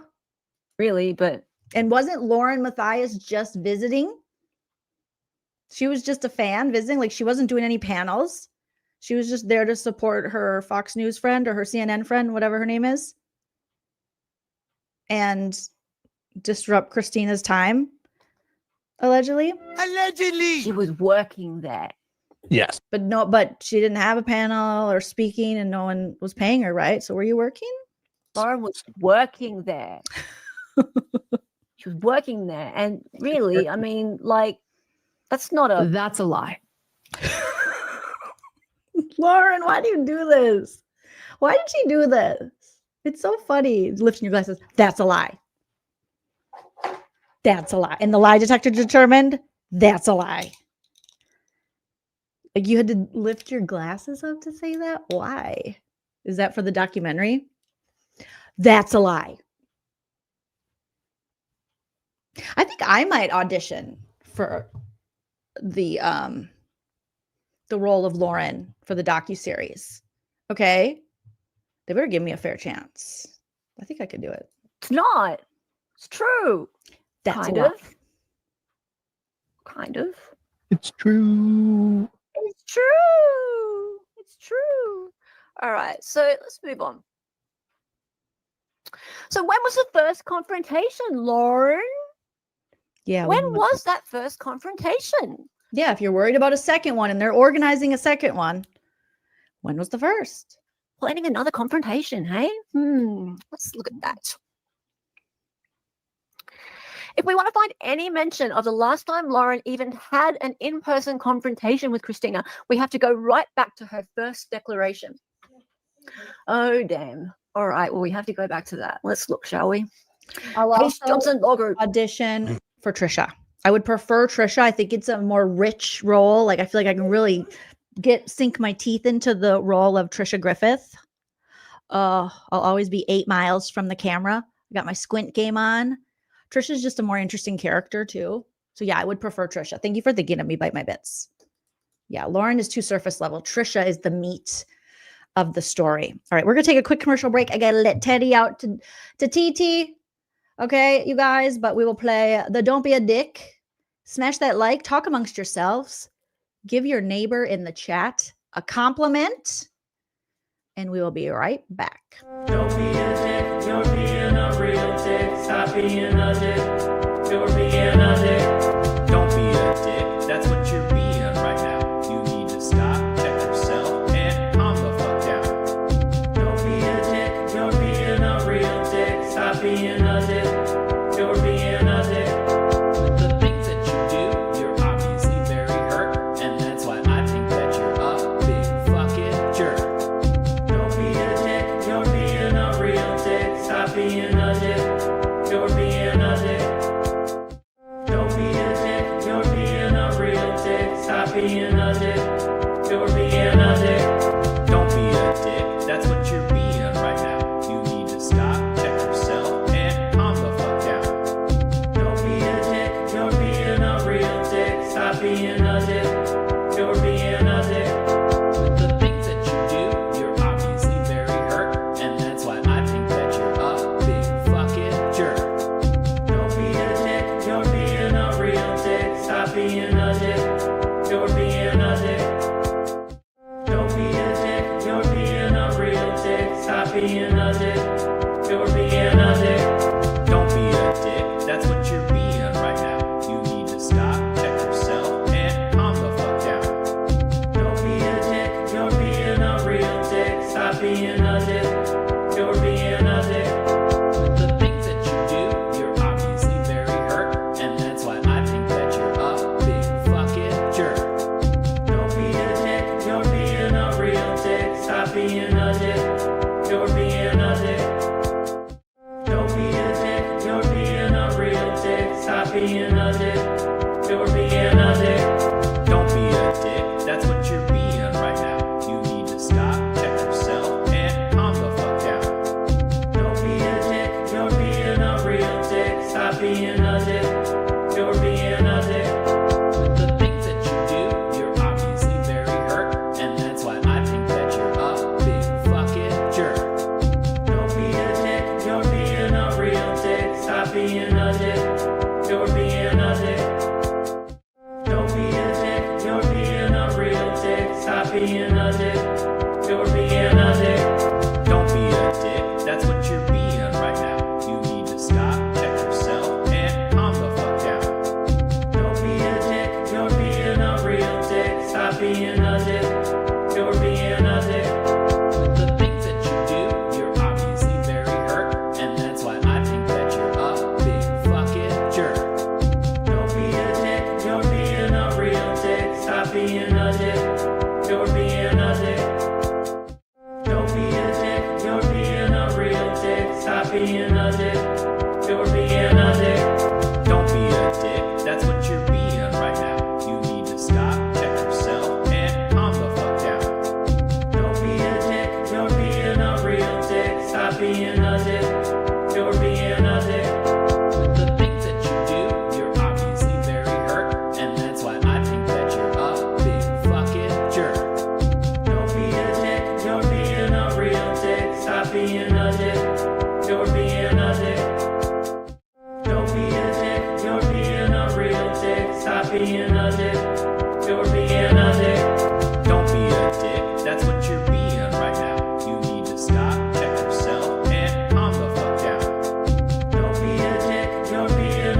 being a dick.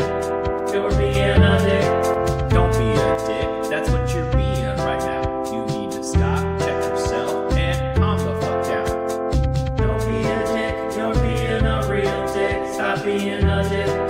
You're being a dick. The things that you do, you're obviously very hurt, and that's why I think that you're a big fucking jerk. Don't be a dick. You're being a Real dick. Stop being a dick. Okay. Thank you guys for your patience.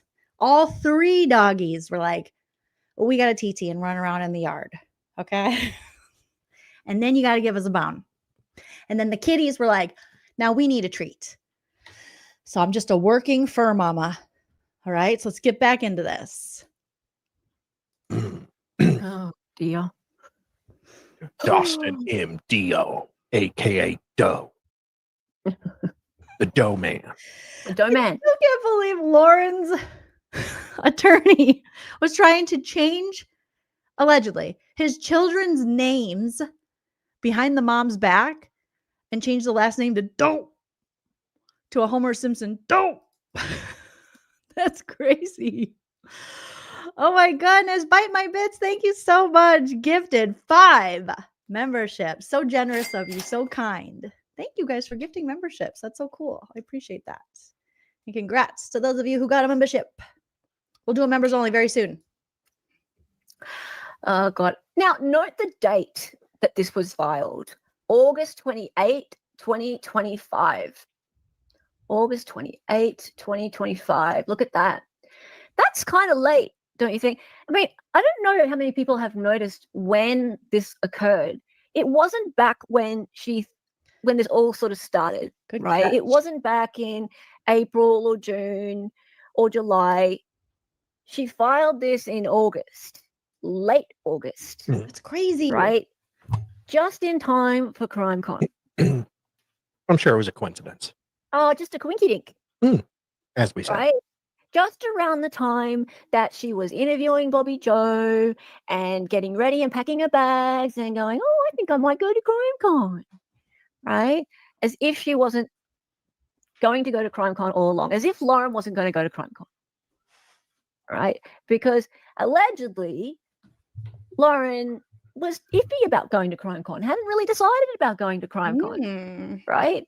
But August 28, 2025, we have these 2 declarations, one by Grayson and one by Lauren, stating how scared they are of Christina, right? So I've just gone and highlighted the parts that talk about the first and last interaction, one-on-one, actual in-person interaction with Christina, because this is important. If there's going to be a confrontation, like a second confrontation, then there has to be a first confrontation, doesn't there? Or am I nuts? Right? Well, yes, but you're right in this case. No, you're right. I might You're be not a bit nuts, but I think there has to be a first confrontation. So, by the way, Grayson's declaration is full of hyperbole. There's all sorts of rubbish in there. But not hyperbole for the Gray Bay. Palm Puppy Grayson? She doesn't even spell Christina correctly up here. But we'll go through and get to the part where she talks about this April 2025 confrontation. Okay. So in April of 2025, I'll zoom this up a little bit. In April of, do you want to read this bit? In April of 2025, I was sitting upstairs in the Maricopa County Courthouse when Lauren let me know she had been confronted by Christina and told all of her text messages were being released. Ooh. Dun, dun, Yeah, that's hearsay. So Well, I don't yeah. know.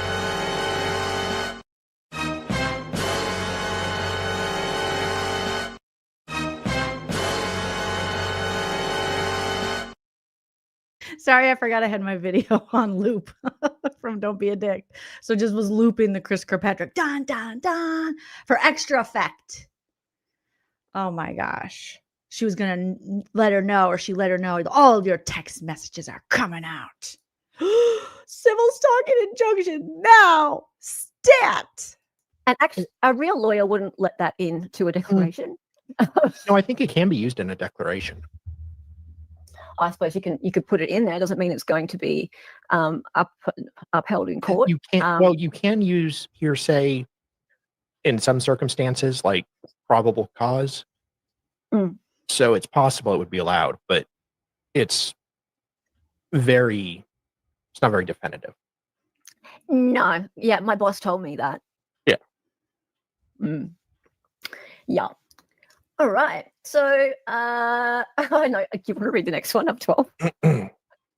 What came next was like something I don't even know how to describe, other than as if it came out of a movie and became the worst 4 months of my life, safety-wise. Oh my God. Turn his TV off. Turn his TV off. Melodrama. Hashtag save Grayson. I gave Dolly my phone number. Wait, what?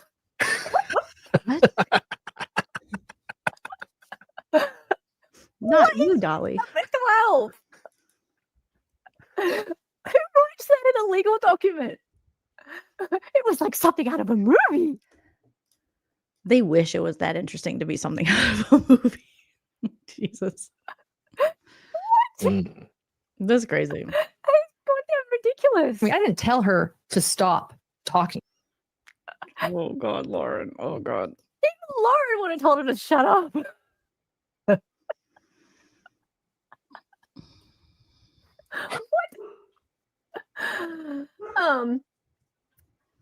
Okay, so really nothing. There's nothing, right? So that's all she said. That's all Grayson said. She didn't see it. It was all just hearsay. Lauren telling her that happened. So we can move straight on to. Oh my God, Grayson, they are manipulating you so easily. Well, Lauren said, girl, no. This goes on to the head on the platter bullshit. That's in June. So then she said, she'll put my head on a platter.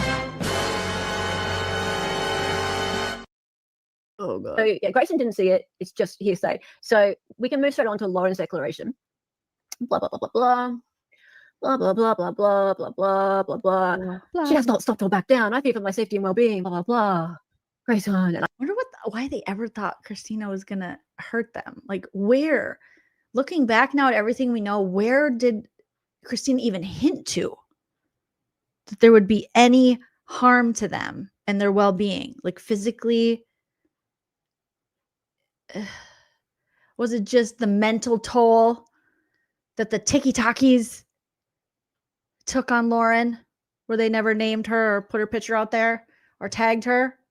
God, I would have loved to not be tagged when people were harassing me online. That would have been great for them not to use my name as they make up lies about me. But we don't always get that privilege. We don't always get that lucky, Lauren. I didn't sign it, Grayson. Okay, so now we move on to Lauren's declaration. And here we go. So you can start with number 5. I met Christina in April of 2024. Boom. During the summer of 2024, she began doing contract graphic design work for my business.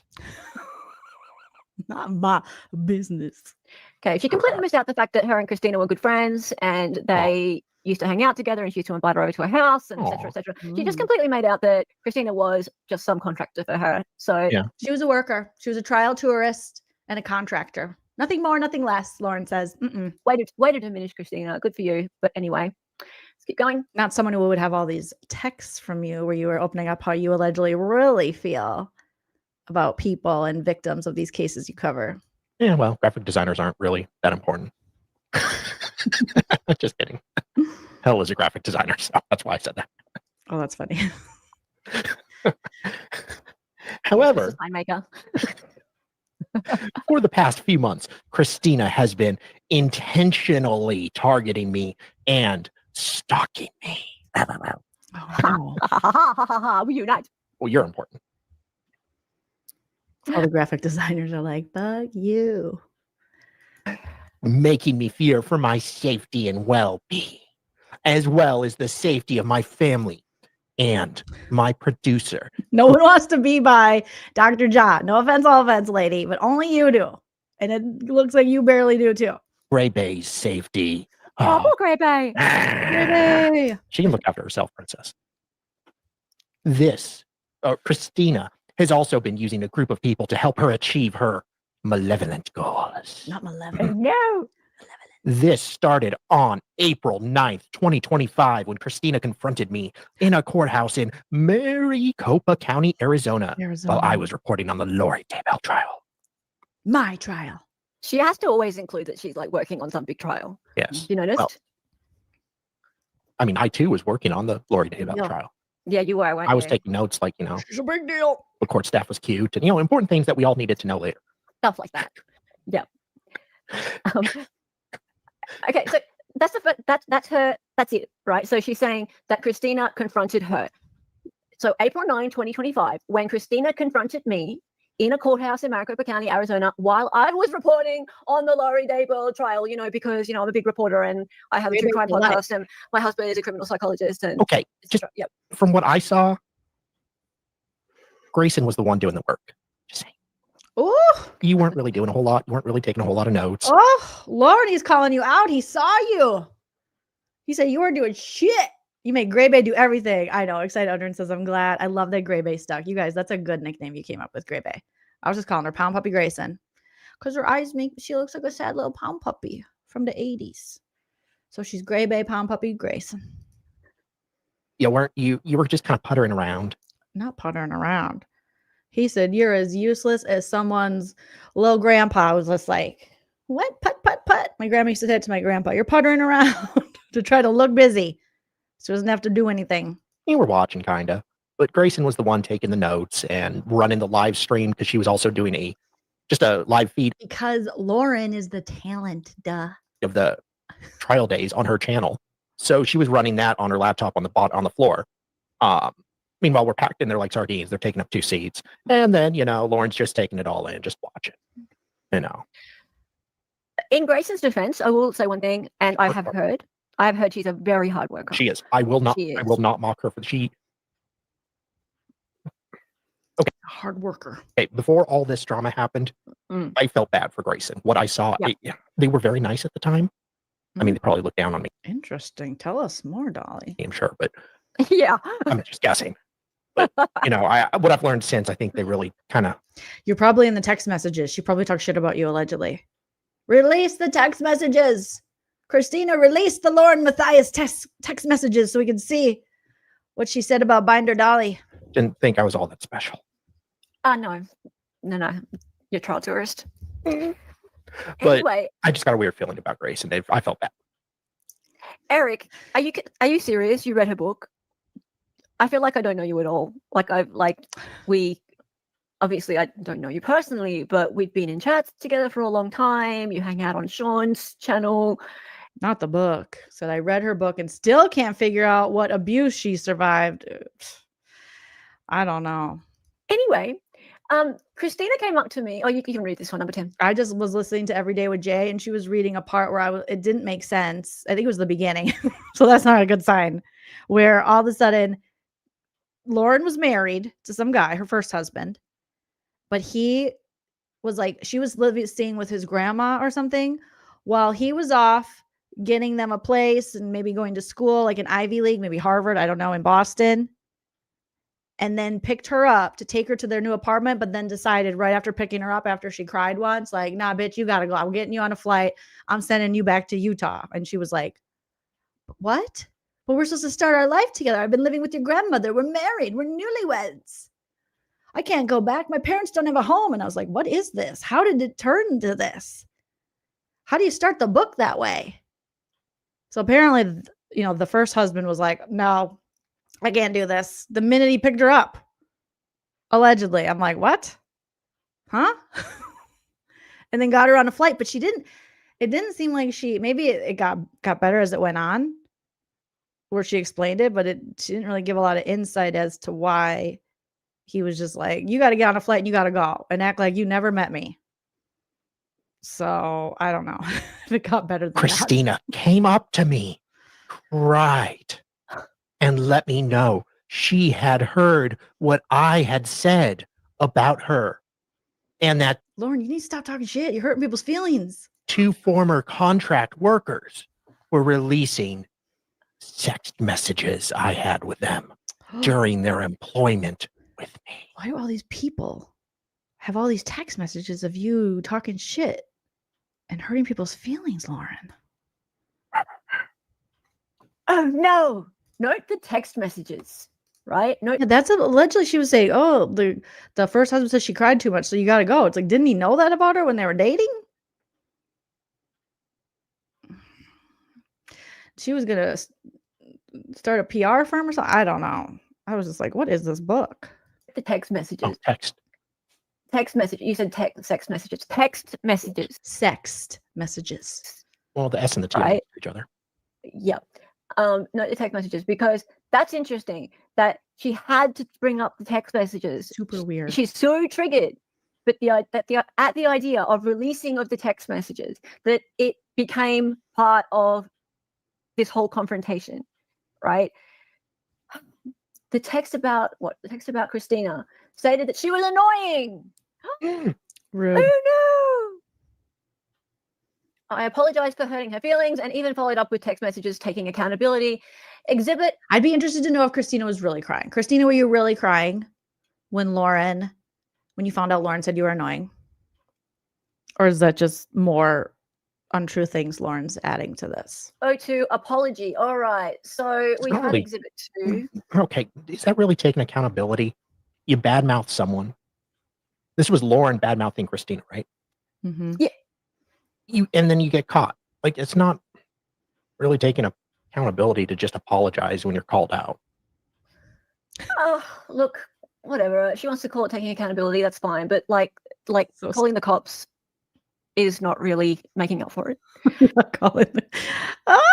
Every time I'm reminded that the police and the courts were involved in this, I'm like, and you're a crime journalist, podcaster person, and you involve the cops in this? Wow. So let's look at this apology in context. Okay. So she's saying that there was this confrontation in Maricopa County in April 9th. So this is, as far as Lauren's concerned, this is when it started with Christina. And this is the first confrontation. So if this is the first confrontation, like she's saying, so Lauren is then, I better get the civil stalking injunction because CrimeCon, I bet she's going to talk to me again about the text messages where I called her annoying and I'm afraid.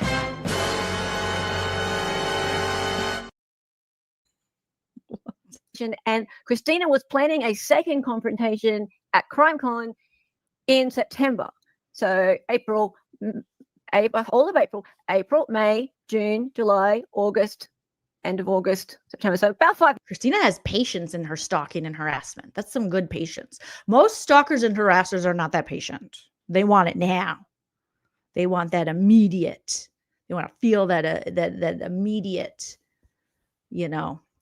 sensation of the stalking or harassing. I don't know. They want that immediate dopamine. Like they can't wait 5 months. So that is very patient for a stalker harasser. Months, early September. Yeah, whole 5 months later. Mm-hmm. There's been no confrontation between the two of them. She's in her evil lair planning against LaurenMatthias. And between then, and I've been through all the documents, there's no confrontation between them between then.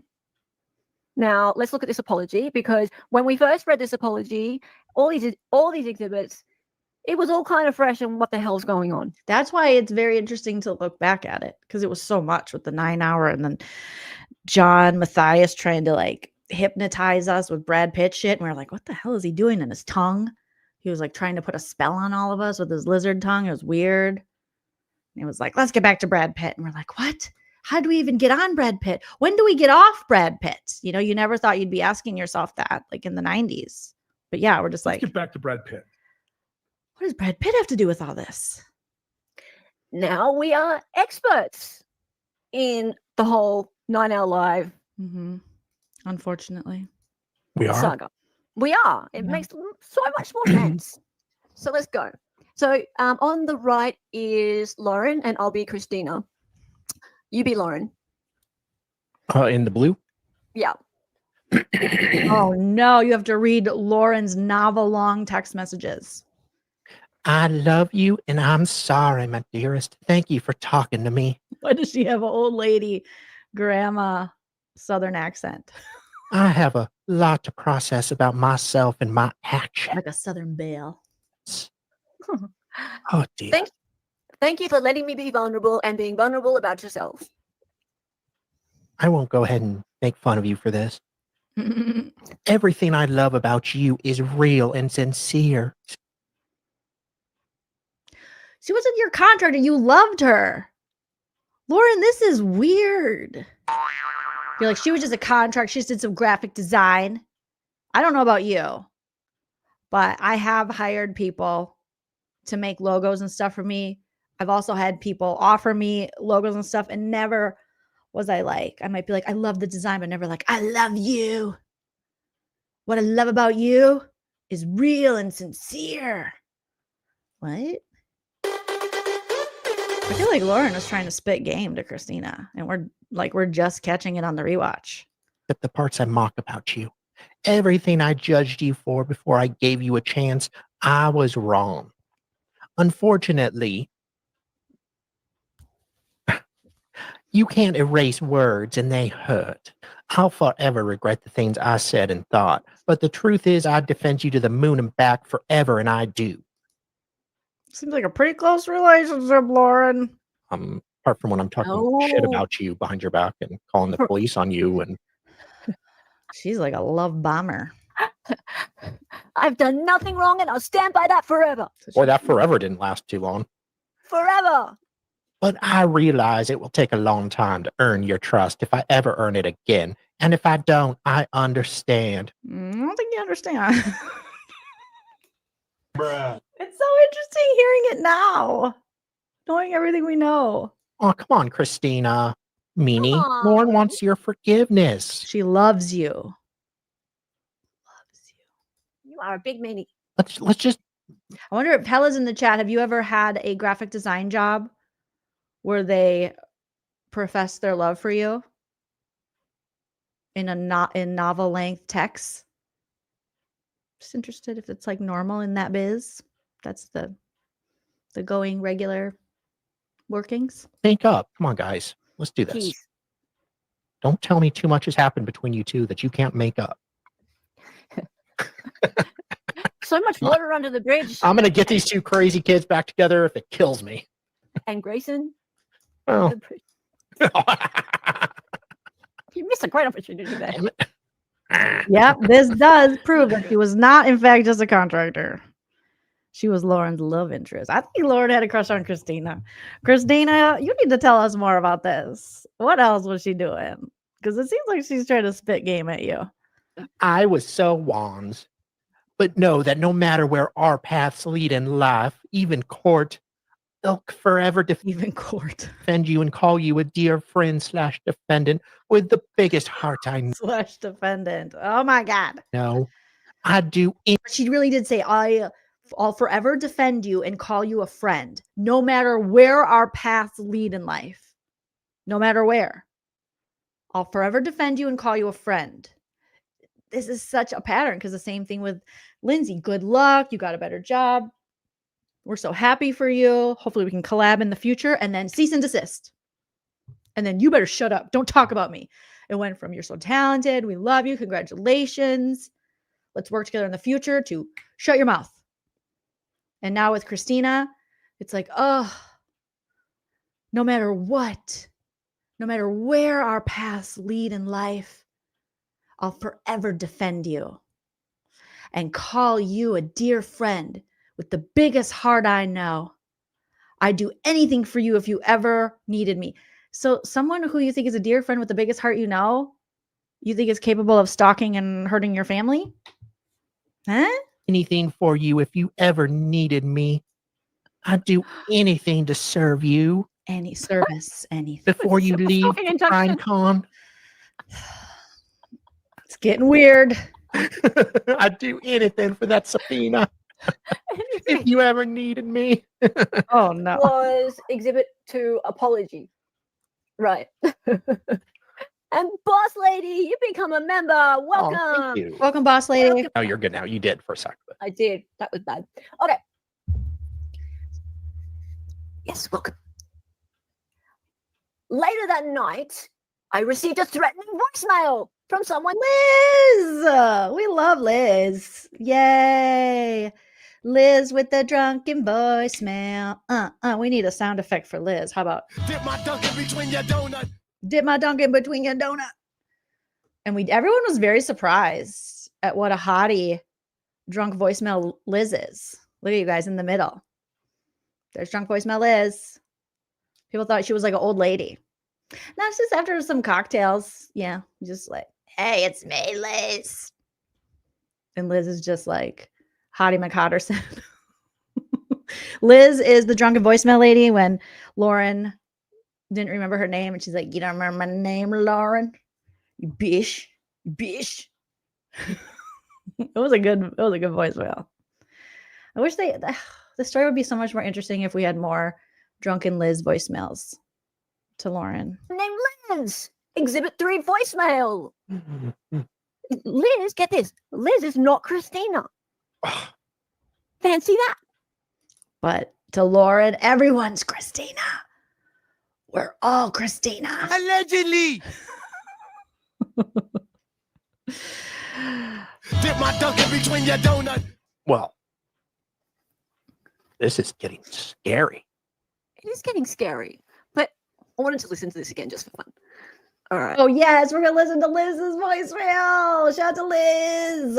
Hey, Lauren, it's Liz. Liz, you do not look like your voice sounds. And I think it's just your drunken voice. But you do not. I can slow it again. I got to slow it down. It's getting scary. To real time. I was at 1.2. Okay, let's go. But I wanted to listen to this again just for fun. Put your Liz's in the All chat right. with the Hey, extra zoom. Lauren, it's Liz. Don't you know? Let me remind you, Liz. I know you don't recall my name, but I actually think you do recall my name. But I'd like to talk to you first. Liz, I have been this drunk. Oh my God, girl, I have been this drunk. And I like to talk to you. I was like, first of all, I like to talk to you about a very exciting business offer with Scentsy candles. Number 2, I would like to tell you your bitch. Okay? So if you're interested in joining my sex toy, I also have a sex toy MLM I'm working on, or knowing what a bitch you are, you can call me back at 555. Shut the fuck up. Okay? And leave a voicemail. Thank you so much. Recall my name, but I actually think you do recall my name. But I'd like to talk to you for a second. I'd like to talk to you about There's the point in the message where she's like, who the fuck was I talking to again? This is fucking. She had to pull the phone. Oh yeah, Lauren. I like to talk to you about. Oh yeah, fuck. Okay. Oh girl, I've been this drunk. number 1, I guess, why you don't remember my name. But number 2, I'd like to talk to you about why you are so upset about texts that you have sent to me in group chats about other people who I'm sure you don't. I'm sure it's hard to admit that you have said those things about those people. But I want to clear it up with you. This is actually really polite drunk voicemail now that I think about it. Because she's like, actually, I kind of understand why you might not remember. But I just want to clear it up with you, clear the air. So I would appreciate if you would call me back. She didn't even swear at her at all. And I was appreciative if you call her back. It would be very appreciative. No. No hurry. She got to do? It's like, what is it, like 3 a.m. here? So what's it for you? Tuesday? Okay, great. Whenever, it's your earliest convenience. I'm not trying to be threatening or anything. I just see. I would That's what truly like. someone would say. maybe where I'm missing something. Yeah, that's what she would say. She'd say, I'm not trying to be threatening when She she did say, I forgot that she's like, I'm not trying to be threatening. Okay, just maybe I'm missing. So she even put the blame back on herself. Maybe I just don't understand. Maybe it's not you. Maybe it's me. Just call me back. I'll be sitting here with the Bob Pierre Grisha. I'll save you a glass if you hurry. Okay, bye. And then immediately she passed out after this. being threatening, right, Liz? So if you'd please give me a call back, I would appreciate it. My number is when she passed out. My name is Liz. That's my favorite. Which like since you don't remember my name, bitch. My name is Liz. Liz,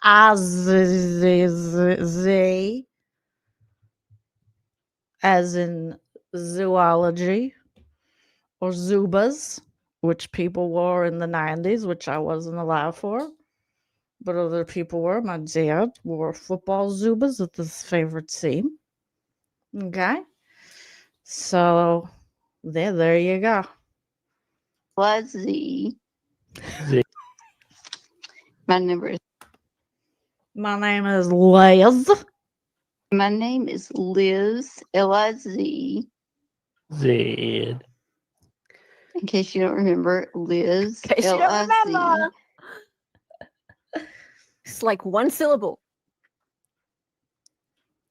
Don't want to. Okay, so she more. Sounds a little bit like, you know how Homer was always mad with Mr. Burns because not Homer. Mr. Burns could never remember his name. Right? You don't remember my name.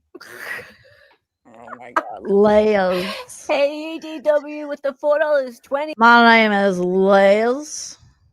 So just whatever. Go fuck yourself or not.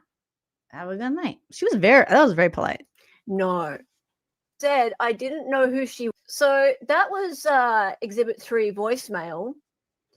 And Liz is a fan. 13, she brought up the fact that I had said I didn't know who she was, which was something I told Christina during our conversation. Oh no, that means Christina's talking to Liz. Oh no. It's like I love all that's like, and then drunk Liz called me. And obviously Christina told her. I didn't remember who she was. Also, is anyone noticing that Sarah Crossbody is a Star Trek fan? Isn't this like the Vulcan thing or something? Apologies, Star Trekkers, Trekkies, Trekkeroonies. She's doing this.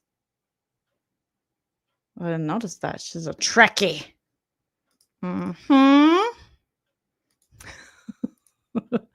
Allison Lunatic.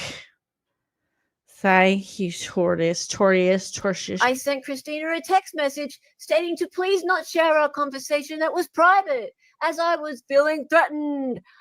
Oh, I feel threatened. Yeah, it's not nice when people talk about you behind your back, is it, Lauren? All right, so now Exhibit 4, threatened. Right, so this is on April 9th. Okay. So yeah, we're all the way back in April. So remember, they had. Oh, hang on. This is the same day. What? Right. This is the same day. This is all the same day, right? So Lauren's at her. So this is when she's in Maricopa, April 9th. So the trial's in full gear. She and Grayson are at their Airbnb. She's probably, stopped, got her pumpkin spice latte for the evening. And the Airbnb that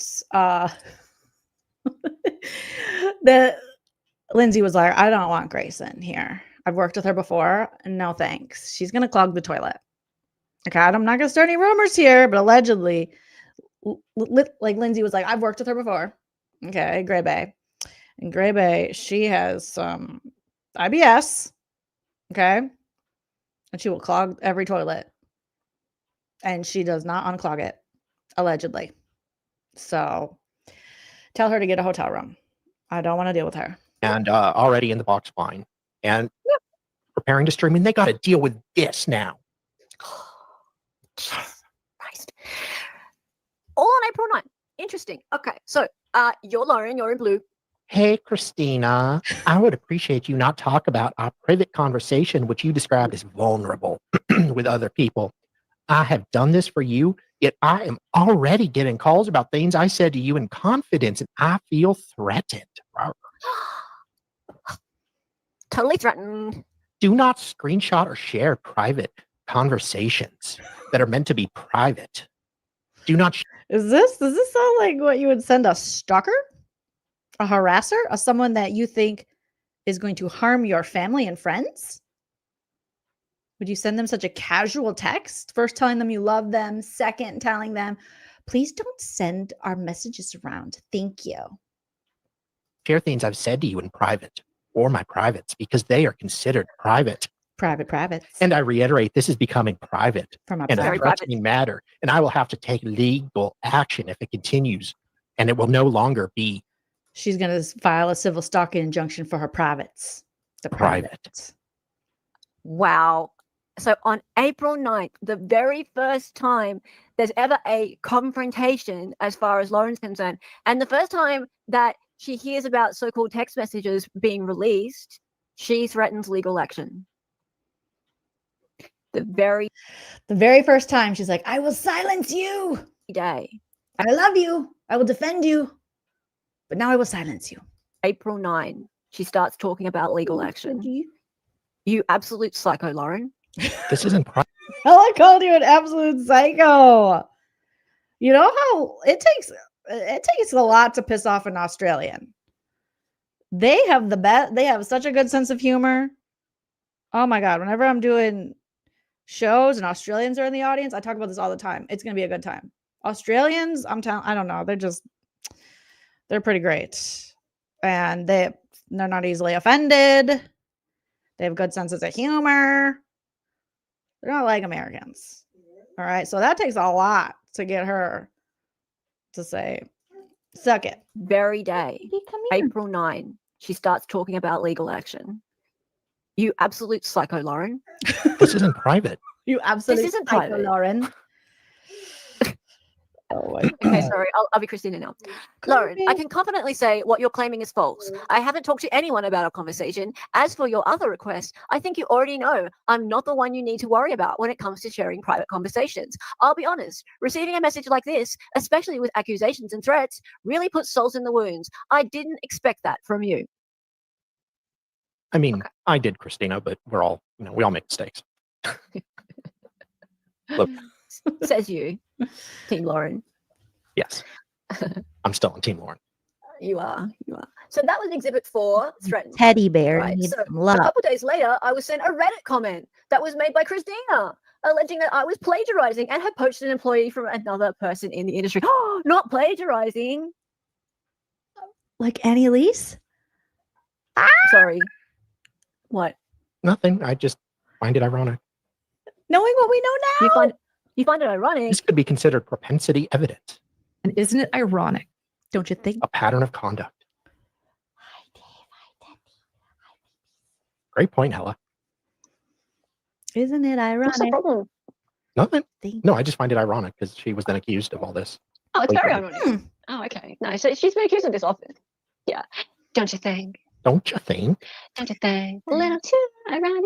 It's like Question in chat. plagiarism against your Oh, hello, I can't find Annie I can't find you. Elise Can't find you in chat, but I'm sure you're there somewhere. Nice to see you, Krisha. from 2 years ago. Maybe, darling. And you claim it as your own about some guy who shot teenagers in his house for home invasion from Little Falls, Minnesota, but I call it Little Phil's because I'm LaurenMatthias. Can find you. But hi. Lauren's book is double revealing. Oh, hey. What a coinky dink. It is a coinky dink. Okay, I'll read out Young Black now. Lauren's book is double revealing. First, if the events happened at all in the manner she describes them. And second, that she would put that to print. She has the exact same mindset. Oh, yeah. Years. All right, so couple of days later, I was sent the Reddit comment. Yes, number 16. I texted her requesting that she does not defame my business online, and if she believes I am plagiarizing, to please report me. Who do you report people to when they're plagiarizing? I don't know. And then all these months later to now have the LaurenMatthias video come out that Annie Elise did 2 years ago? Oh God, this is just not good. Oh, no, the plagiarizing police. Yeah, you got to call the plagiarizing police and get a civil stalking injunction with torturous interference. She denied that they were her posts, despite evidence from her account showing it was her account. After some back and forth, I blocked her as I began to feel unsafe. Unsafe. Exhibit 05, Reddit. Right. So Exhibit 5. Reddit is a scary place. And I pause. I've made it so that it's easy for us to read it. Wait, Yeah. no, go back. I don't think anything about that. Spurg is easy. And this was becoming No, uncomfortable. it's not. Hang on. It was becoming uncomfortable. And this was becoming uncomfortable for me. Take your time. I'll take your time. Like, everything's been going so well up till now. I know. Yeah, I just thought, it'd be easier if I pause. Okay, cool. So she has no idea if this. So this entire thing, more than likely, started from somebody else that Lauren thought was Christina. Yeah, that's usually what happens when people think they're outing other people's Reddit accounts. They're usually wrong. Quite possibly, yes. Because how can she prove it? Where is she proving that this is Christina's Reddit account? So there's the Reddit posts, right? So I started watching her at one point, then slowly realized something about her scripts aggravate me. But I can't. I've already heard them. Huh? Okay, like you've already heard them, yeah. But I can't put my finger on what it is. Like, she's trying to use as many words as possible to make the video longer or something. Well, Am I crazy? Or are her scripts like way overly wordy? And then you can be the next person. It's almost like 2 scripts per episode. Yeah, and all the excess video clips to just drag it out so long. If you go back to her early videos, before all the fancy backdrops, lighting, podcast sponsors, etc., those are the ones I enjoy. I started watching her during her second backdrop. You could legit see her changing as the money came in. She started to get annoying with the "Your True Crime Bestie" openings. Oh, she's okay. So she did a True Crime Bestie. Someone's talking about Annie Elise there because that's Your True Crime Bestie. Okay, so and then the next person says something about Lauren. Supposedly, Lauren poached Annie's employees, and the employees are cycling scripts. She did for Annie and Lauren. For Lauren. Poor Lauren. Isn't this curious that this is talked about back then? Okay, so then we can get to what Lauren's saying. You can be Lauren. Yay! Oh God, another novel. It is heartbreaking to me that we would go from friends to. No, she was just your contractor. That's what you said in the police report, in the civil stalking injunction. She was just your graphic designer. You thinking I would participate in plagiarism? It's something I would never do. Oh, awkward. Allegedly. Turn his TV off. Turn his TV off. And if you really think I would, you should report me. To the plagiarism police. Yes. To post this on a public forum is so shocking. I don't know what I did to deserve this. I do. I'm deeply apologetic for the things I initially thought about you as I got to know you. Yes, I made mistakes and misjudgments of character, but that does not make me a liar. I am not a cheat. I am. Sorry. I knew. It sounds like Richard Nixon or Bill Clinton. I did not have sexual relations with that, or I am not a crook, or whatever. Oh my God, Lauren. If you have to say it, you kind of are. Yay! Torturous interference. Thank you for the super chat. I appreciate that. Joleen, your legal opinion. Do I have a case against my big bro for calling me a jackass and paying our little bro to moon me, jumping out and startling me, farting near me? Ooh, farting near you. I think your case would be stronger if you have any proof he farted on you, because that could be a direct assault. That's just my legal, non-legal opinion. But I think there's always a case. Jackass is a very strong term. LaurenMatthias herself has said that that is very harassing. So I would give it a shot, preferably in Utah. Yeah, if you could file there, I think you have a chance. Anywhere else, I'm not sure. But thank you so much. I'm so glad I could help you. Roll up. I am not someone who tries to defame people on public forums. I only do that at Comic-Con. I stand up for people. I have integrity, and I own my mistakes unless it's a 9-hour lie. I am a work in progress. You can say that again. You scrolled forward. Yeah, I know. A work on that I'm hasn't sorry. started yet. These video things are annoying. I am loyal and I am an honest business owner. Never, ever would I ever try to hurt someone's family business by posting that they are practicing in something illegal, especially when it's not even true. As far as this Reddit post goes, many creators were asked to cover Emily Pike at the same time. Annie did not copy me.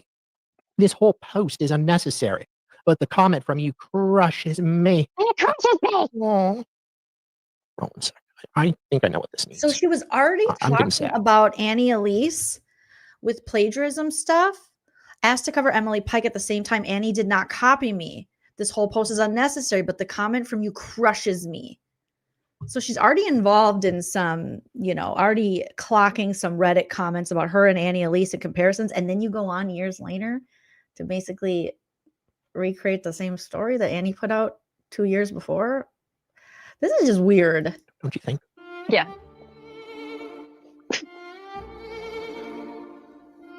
I'm heartbroken you would A, think this and B, write this. Is it okay to protect my business and ask you not to post my private convos private? She's so worried about these text messages getting out. They must be so bad. Yes. For what I did to deserve this. A semicolon, you naughty minx. I like it. I have no idea. If people are lying to me, they are lies. Don't believe your lying ears. This is not who I am. Aww. Wait, are you saying I'm one of the people who commented on that thread? Because I wasn't. If something I say gets twisted or misrepresented, that's frustrating, but it doesn't give you the right to put words in my mouth or assume the worst of me. And while I've talked about my situation with you to others, no one you personally know, let's not pretend the talking hasn't gone both ways. Honestly, it's hard to hear all of this from you, knowing some of the things you've said about me that have made their way back. I've chosen not to throw that in your face. Anything I've said about you, I've either already said to your face or would be willing to. Oh boy. Oh boy. This feels like deflection. I'm not referring to gossip, nor have I suggested you haven't been hurt. I'm referring to posting falsehoods about me and my business on a public forum. And no matter how hurt. At this point, I hate to be too Gen X about it or too boomer about it, but just call each other. If we got to go this far, just call each other. I know it breaks every trust boundary of new age communication. But you are. This is. And I don't necessarily love talking on the phone to anybody but my mom and my niece. Okay. But maybe just call each other. Unnecessary. If someone else wrote those words, ooh. Do my eyes deceive me, or is that a colon and a semicolon? And a semicolon. Boy, wow. Nice colon there, Lauren. Then remember, didn't she go to school for English journalism? I know journalism. She was a journalist. Whatever. It's someone with access to your account. And you and I both know if those words are coming from your Reddit account, they are attached to you. Unless you've been hacked. Unless you've been hacked. But only Lauren can be.